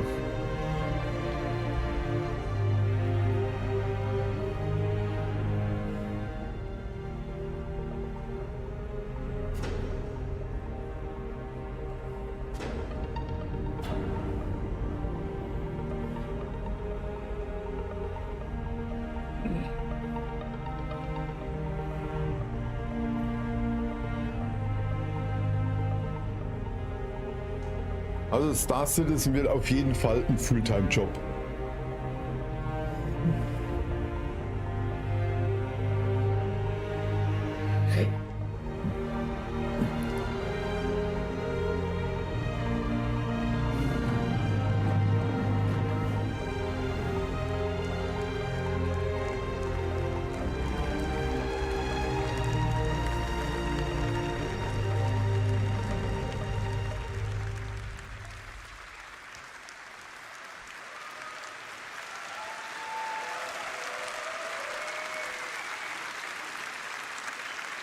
Awesome, awesome.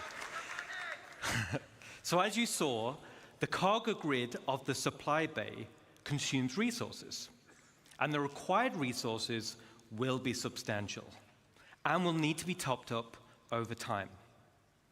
So this means orgs will be encouraged to have efficient logistic networks to feed the supply bay.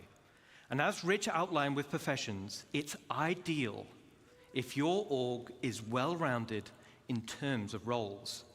Even the starter player can contribute. The supply bay has automated construction drones, which are used to create the station. And unlike ground bases, many drones are used at once to create the base. Once the station is built, the supply bay then integrates into the station itself. So here we are. We've built our core station module, and it's big.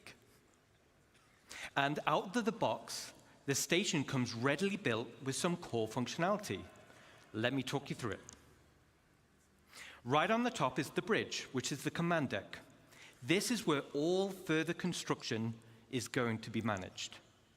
From here, we can then monitor the status of the entire station. We have access to power and water management, Power and cooling is something you'll need to consider carefully. It also is an area to set permissions for who can enter particular areas, either divided by the ranks of the org itself or open to the public. And there'll be a radar station to track the Habe ich mir auch gerade überlegt, ja. Das ist nur das Grundmodul. And the terminals to access logs of who has visited the station and see what they did. So let's jump back in game and take a stroll through our bridge.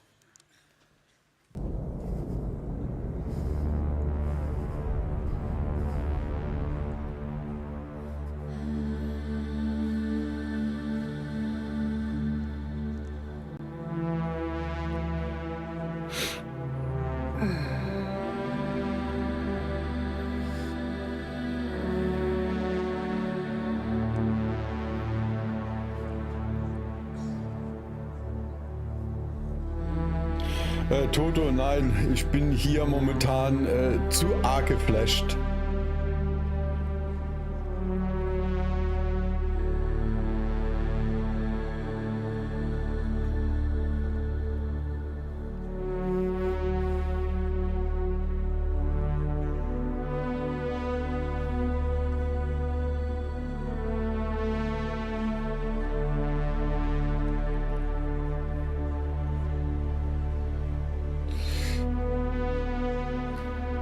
Mein Charakter ist falsch dargestellt. Ich habe graue Haare.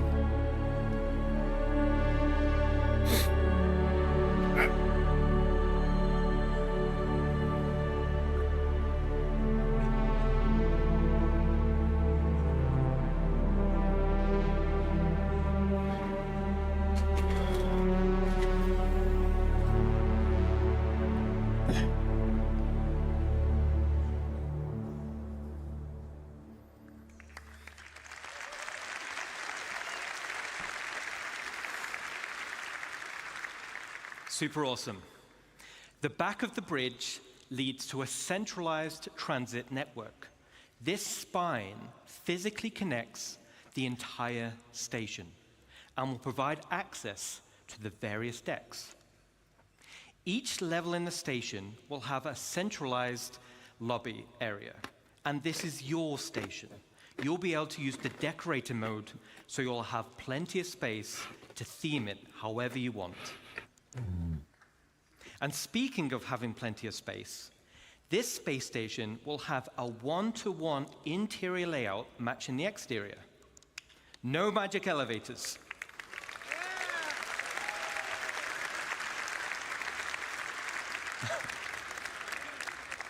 So you can circumnavigate around the entire perimeter, and it's wonderful.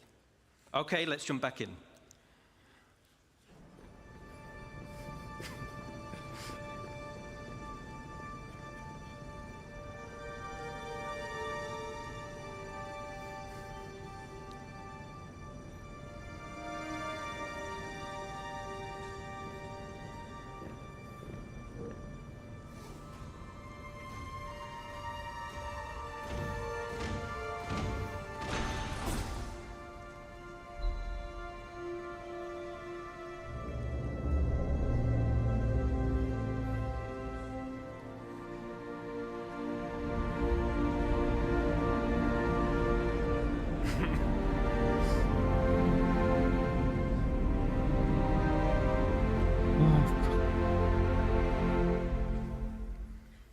All right.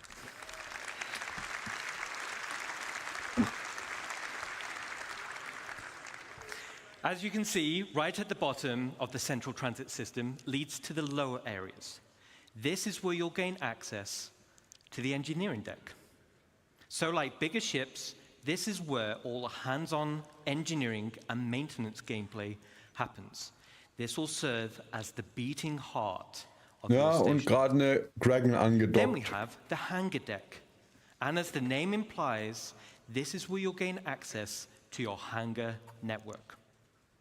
The base station comes with a large hangar already built, along with 2 docking collars, and also empty slots for another 2 medium hangars when needed. There will be a vast network of internal road systems, meaning you can quickly drive from one hangar to the other. No elevators needed. Okay, let's check back in.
Aber da sieht man wieder, Star Citizen verdient wirklich den Namen MMO. Massiv Multiplayer. Weil ja, das ist wirklich massives Multiplayer-Spiel. Right. So your station hangar will offer some enhanced logistics. For example, there'll be spaces for several freight elevators. And there'll be empty modules for open ship parking for vehicles and ships, vehicles and ground vehicles. And there'll be also exit points where you can simply drive out into your station. Then there'll be also an upper level for the observation deck. From the observation deck, you'll have a control room. And from here, you'll have master control over the freight elevators and the vehicle elevators. This means that even before someone has landed, their new cargo can be up into the hangar and ready to be loaded up. Now, everything we've spoken about so far is what comes with your station. Let's talk about what you can do to expand it. As I mentioned before, the station comes with a predetermined interior network of corridors and roads. And in this network, you'll find an array of bulkhead connectors. Bulkhead connectors will come in tiers 1 to 3, which drives the size of room you're able to build. In the interior build mode, this is where you start to expand the interior of your station. The rooms will require resource and time to construct, and once built, you can rename each room, which will be reflected in the station's minimap. The interior of your station will have ample areas for you to expand. You can build generic empty rooms, and you can fill with items to your heart's content. You can also build specialist rooms, where the theme and functionality is already set for you, such as mess halls or infirmaries or generator rooms. And of course, there are shops. So similar to the small shops we built around the ground base, this is on a much bigger scale. But that's just the interior. Let's talk about the exterior. Ja, da sind wir jetzt bei dem Thema, was man noch dran bauen kann. On the exterior, we have minor hard points. These are attachment points located on the upper and lower surfaces of the station. Using build mode, you can customize your station with a variety of modules which tailor it to specific functionality. Some modules cater towards resource collection, such as gas harvesters, while others are geared towards defense, like shields or turrets. This goes back to bridge operations of power management. A situation may arise where power priority is needed. Then we have major hardpoints. The core station module comes with 2 hardpoint connectors. Major hardpoints are used to connect substantial wing additions to your station. The first example... Oh, Scheiße. Ja. Ja. Awesome, thank you. Awesome. The first example is the cargo wing. The cargo wing will Da stehen Caterpillars, die siehst du kaum auf dem Bild. Capacity. So this is ideal for orgs who are specializing in hauling. Then we have the refinery wing.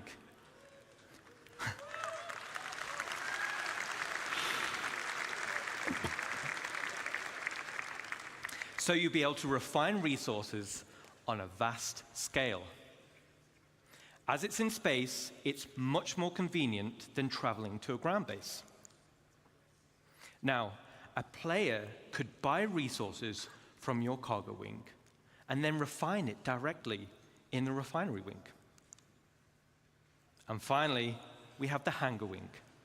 So, all right.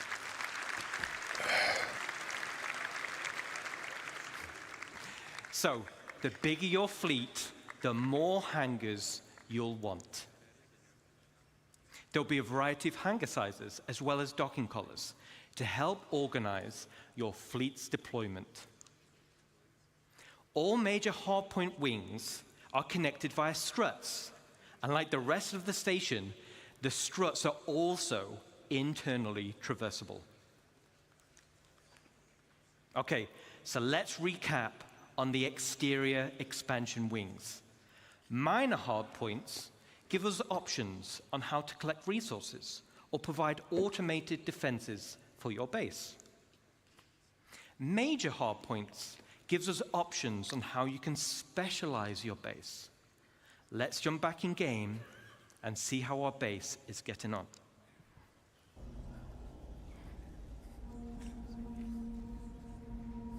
Ja, das ist...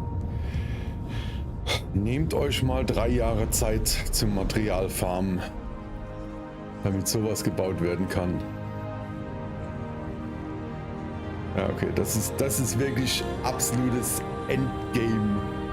Orga-Endgame.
All right.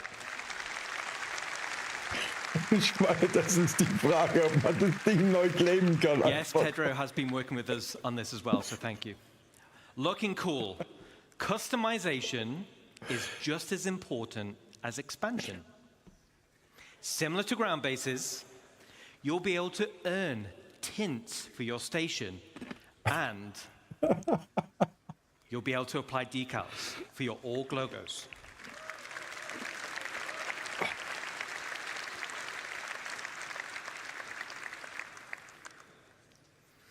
Outside of minor and major hardpoints, your station will come with 2 unique base expansion points. One on the top side behind the bridge, and one on the underside. The top side will be for the crow's nest. Now, all the other modules built so far have very specific functionality, but I'll admit, this is for the org members out there who want the ultimate in personal space.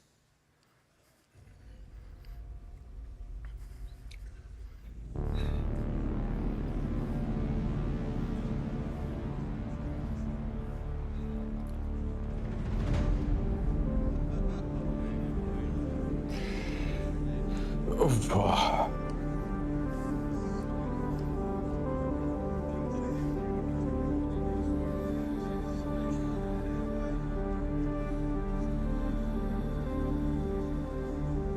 Ja, das Sonntag, das habe ich auch schon überlegt und ja, wie gesagt, ich habe echt das Gefühl, das Ganze, was sie da jetzt die letzten 2 Tage gezeigt haben, wird gar nicht mehr so lang dauern, bis man das Ganze sieht.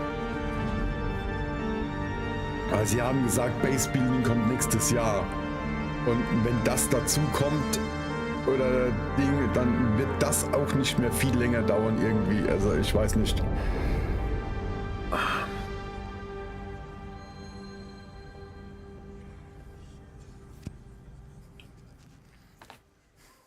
Alright.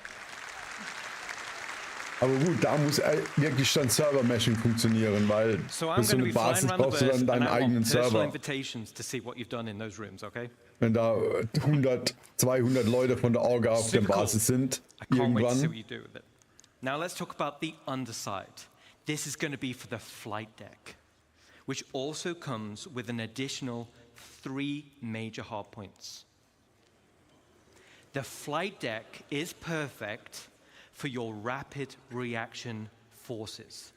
It's ideal for fighters, but big enough to fit most ships.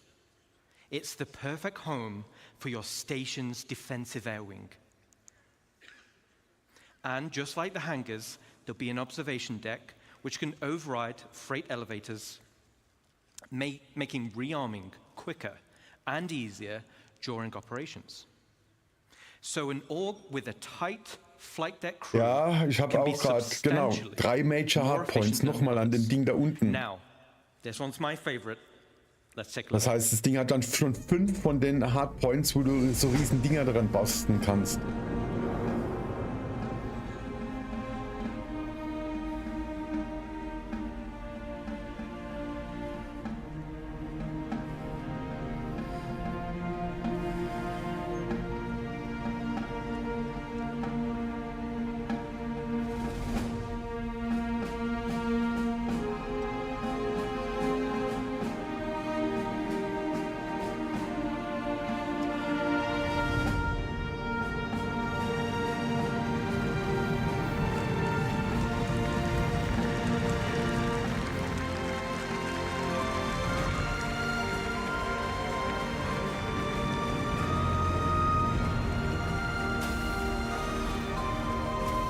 Ja, vor 5 Jahren wäre ich da auch wahrscheinlich noch skeptisch gewesen. Vor 3 Jahren wahrscheinlich auch noch. Aber mittlerweile ist es wirklich einfach, sie zeigen nicht mehr viel oder nichts mehr, fast nichts mehr, was wirklich nicht dann auch bald kommt. Das ist leider das Problem. There's a few little Easter eggs in that video. But why do you need a flight deck for your rapid defenses force? Well, if you've built your super awesome station in a super lawless system, now you're the potential targets for others. Everyone will have their eyes on your resources and wonder what gear you've got in your inventories. And let's say we didn't win the station warfare bid that Rich mentioned. Let's take a look at the inevitable.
Ich weiß nicht, ob sie übertreiben. Das ist immer die gute Frage. Moment, ich muss mal kurz...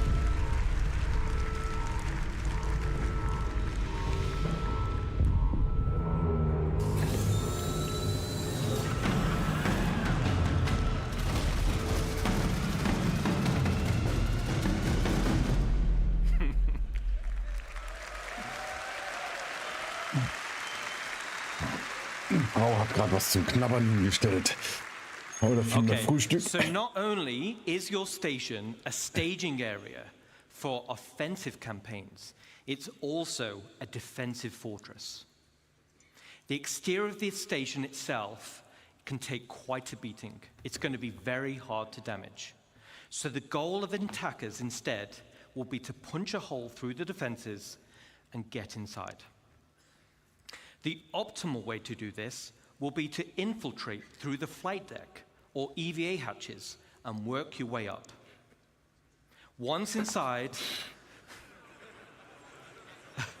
yes, once inside and you've cleared out the hangar, you may also want to consider airlifting in a tank or two to clear some corridors. Raiders will have to hack freight elevators or bulkheads in order to gain access. And of course, bring enough ships with them to start hauling out the loot. Gaining control of the bridge will allow access to storage, which would otherwise be unhackable. So, as a defender, there are a variety of automated defenses you're able to install internally within the station, such as blast doors, which seal shut, systems to be breached, and a range of turrets like anti-vehicle or anti-personnel. These will all help slow down the attack and give time for your reinforcements to show up. So let's do a final recap. This is one of the end game goals for dedicated orgs, and will be your base of operations for system-wide activities. The station can be customized both in the interior and the exterior, meaning you can tailor it to your own requirements. And it's your very own home amongst the stars. But wait. But wait. There's one more unique module we can build, and that is the dry dock.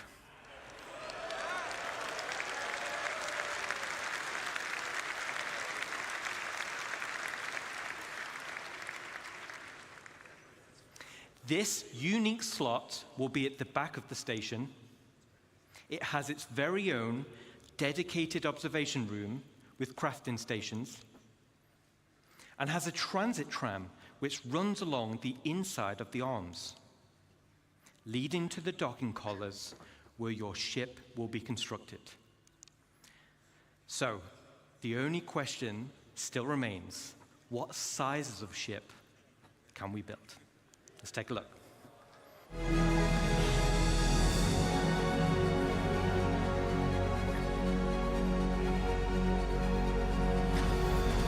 Ja, Pulsar, ich kann dich total verstehen. Wie gesagt, also ich muss echt sagen, mich hat halt Star Citizen in den letzten Jahren immer eher positiv überrascht wie negativ. Ich war nie so... Ja, keine Ahnung.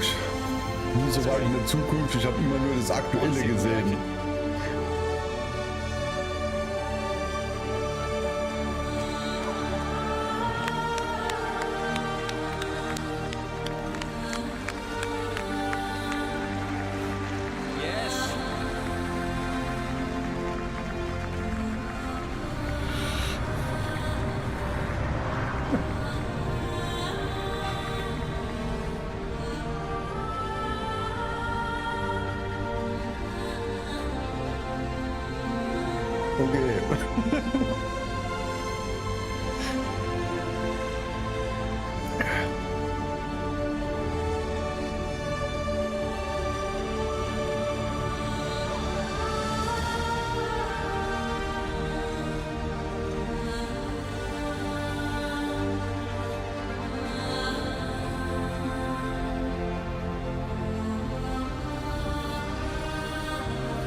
Thanks, Ian. So now we're talking.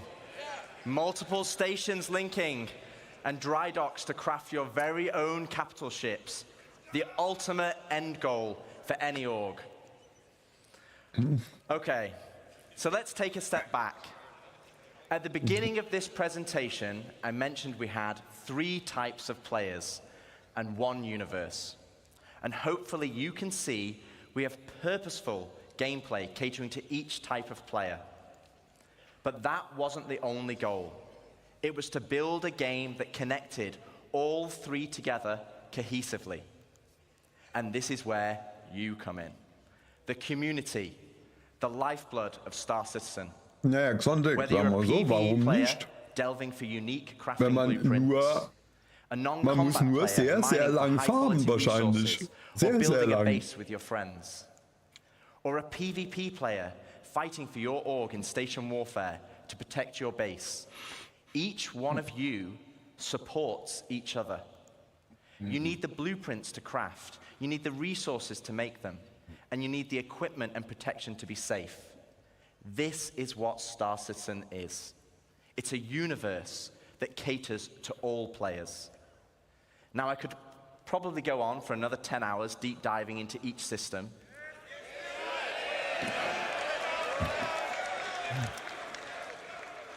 But I'd do Jared out of a job, and he needs future ISCs and SC Lives and CitizenCons. Today was to reaffirm what type of game we are making. And I hope you continue to come with us on this journey as we march towards Star Citizen 1.0. Thank you, CitizenCon, and can we welcome Chris Roberts? No? No? Yeah, 1 second.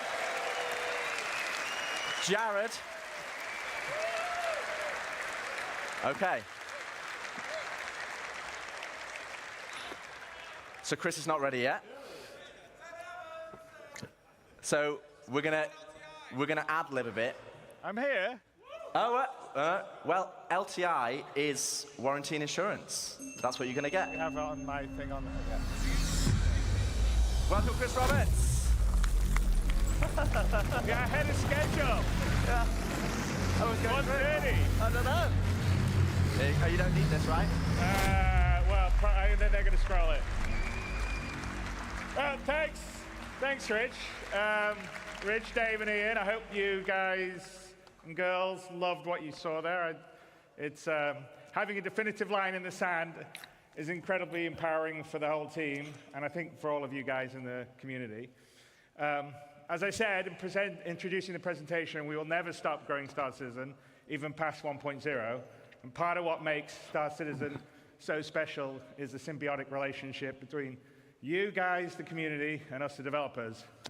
And I know I can be accused of feature creep, but you only need to look at Spectrum, Reddit, and Discord to see countless great ideas and suggestions that come from people playing a live alpha and seeing areas that the game can grow and improve. And often we take these on board because they will make the game better.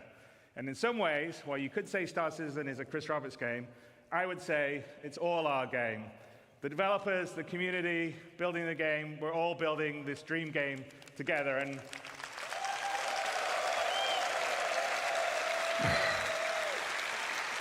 I think that's what makes it special.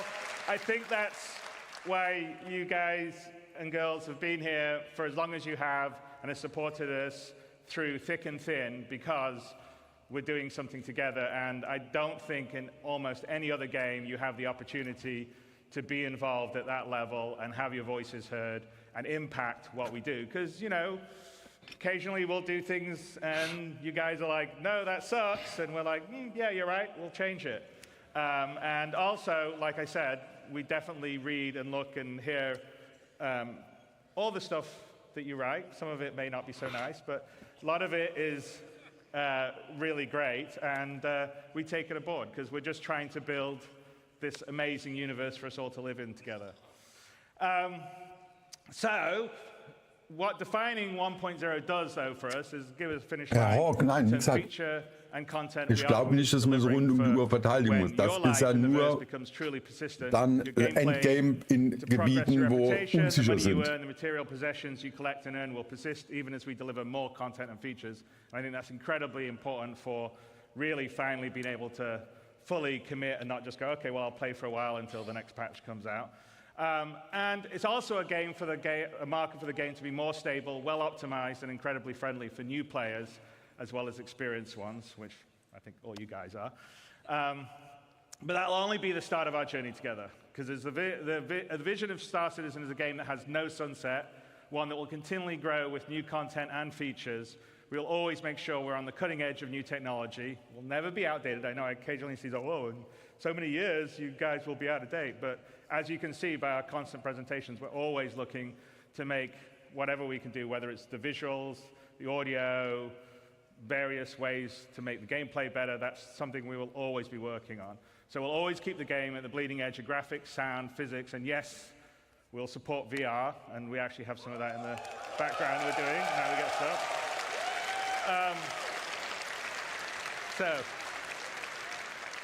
So I hope you've enjoyed this year's CitizenCon. We demoed a small prologue that opens Squadron 42 live, with a few crashes to prove it. As I said, there's a really great full playthrough, no crashes, that Rich did immediately afterward that's up on YouTube. And we've given a date to finally deliver the spiritual successor to Wing Commander that the team and I feel comfortable in hitting. We've defined what Star Citizen 1.0 will be and shown features such as base building and monster hunting that will be delivering the next 12 to 18 months. 4.0 and server meshing and Pyro is coming at the end of this year. We're already in Evercati on 4.0. I think some people have been streaming some stuff. And in coming weeks, we'll continually stabilize and improve the experience as it moves into PTU and then goes to live. With this, we will have delivered the majority of what we showed last year at CitizenCon, with the remaining features coming early next year. And there are over 1,000 people committed, 1,000 people at CAG committed to bringing you all this and more. We love what we do, and we're inspired by your passion and support. We know that we are truly lucky to have such a strong community that shares the passion and dreams we do. You allow us a privilege that almost no other developer has, the ability to dream and reach for the stars. And I truly mean that, because as a developer, it's very unusual to be able to build a game of the ambition that Star Citizen is and Squadron 42 is, and that's all down to you guys and girls. So thank you very, very much. Peacemaker, alles klar. Dann hier einen schönen Sonntag, Mittag noch und bis die Tage.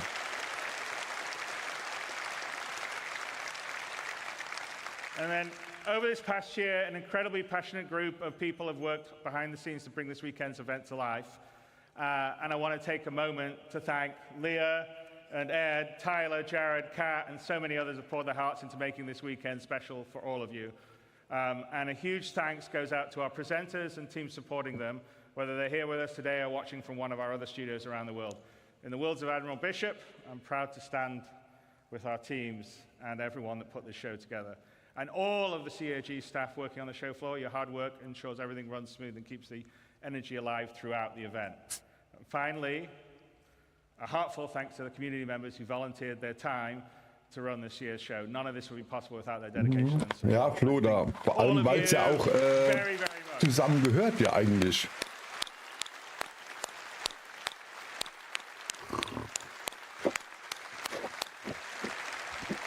And you know, many of us in the team are going to, myself included, are going to head down the road to the Factory International for the Enter the Atmosphere event that Atmos is doing.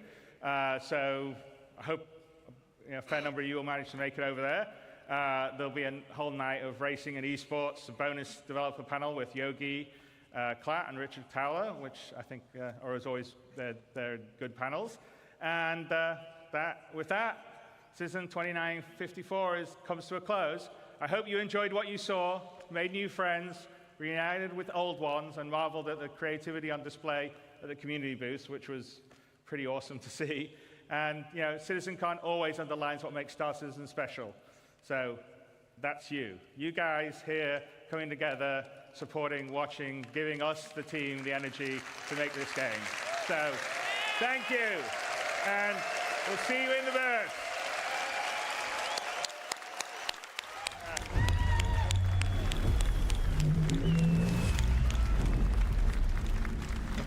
Okay.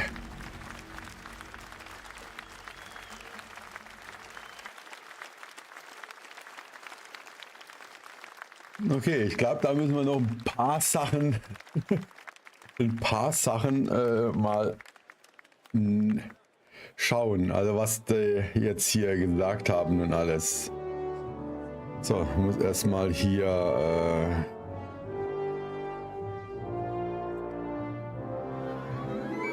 das hier so machen.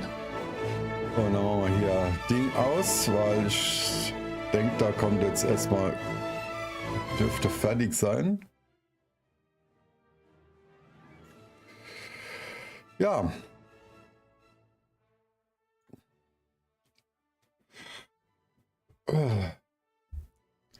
Ja, Floda, wenn du jetzt da bist, reicht's.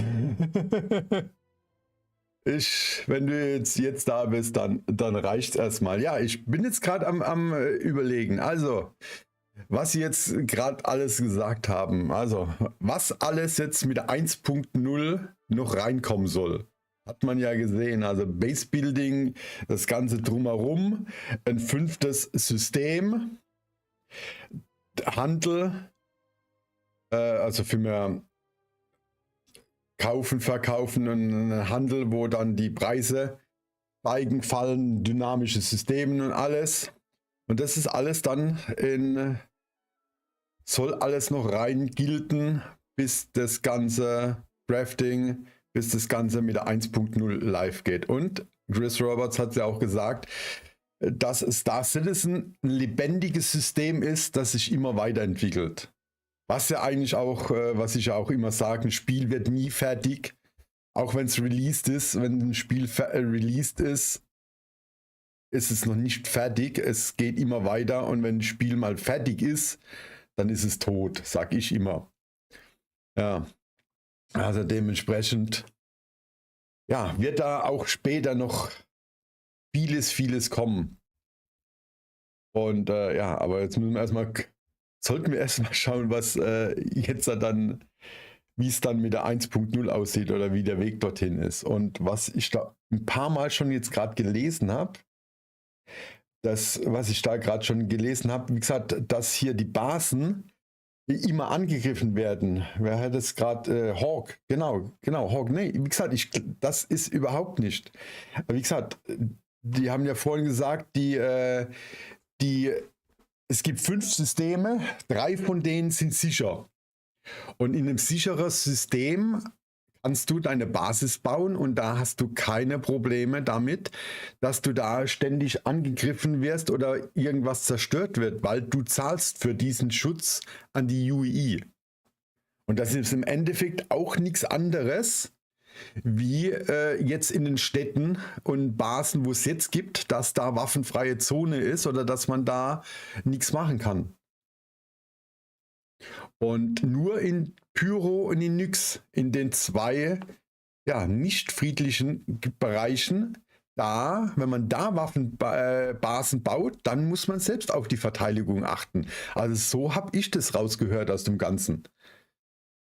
Da muss man wirklich dann auf die Verteidigung achten, da muss man ständig parat sein und da kann man natürlich angegriffen werden und da gibt es halt diesen PvP-Content, den es in normalen Dingern nicht gibt. Da gibt es PvE.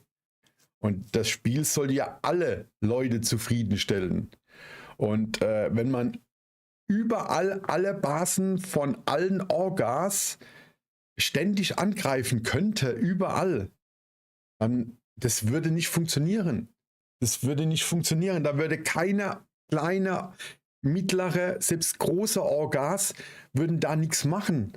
Weil was würde es bringen, wenn man jahrelang, tagelang, monatelang farmt, um so eine Basis zu bauen und andauernd kommt irgendeiner und wird es wieder kaputt machen.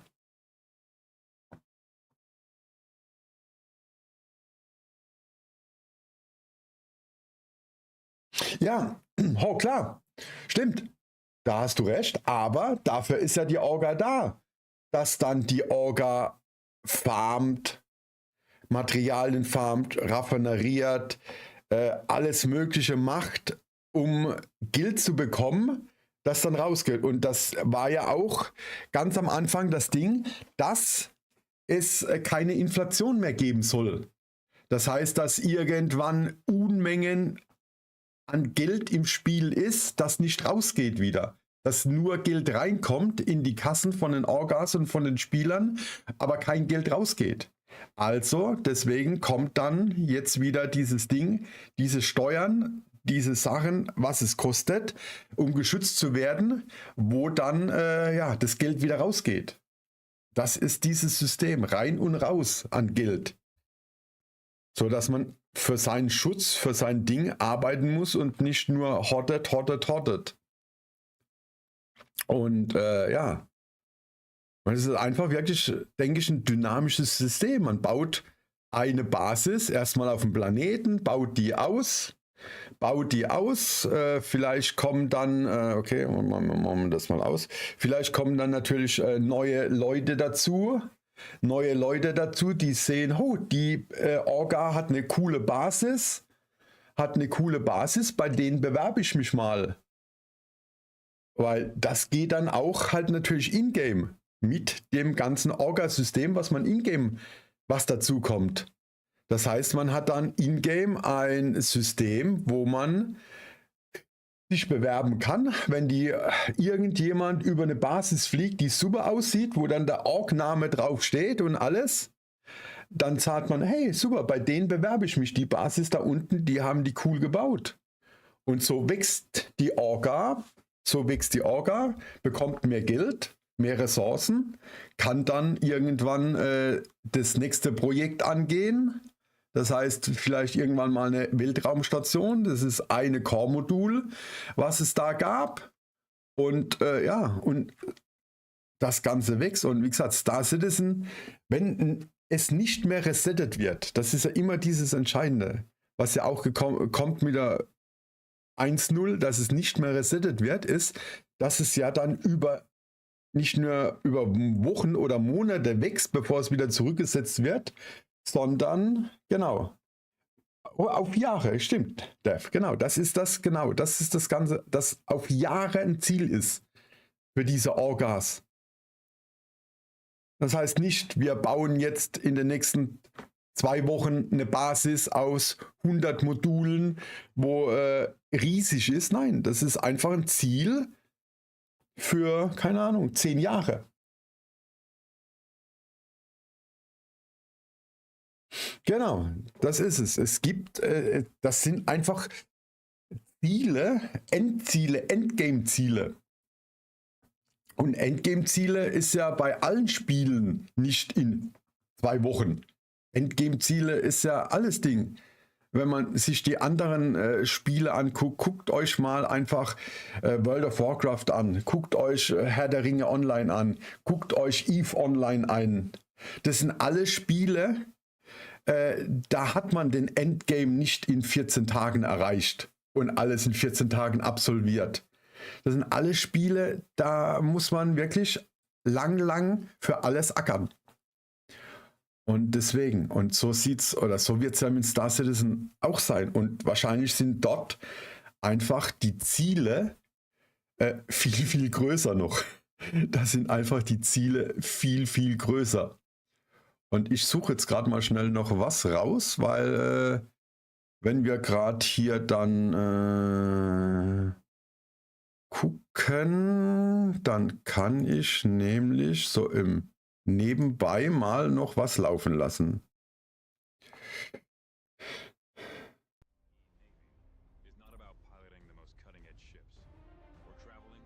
So.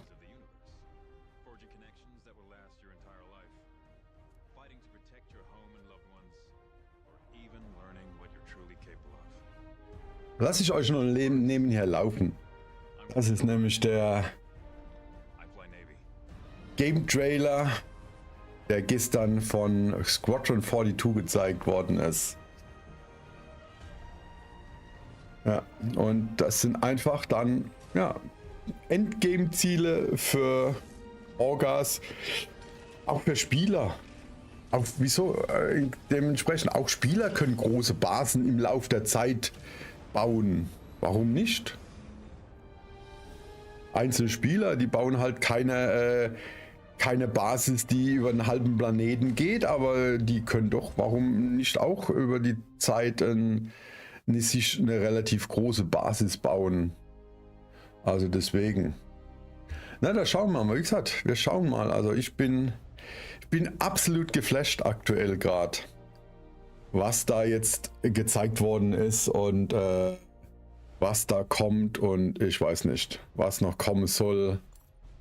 Boah, das ist schon heftig.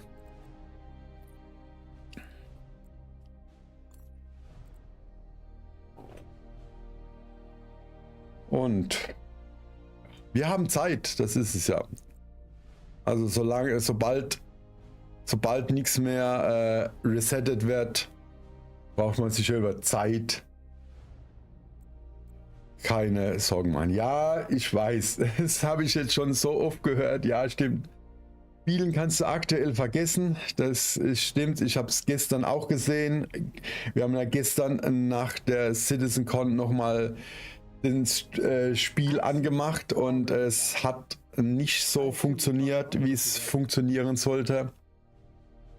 Und ja, aber da muss ich einfach immer wieder sagen, ja, ich weiß, dass es im Launcher steht. Es steht im Launcher, dass momentan die Performance im Keller ist von den Servern. Ich bin aber auch sicher, dass die Jungs wahrscheinlich 24 Stunden irgendwo arbeiten. Da wird es keine Verschnaufpause gerade geben. Ja, ich weiß. Ich gehe auch jetzt nicht. Wie gesagt, wir könnten ja jetzt heute auch nochmal jetzt auf den Server gehen oder gucken und alles, aber ich lasse es gerade bleiben, weil ja, es muss nicht unbedingt sein. Man kann auch einfach mal ein bisschen Pause machen, oder gut, ich mache öfters Pause, die Tage, aber nichtsdestotrotz einfach mal Geduld haben, vielleicht noch 3-4 Tage warten, wenn der nächste oder übernächste Hotfix noch kommt, dass es dann wieder sich normalisiert. Aber es war doch einfach schon öfter so. Deswegen, es war doch einfach. Nee, Little Niggy, ich glaube nicht, dass die sich alle gerade selbst feiern. Ich glaube, das ist nur die hier irgendwie gerade was zu sagen haben oder sonst irgendwas. Der Rest wird schuften.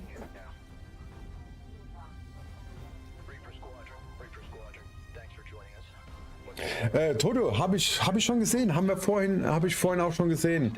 Haben wir vorhin hier im Stream gezeigt und ja.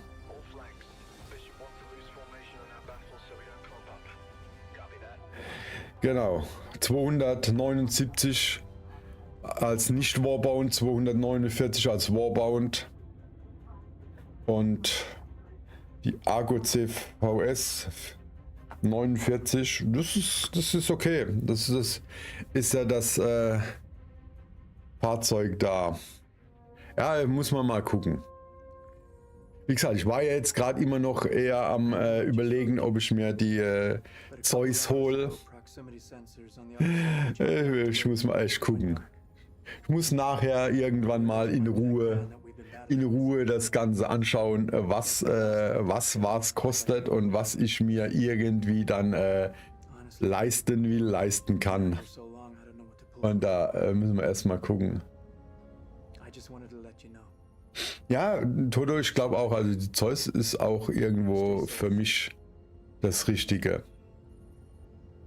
Wobei, wie gesagt, die Star Lancer ist natürlich auch nochmal ein bisschen besser.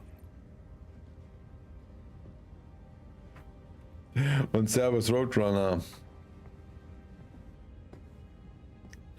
Ja, ich bin auch gerade im Überlegen, was ich rausschmeiße und dann, was ich dann wieder reinhole. Deswegen, da muss ich heute Nachmittag, heute Abend mir mal in Ruhe meinen Hangar anschauen und meinen Hangar ausmisten und umbauen oder so.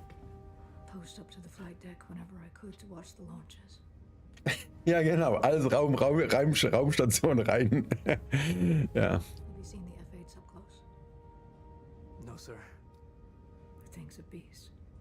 Aber wer hat gestern den Trailer da oder den Prolog von Squadron gesehen und wer war gehypt und wer war nicht gehypt von dem Ganzen?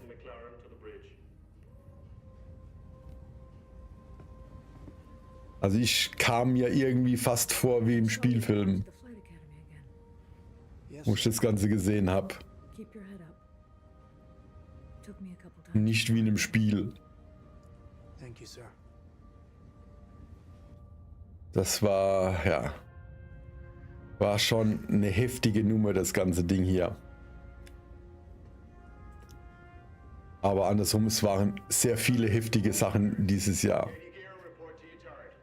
Gefühlsmäßig sogar echt mehr, wie sie letztes Jahr rausgebracht haben.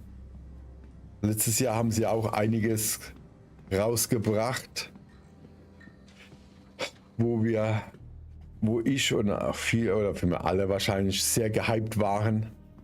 Das Präsentationsvideo, wo sie letztes Jahr gebracht haben. Aber wie gesagt, dieses Mal ist ja nochmal irgendwie eine Hausnummer mehr gekommen. Ja, genau, das ist schon in-game. Das ist auch der Grund, wie gesagt, das ist ja auch einer der Gründe, warum sie und auch die Zeus und alles, warum sie die 324 jetzt vor der Con auf den Server hauen mussten. Ja, stimmt. Genau, Roadrunner, genau. Klare Worte zur Versicherung.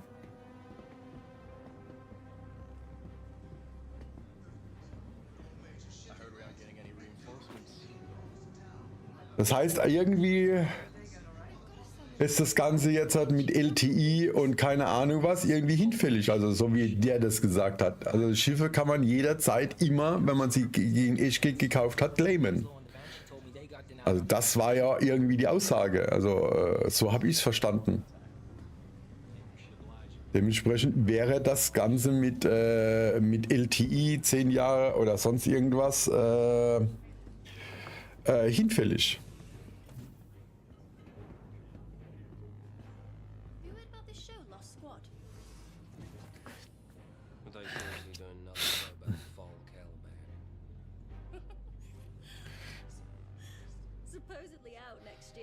Ja, Odyssey oder Starlancer, ach Gott, na, ich weiß nicht.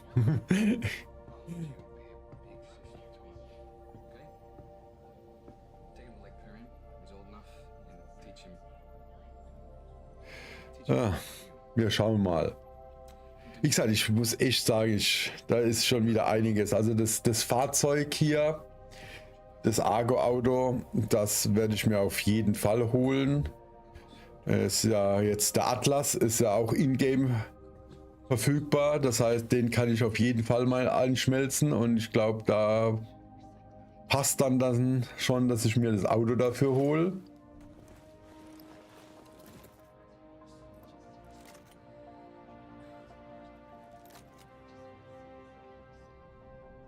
Was heißt ein bisschen mehr? Also die hatte fast doppelt so viel Cargo.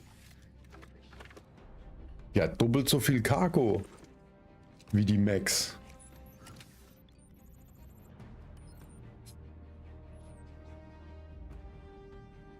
Hey.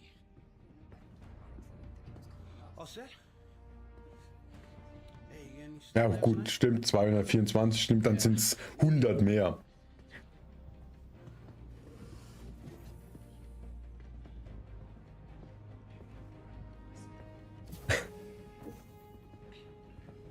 Ja, aber sie hat ja auch Dinge.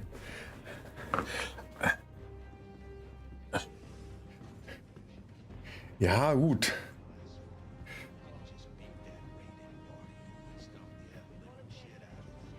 Aber es muss ja einfach auch für jeden was irgendwie geben. Oh, bad news. I heard Goofy was assigned to your rig for this last shift, so brace yourself. Your controls are gonna be screwed. Die Galaxy mit Cargo-Modul ziehen, ja.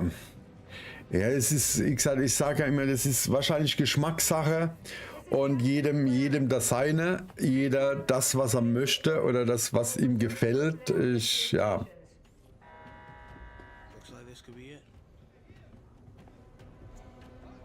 Star Citizen ist halt auch gerade bei den Schiffen vieles Geschmackssache. You got it.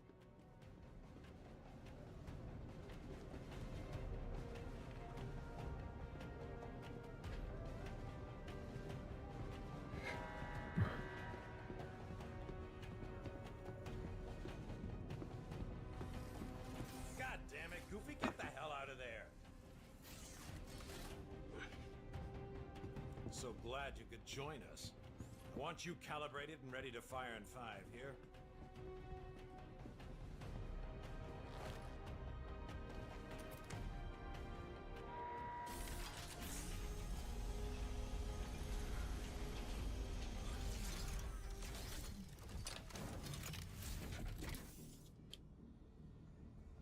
So, ich lasse euch aber noch mal.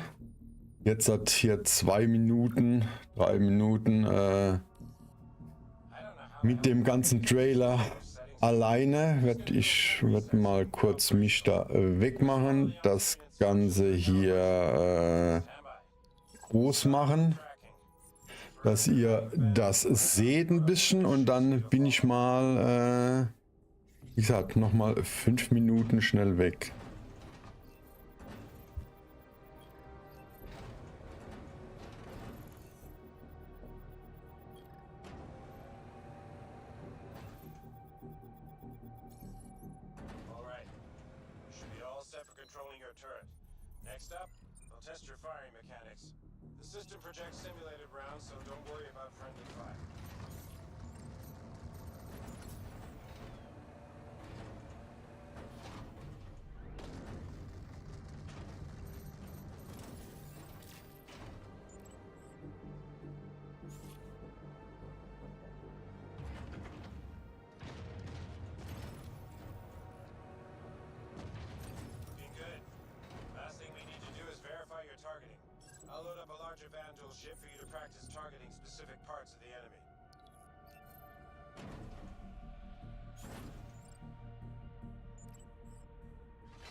Targeting is tracking solid, so that should do it.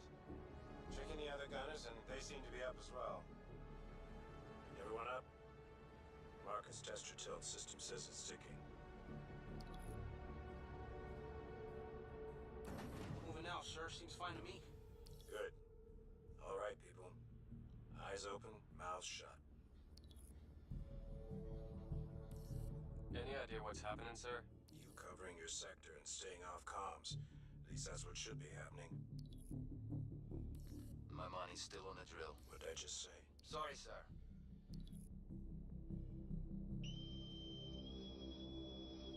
About time. Shut up.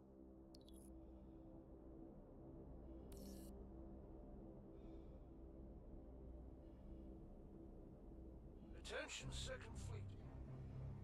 This is Admiral Bishop. For 6 months now, we have faced an elusive enemy determined to see the Empire burn and every human with it. There have been battles. There have been losses. Each and every one of you has proven yourself time and again, but today I must ask for more.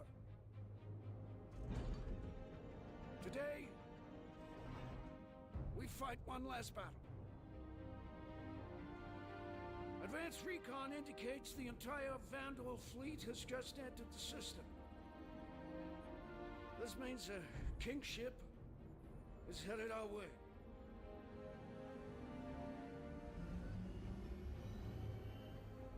Now, some of you will not survive today,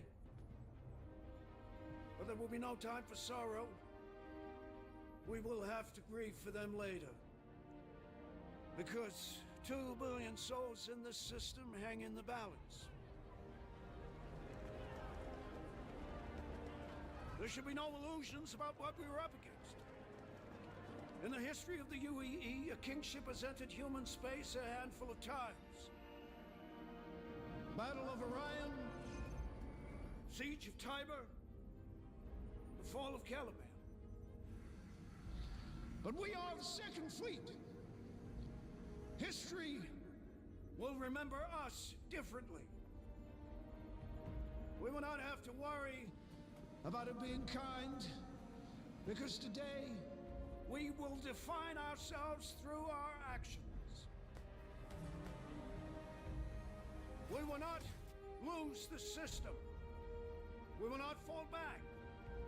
We will win because we have to.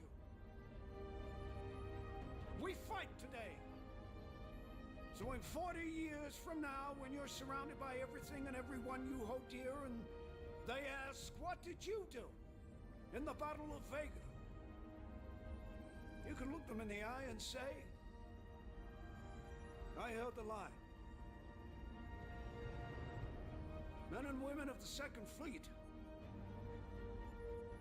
I am proud to stand with you today. Good luck. Bishop out. Nice speech. Any word from the recon team? Not yet. Let's get into position.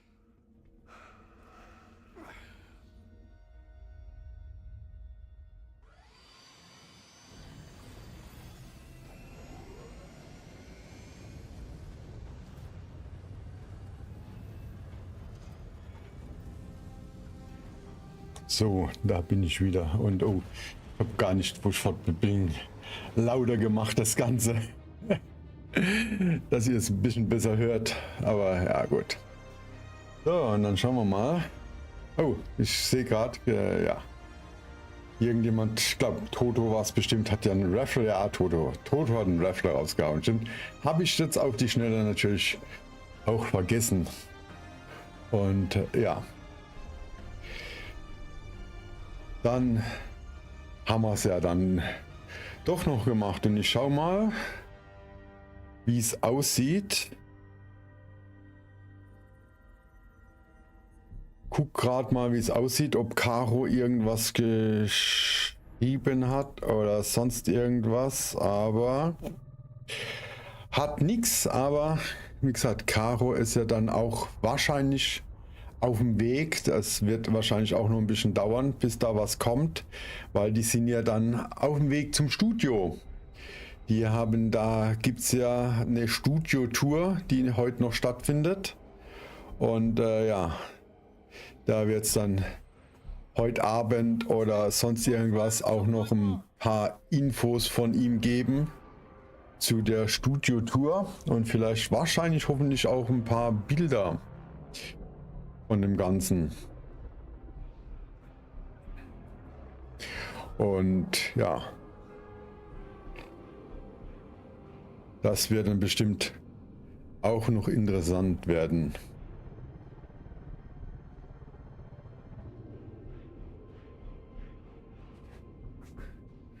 Kann mal gucken, was... Ich stelle mal kurz die Auflösung hier ein bisschen höher. Weil wenn schon, denn schon, wenn das hier schon angeboten wird. Moment, so. Gehen wir noch ein bisschen von der Auflösung hoch.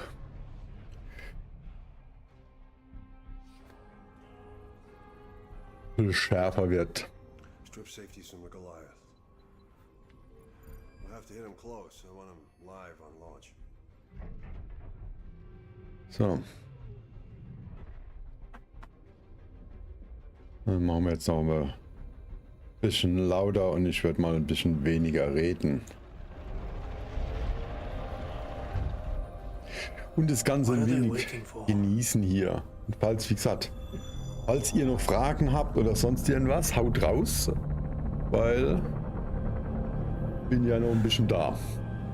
Und aber nicht spielen, sondern nur ein bisschen hier quatschen und schauen. Können wir das auch so machen dann. Was euch noch brennend interessiert.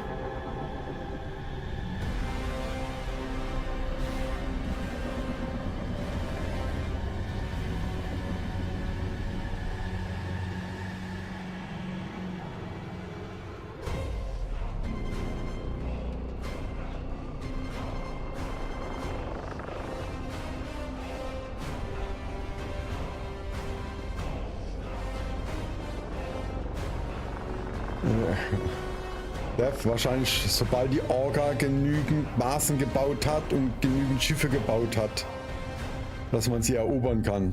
Nicht kaufen kann, erobern.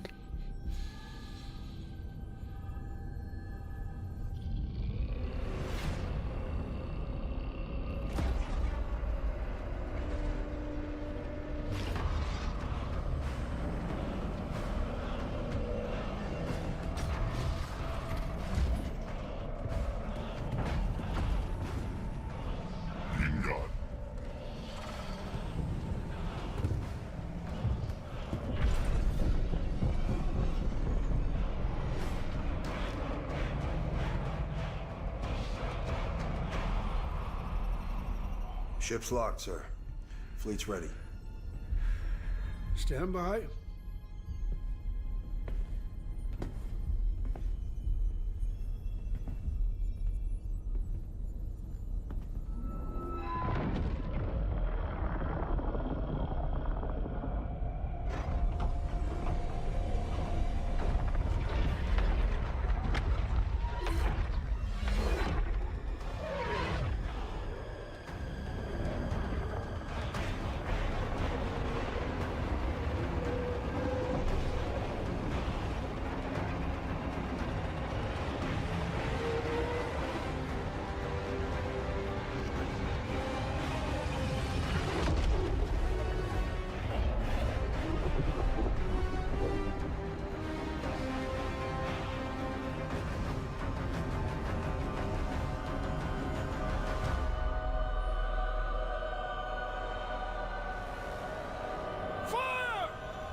Los, Joints!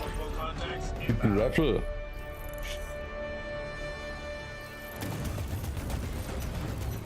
Got one! I got one! Good kill.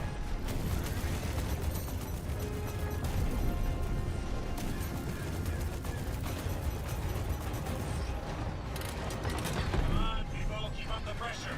Another wave. Yeah, I see him.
Marking enemy sides.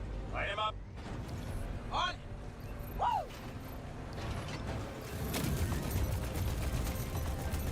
Target down. Good kill.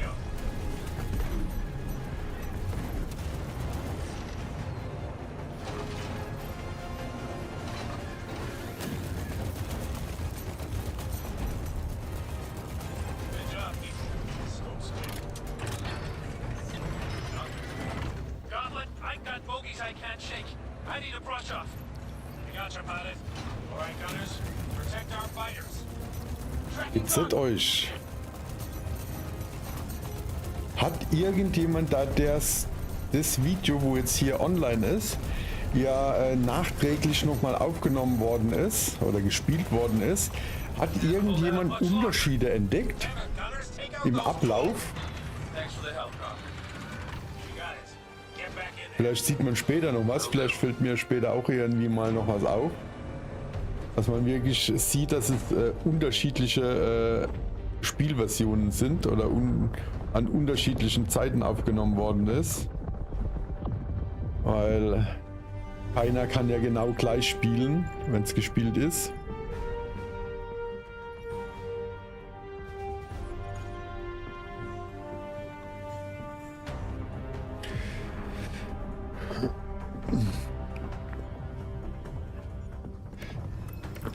August, shift your position back and drift 8 degrees off X-axis.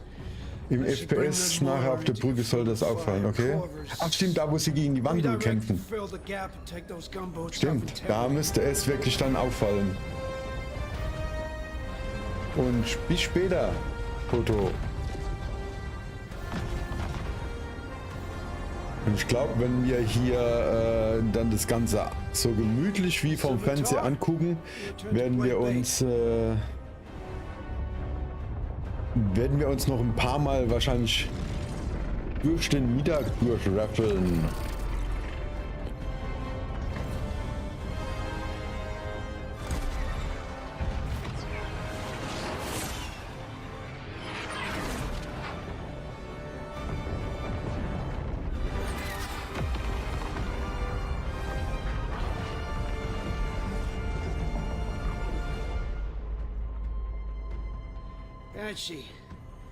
Push forward. Let's see how strong their line is. Raiden, you're their support.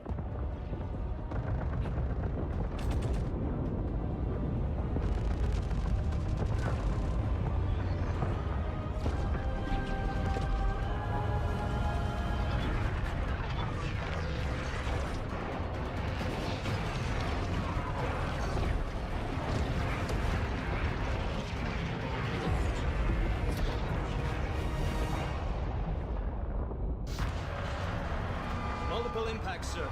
Could have been capital ship fire. No, it's too focused. It's more like heavy fighters. Do we have a line on them? Turrets have been taken out, sir. Gauntlet, come in. We need you to sweep up some fighters on us.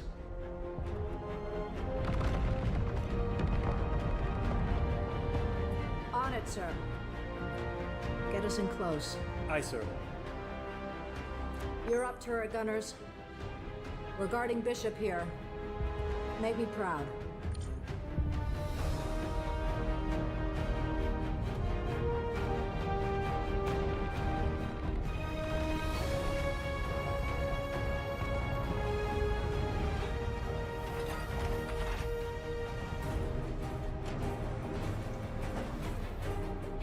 War echt absolut genial, wenn es hier so reinschwenkt, wie es dann von den Render-Szenen umschaltet ins Live-Gameplay. Das ist einfach so genial gelöst und gemacht.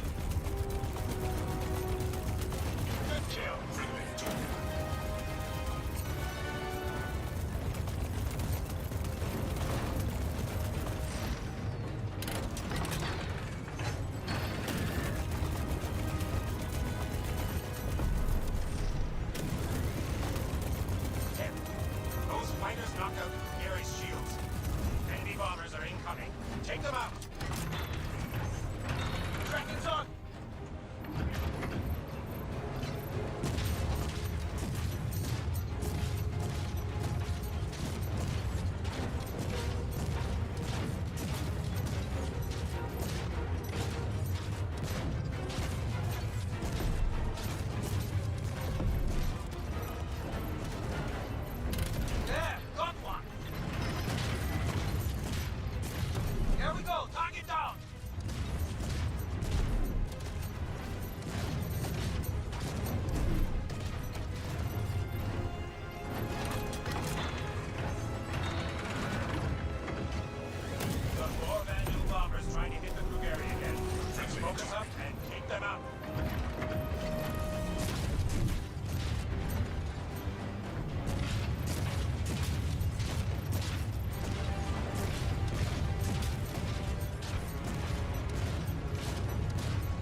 Wenn so Schlachten irgendwann später mal im Verse stattfinden. Das wird dann interessant. Also gibt ja schon so große Schlachten, aber die laufen irgendwie alle hektischer ab, irgendwie wie so entspannt. Thank you, sir. Good job.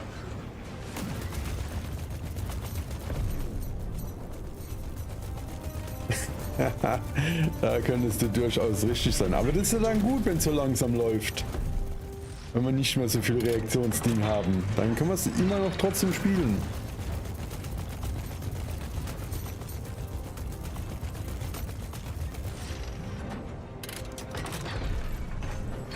Ready up.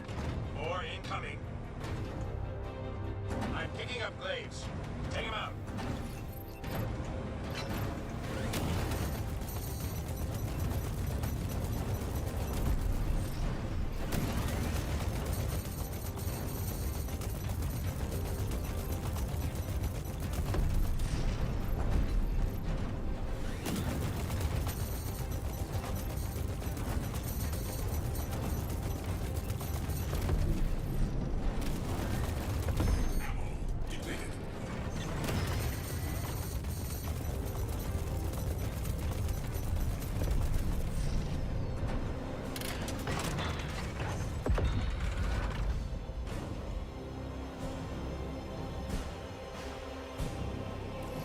You see that?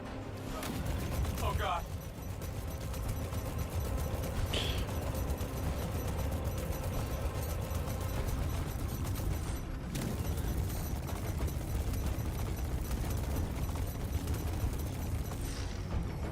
Gotta take out that 100 small turrets.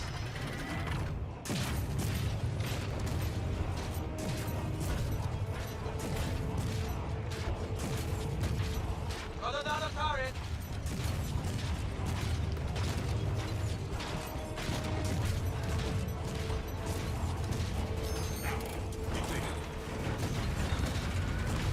Das ist...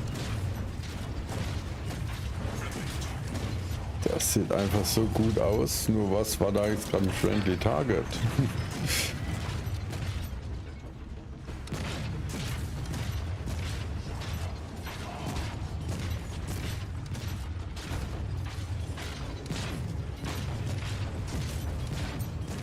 Focus, people. We got heavy fighters incoming.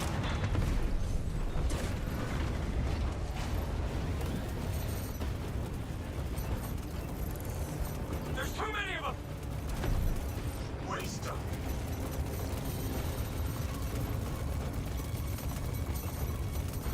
Ja.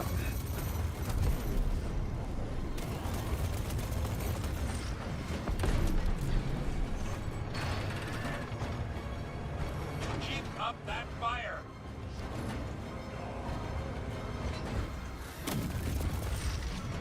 Get ready. Corvette's coming around. All gunners, get ready to target the main turret.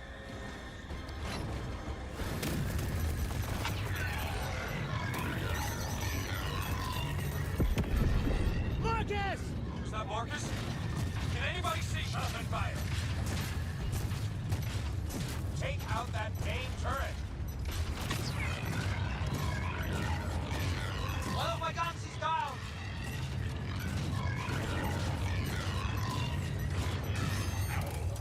All gunners, take out that turret. It's your only target right now. We won't survive another hit. Turret down!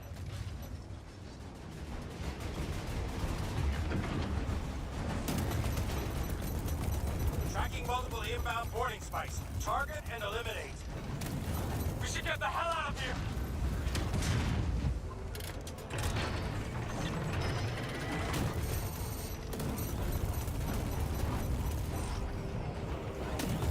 I need help. I need help.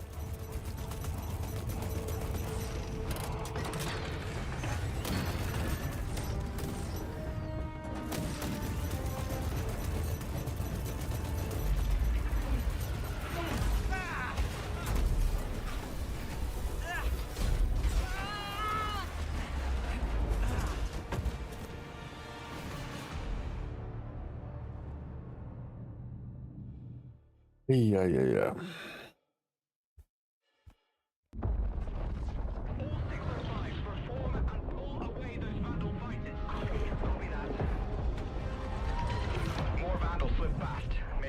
all. Copy. Forward inventors onto the ground forces. We've got your pad, Argus. Appreciate it. Could really just do with some fire cleanup. We're taking multiple hits. 335. Break engagement and support. Sir, briefing now.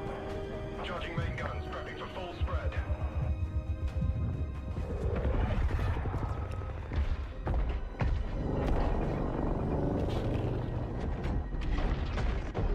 Any effect on target? Cut down. Hostile captured. Bearing down on us. Copy that. Radius inbound.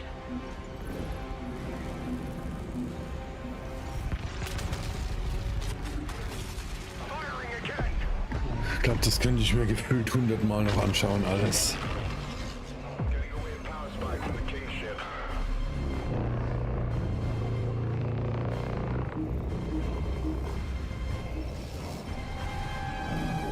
Break, Argus, break!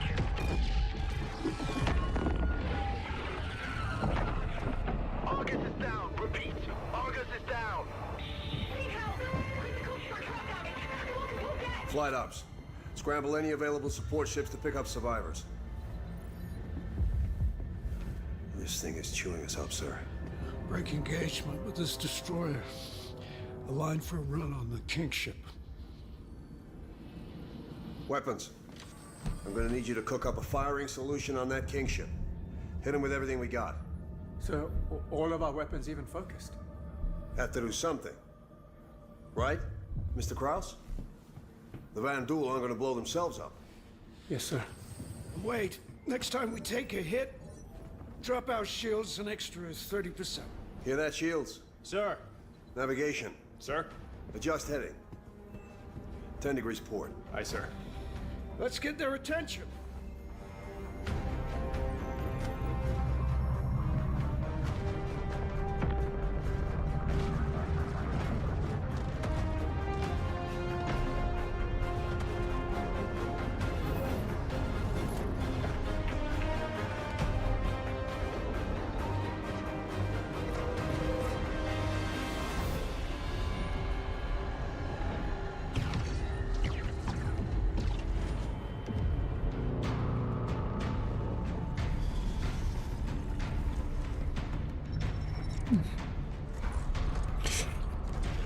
So, weiter geht's mit Rebels. Los geht's, reinhauen.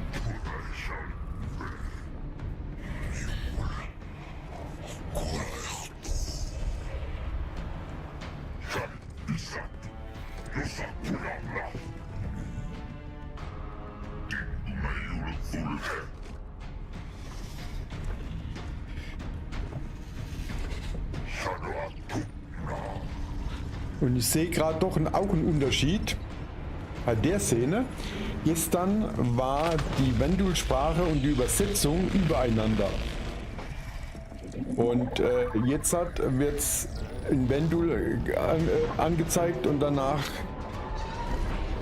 übersetzt. Also das ist mir gestern extrem aufgefallen, dass das nicht gepasst hat, dass das überlagert war.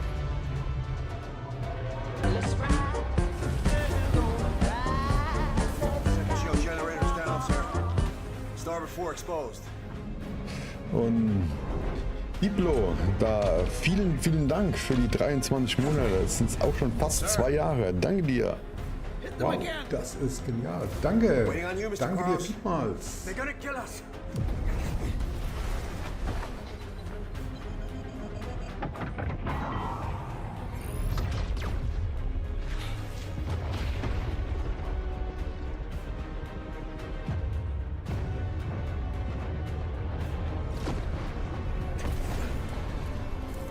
Getting power spikes.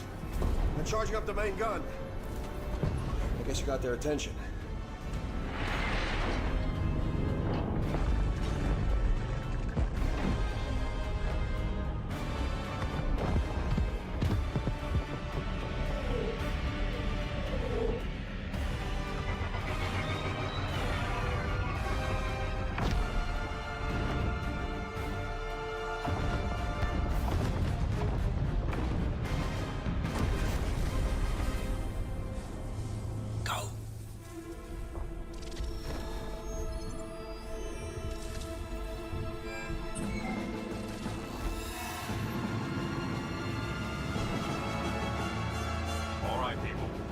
seconds out till the fray.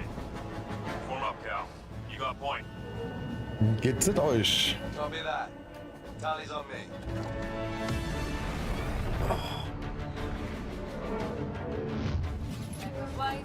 Echo flight, prep for boost.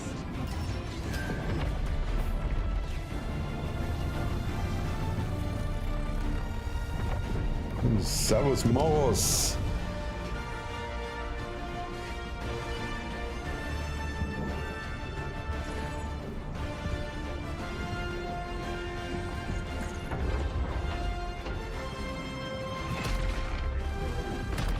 Let's say hi.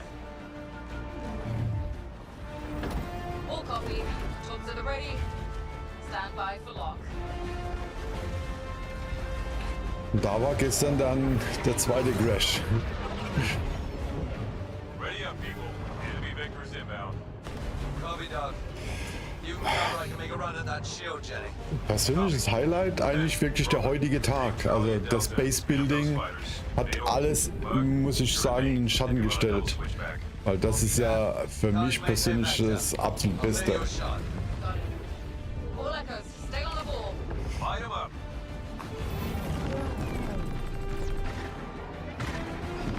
Look out.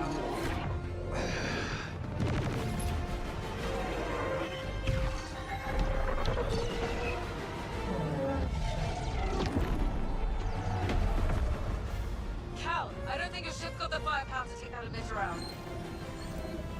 You might be right.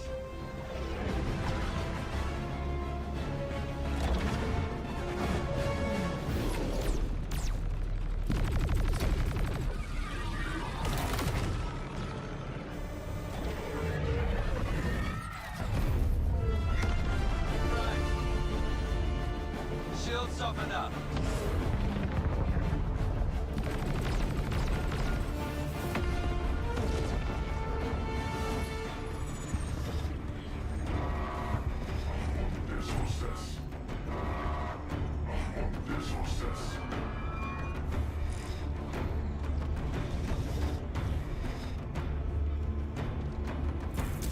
Shields up!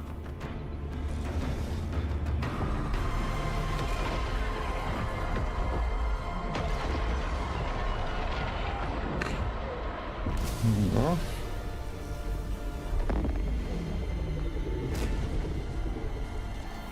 Report! Shields are holding. Barely. That shot took out our main thrusters. No, not us, them. The Kingship shields are down. Yes! We don't celebrate until they're dead.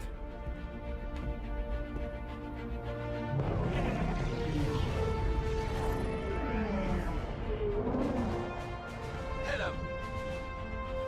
Hit him.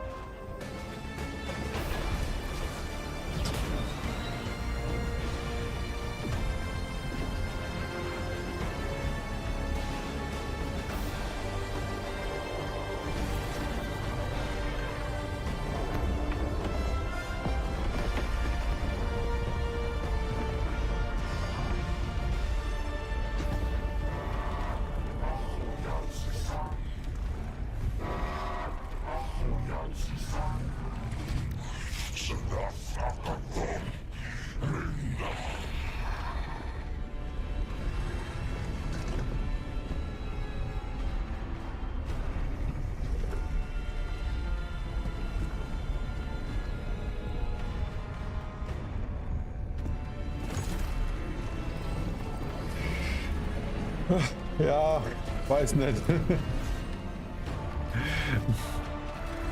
Ist bestimmt für viele Leute was, für mich nicht, aber wie gesagt, muss ja nicht für jeden was sein. Und warum nicht?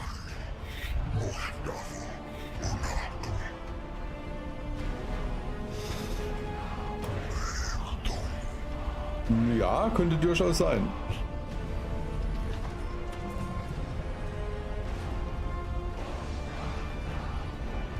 Weil vom Schiffstyp her ist die Terrapin eigentlich gar nicht so schlecht. Also vom Aufbau und von der Art und Weise und alles.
Sir, Kingship's headed right for us.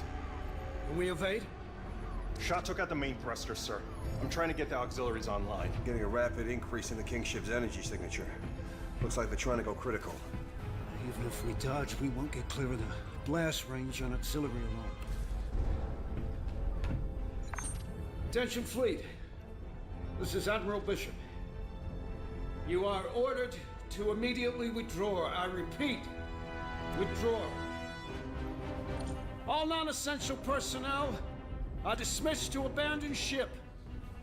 If you want to volunteer to stay, we can sure use your help. All right. Tell the gunners to concentrate all the power they've got. Maybe we can take out this Kingship before it hits us. Yes, sir. Logistics. I want every ounce of juice pumped into those guns. If we don't need it to breathe or shoot, I don't want it.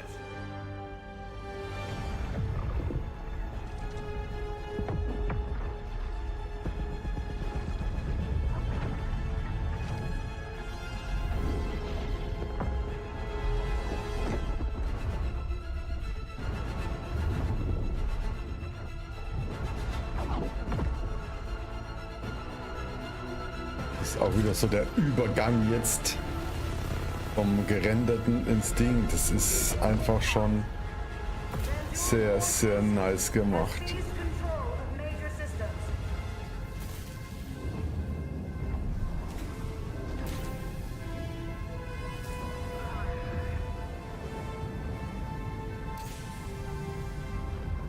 There's a pod here, come on!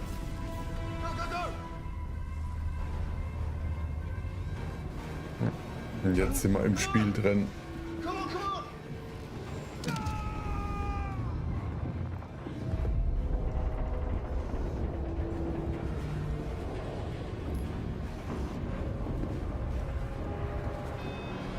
Ah, guck mal, da unten ist gerade was durch den Boden geklippt. Wer hat's gesehen? Servus Sierra.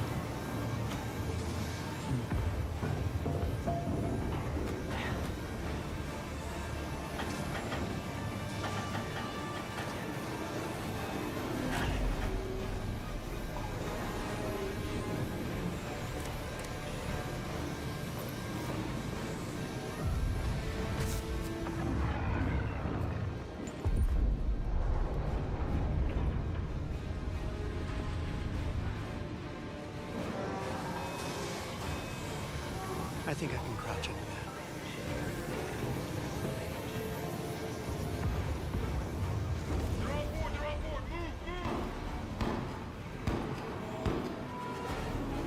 Let's go! Ah! Shit! Ah!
Okay, Freifuß, das habe ich jetzt nicht bemerkt. Aber immer gut zu wissen. Wie gesagt, mir sind da jetzt ein paar andere Kleinigkeiten aufgefallen. Wie gesagt, das habe ich jetzt nicht, aber ja, gut. Aber ist ja gut, wie gesagt, es ist wenigstens definitiv, sieht man es, dass es wirklich dann einmal jetzt live ist und dass hier, wie gesagt, auch wieder eine ganz andere Version vom Ding oder anders gespielt und dass es da Unterschiede gibt.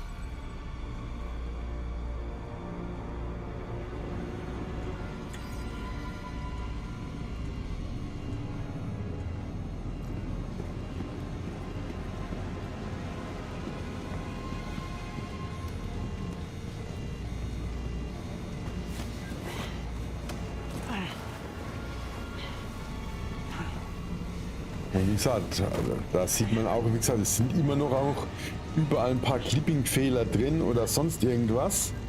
Und das ist auch ein guter Beweis, dass es echt ist und kein, diese viele Szenen halt gespielt sind und nicht gerendert sind.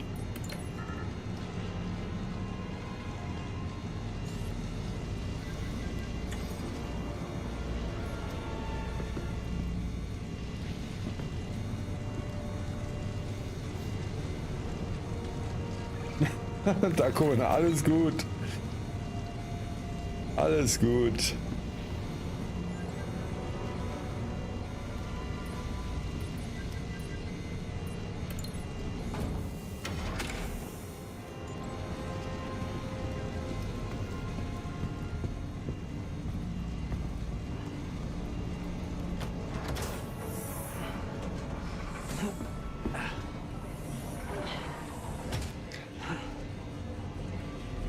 Aber wie gesagt, wenn wir schon dann bei Chips sind, gibt gleich nochmal wieder ein Raffle hinterher. Ich will jetzt nur die Szene da mal gucken, weil da habe ich auch gesagt, wie sieht es aus, wenn der jetzt zu weit vor oder zu weit hinter gehen würde.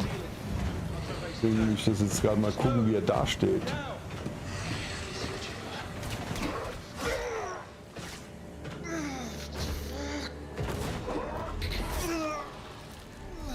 Ich glaube, da war er das letzte Mal auch überhaupt nicht weiter.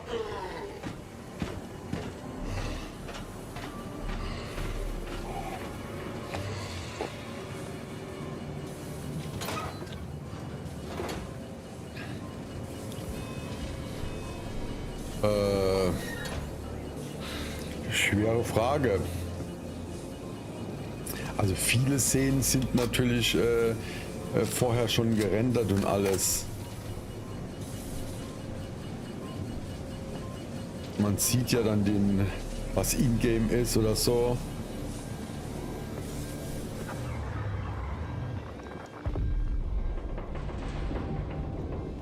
So, jetzt hat das und dann gibt's hier gleich, also haut's wieder rein in das.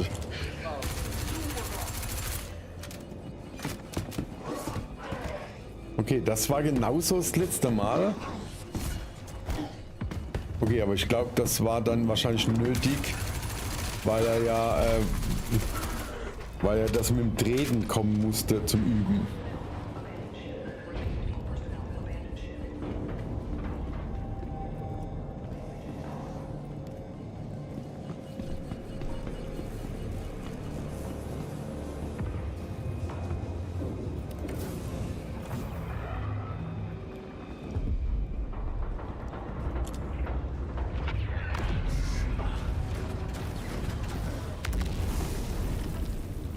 Alert. Fire detected. Room locking down. Repeat. Room locking down.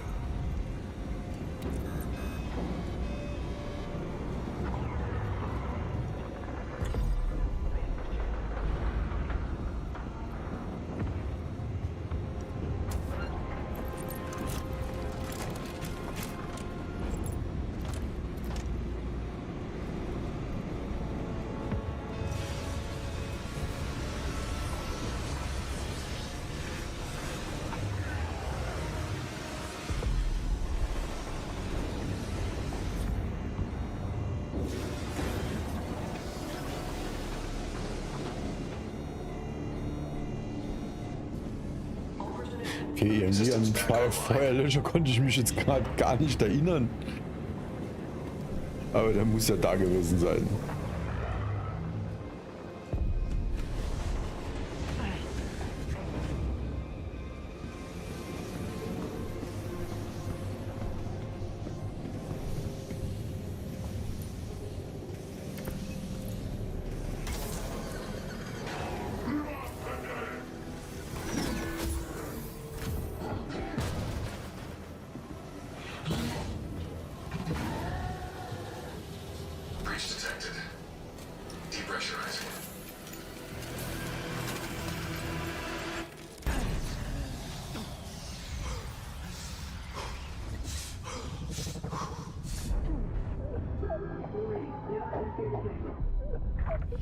Sealing suit.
Bin mal gespannt. Das müssten sie ja auch irgendwie mal dann ins Verse bringen, dass man sich so abstoßen und hinstoßen kann alles. Weil das wäre eigentlich cool, dass das langsam auch gescheit funktioniert mit diesem Schwerelosigkeit. Besser fliegen kann man jetzt, aber ja, der Rest ist ja immer noch nicht so prickelnd. Das fehlt ja irgendwie auch noch.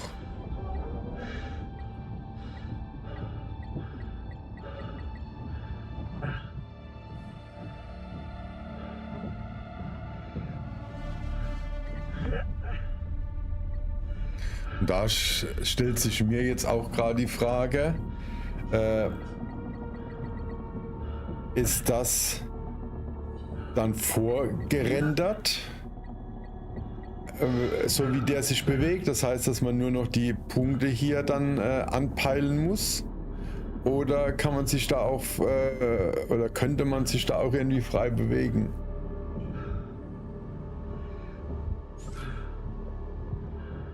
Nee, jetzt irgendwie nicht. Wieso?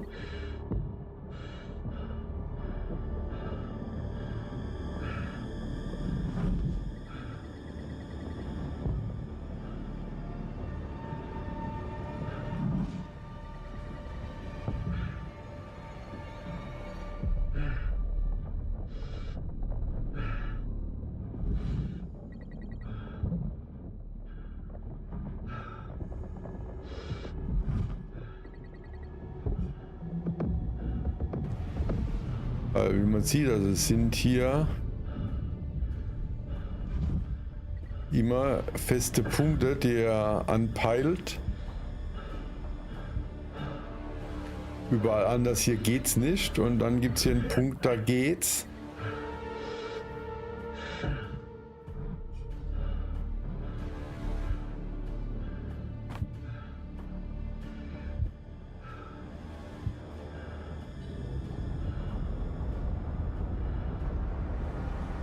Ich würde es natürlich gerade wieder voll ausreizen. Und zwar jetzt hier da einfach mal hoch. Was passiert, ob man sich da oben festhalten kann, während das Schiff vorbeifliegt?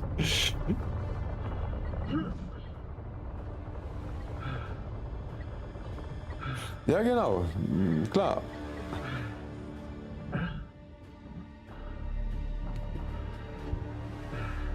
Deswegen hier ist die Frage, ob man dann auch einfach irgendwo anders hingehen kann. Wie das, was der jetzt da macht.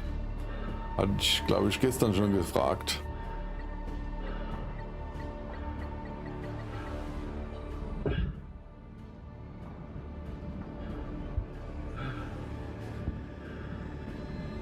Weil hier sind wir jetzt wieder, das sind genau der Griff und nichts anderes gerade, wo er dann hingeht. Jetzt kommt der Griff daneben. Was würde passieren, wenn man ohne das macht? Oder geht es ohne? Oder muss man das so?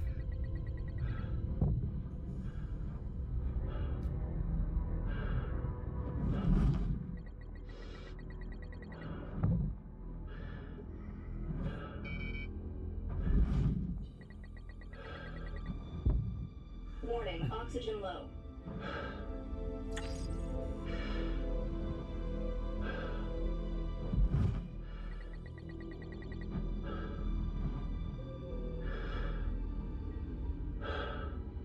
Pressurizing.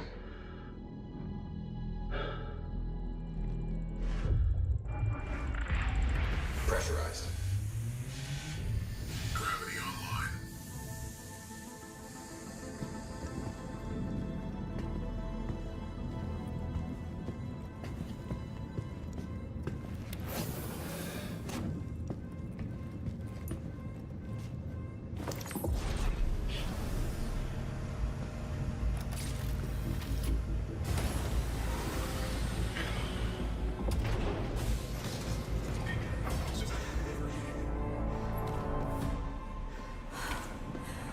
Thought I was the only one left. So did I. Look, I need your help with something. Follow me. We're running low on power, so I have to reroute our energy from our shields to our thrusters to change direction. Take a seat. I need you to steer the ship.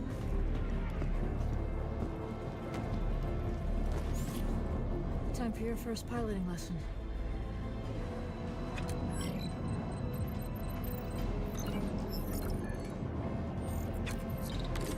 We're setting a new course. For that. Ready? Shields Go. offline. Maneuvering systems online.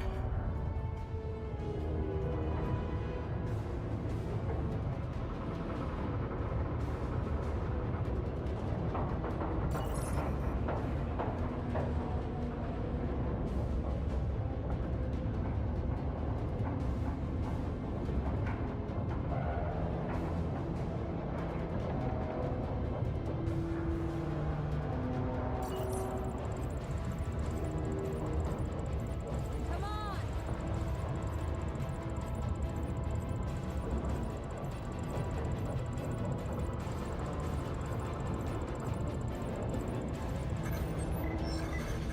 Good.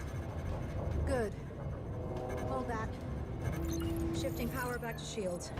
Shields on. Engaging autopilot. Corvus! I ordered you to fall back! Can't do that. You're dead in the water and we can help. The situation's under control. You order reverse! You can't kill it. Not before it takes you out. We are boarded and burning. This is the only way. Well, lock your course and get off that thing. Both of you clear? Aye, aye. Rachel! I will.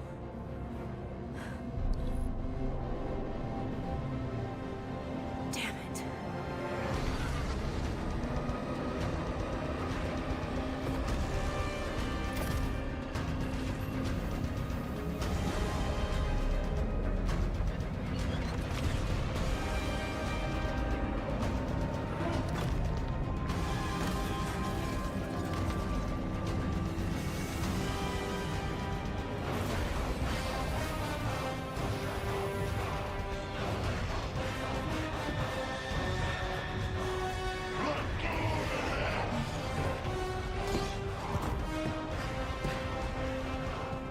got to have company.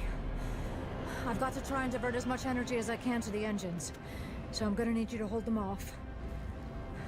Go now. Yes, sir.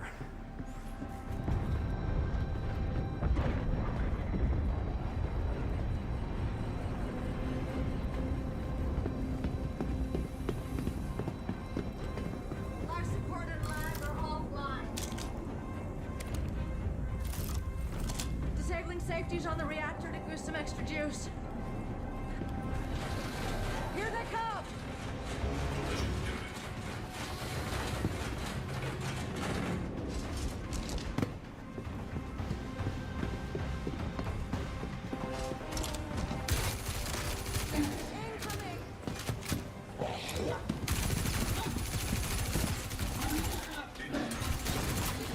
Keep it up.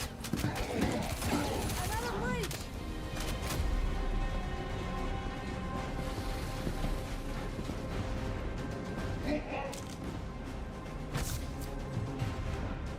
Also ich habe irgendwie gerade das Gefühl, das ist genau das gleiche wie gestern.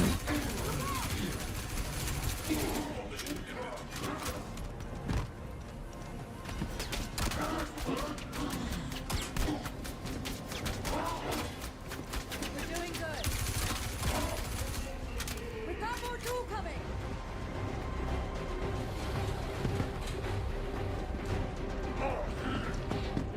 Danger. Hit shield 25%.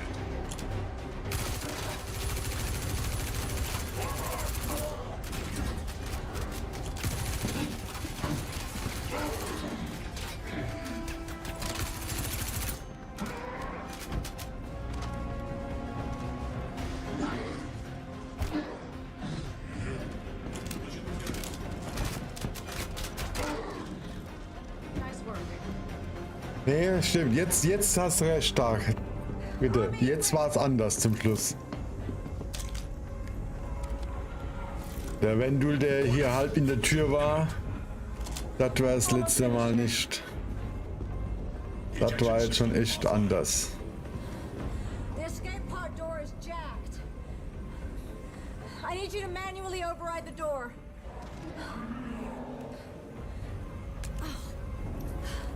Give me your rifle. Ja, jetzt mal gucken, ob das mit der Waffe funktioniert. Oh ja, Just need a minute to finish up here. diesmal hat es funktioniert. Okay, gut. Definitiv anders, weil diesmal hat sie die Waffe gehabt. What's the status on the door? Okay, das ist mir jetzt gar nicht aufgefallen, aber gut. We're good. Down!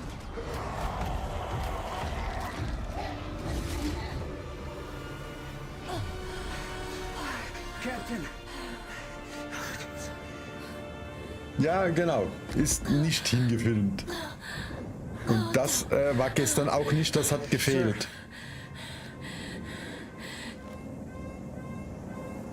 Don't argue. Just do me. Das war ja dann ebenfalls der Crash da zum Schluss, nachdem sie die Waffe nicht gehabt hat und nicht funktioniert hat. Tell him it's all gonna be okay. Ach, kommt Jungs, hier. Raffle. Get the hell out of here. Bei dem spannenden Ding hier.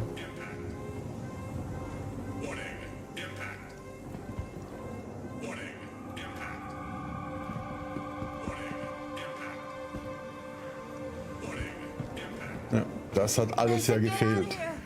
no, I'm not leaving you.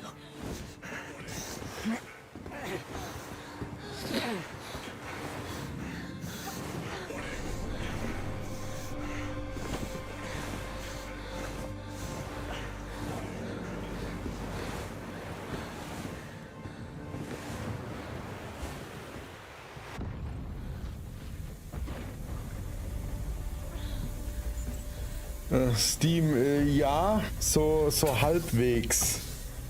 Auf jeden Fall, dass sich da einiges ändert auch.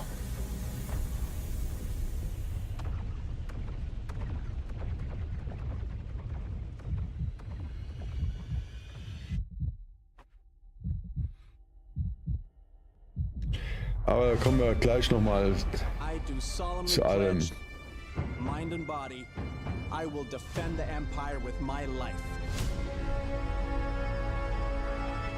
Your application to the Flight Academy has been reconsidered. Captain McLaren had submitted a letter of recommendation on your behalf before the battle. Hey, it's fine. It's fine. You're safe.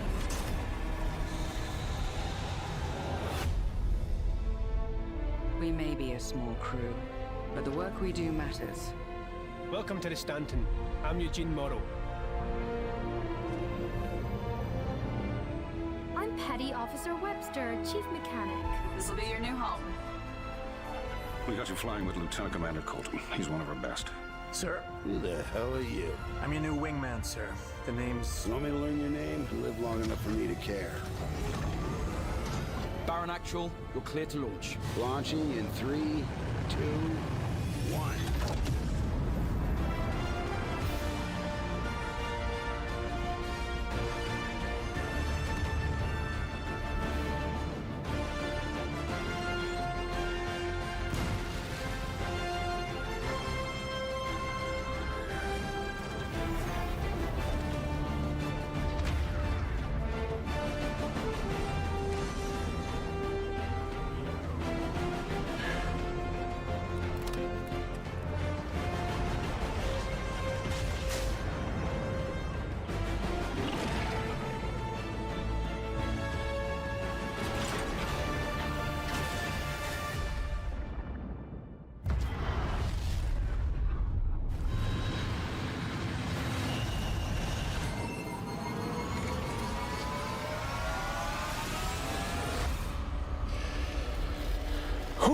So.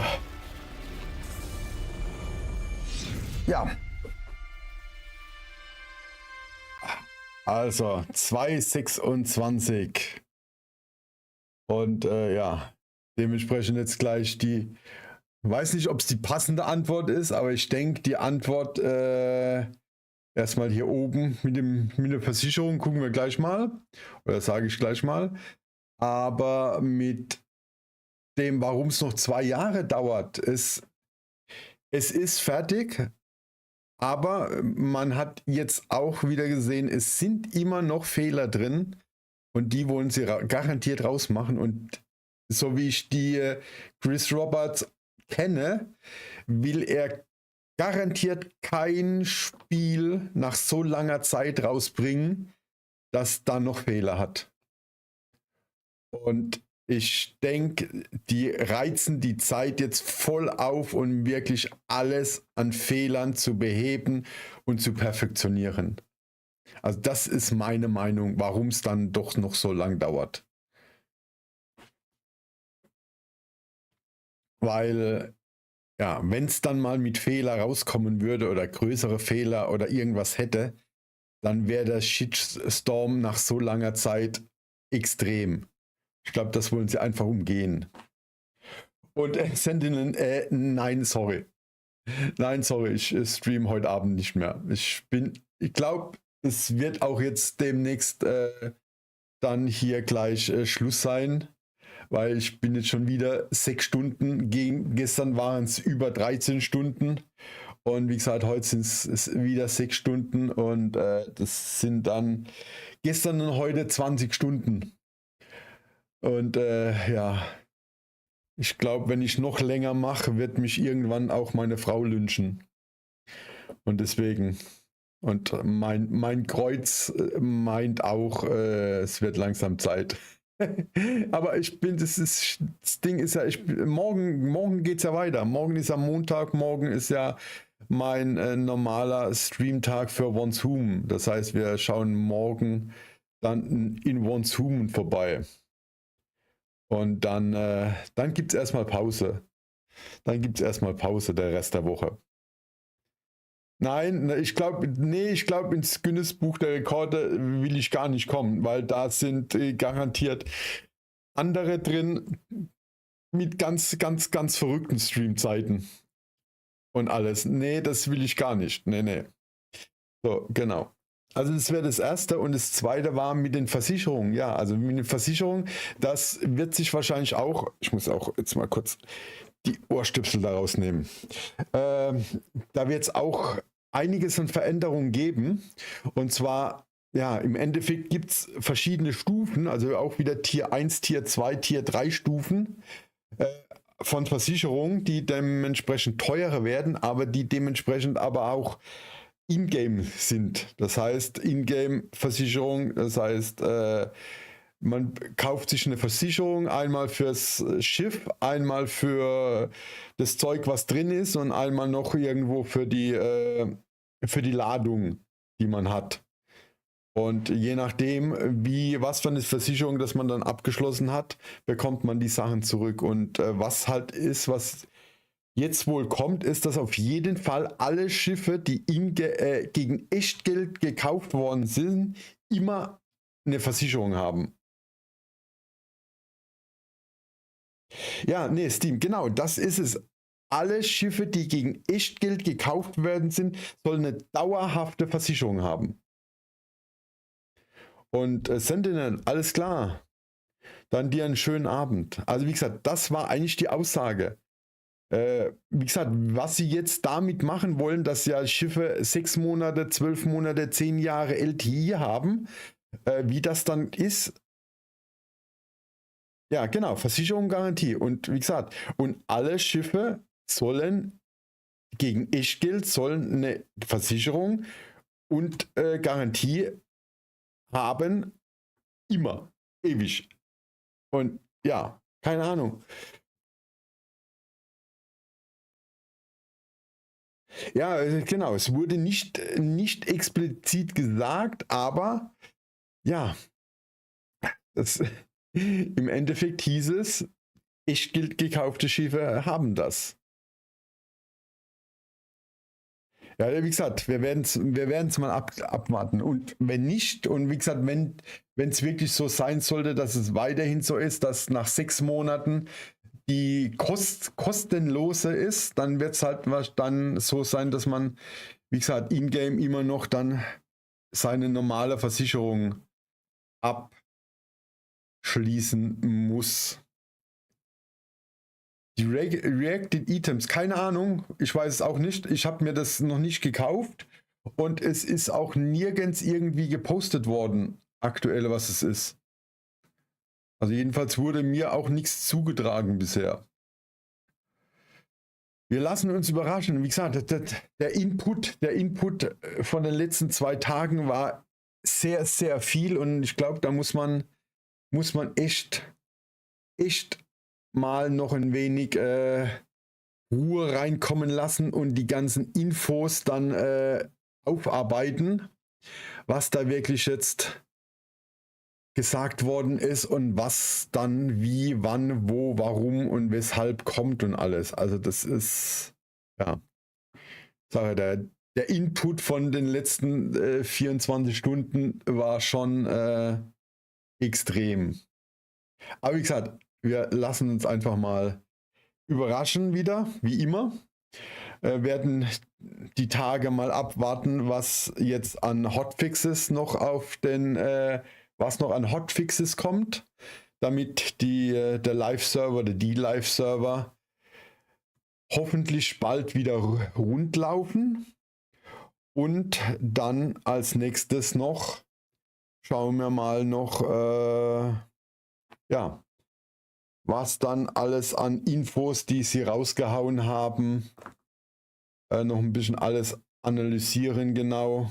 Wobei da ist ja unser Caro der absolute Spezialist drin, an Analysieren von Infos und alles.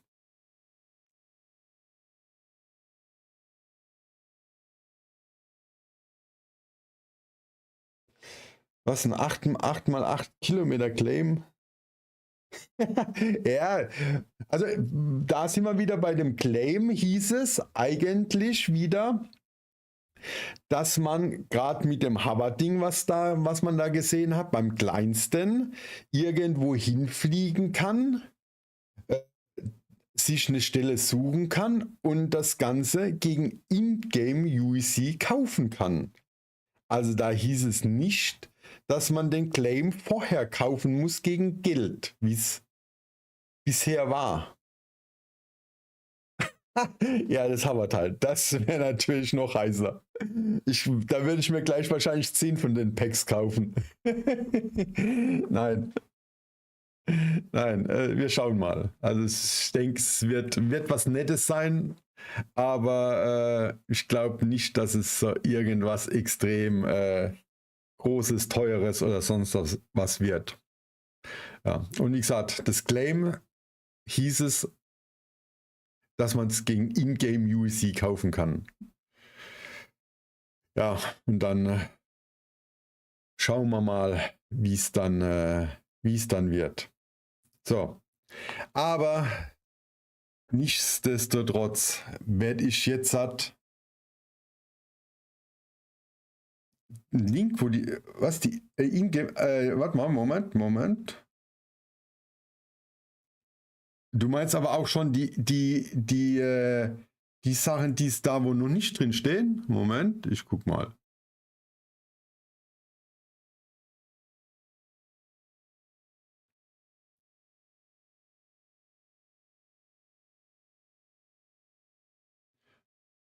Ah, okay. Ja. Wir lassen uns mal überraschen. Live auf der Con entwickelt. Ja, stimmt. Da hast du recht. Da hast du recht. Das, ja. Wer will's wissen? Wer will's wissen? Live auf der Con entwickelt. Ingame-Items. Dark Magister. Moment, dann kommt die Szene.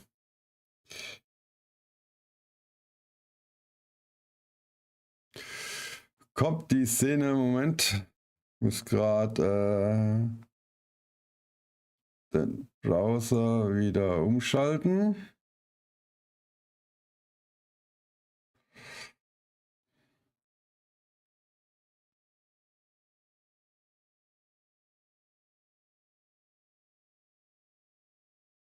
So, dann machen wir mal das Ganze mich weg hier, sonst sieht man es nicht.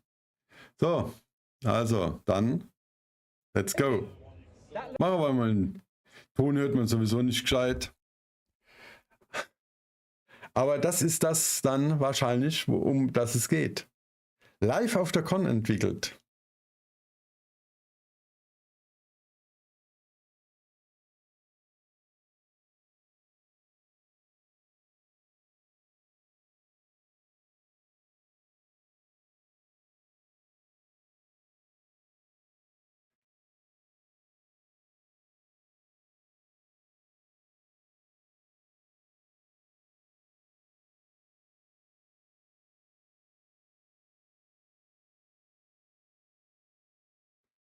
Ja.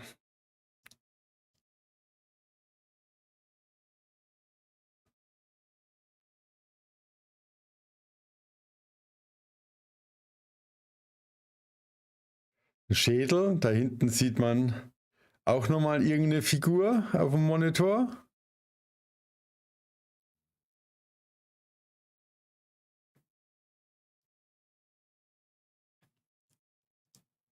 Das heißt, ja,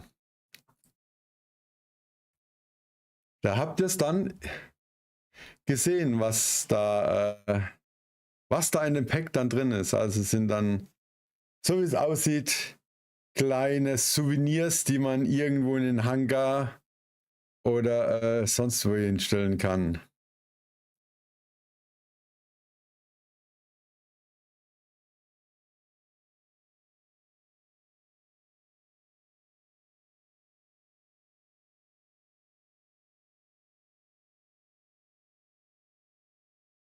Sieht aus wie eine Becher, Tasse, Flasche, keine Ahnung.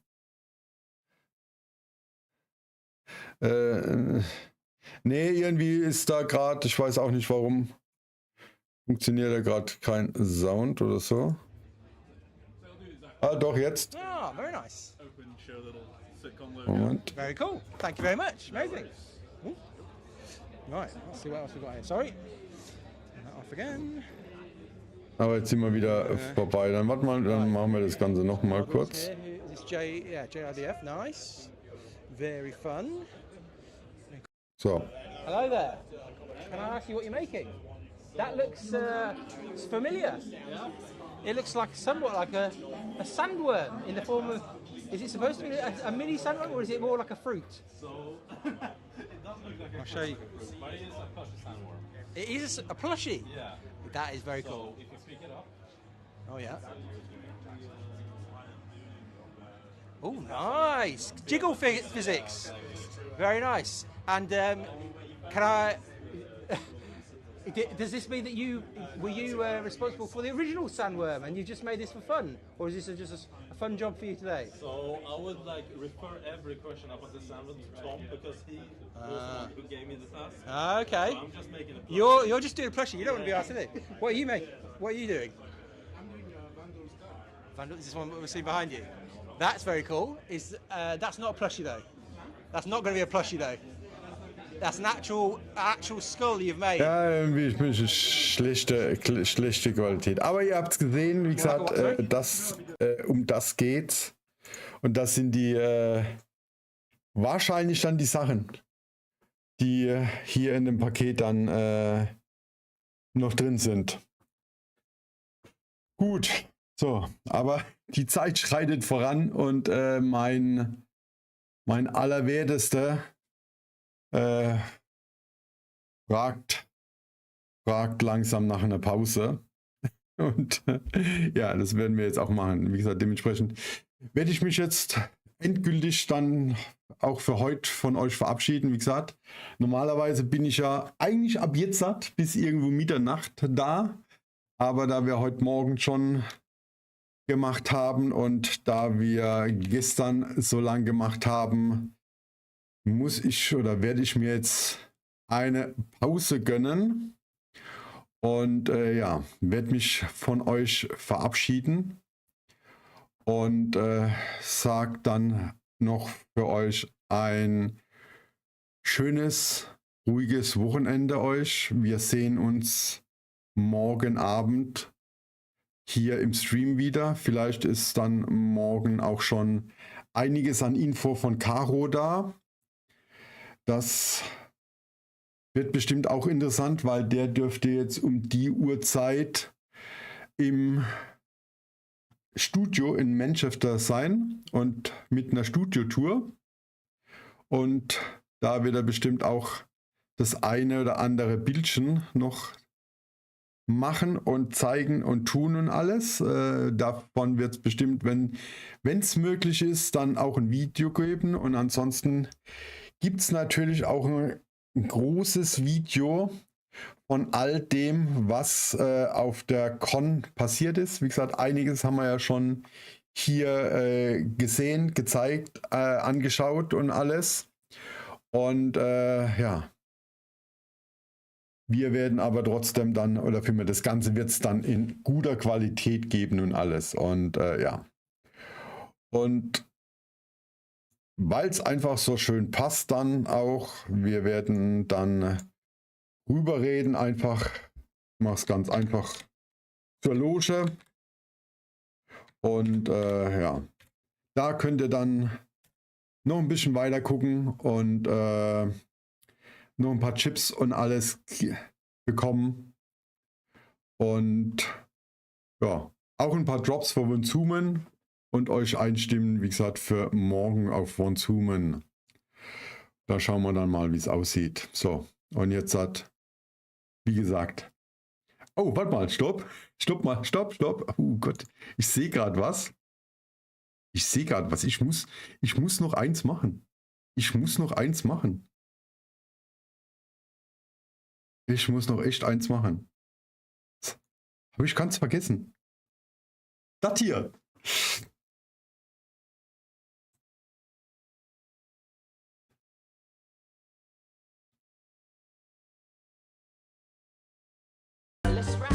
So.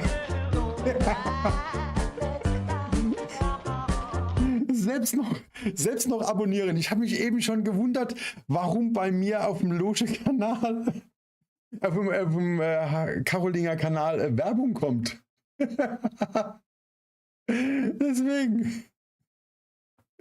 Deswegen habe ich echt gerade gewundert, warum kommt denn hier Werbung? Stimmt, das war eigentlich gestern schon fällig. Nee, vorgestern oder sogar schon fällig. Oh Gott. War fast verpeilt, mein eigenes Abo abzuschließen. Fast verpeilt, mein eigenes Abo abzuschließen. So, jetzt aber nochmal. Ah, Gott, oh Gott, oh Gott. So, los geht's nochmal. Jetzt wird es dann nochmal gestartet. Ja. Und dann geht's endgültig zur Loge. Also, endgültig. Macht's gut. Bye bye. Wir sehen uns allerspätestens morgen Abend wieder. Und war wieder super. Ihr wart absolut cool wieder unterwegs. Und ja, hat unheimlich Spaß gemacht. Macht's gut. Bye bye.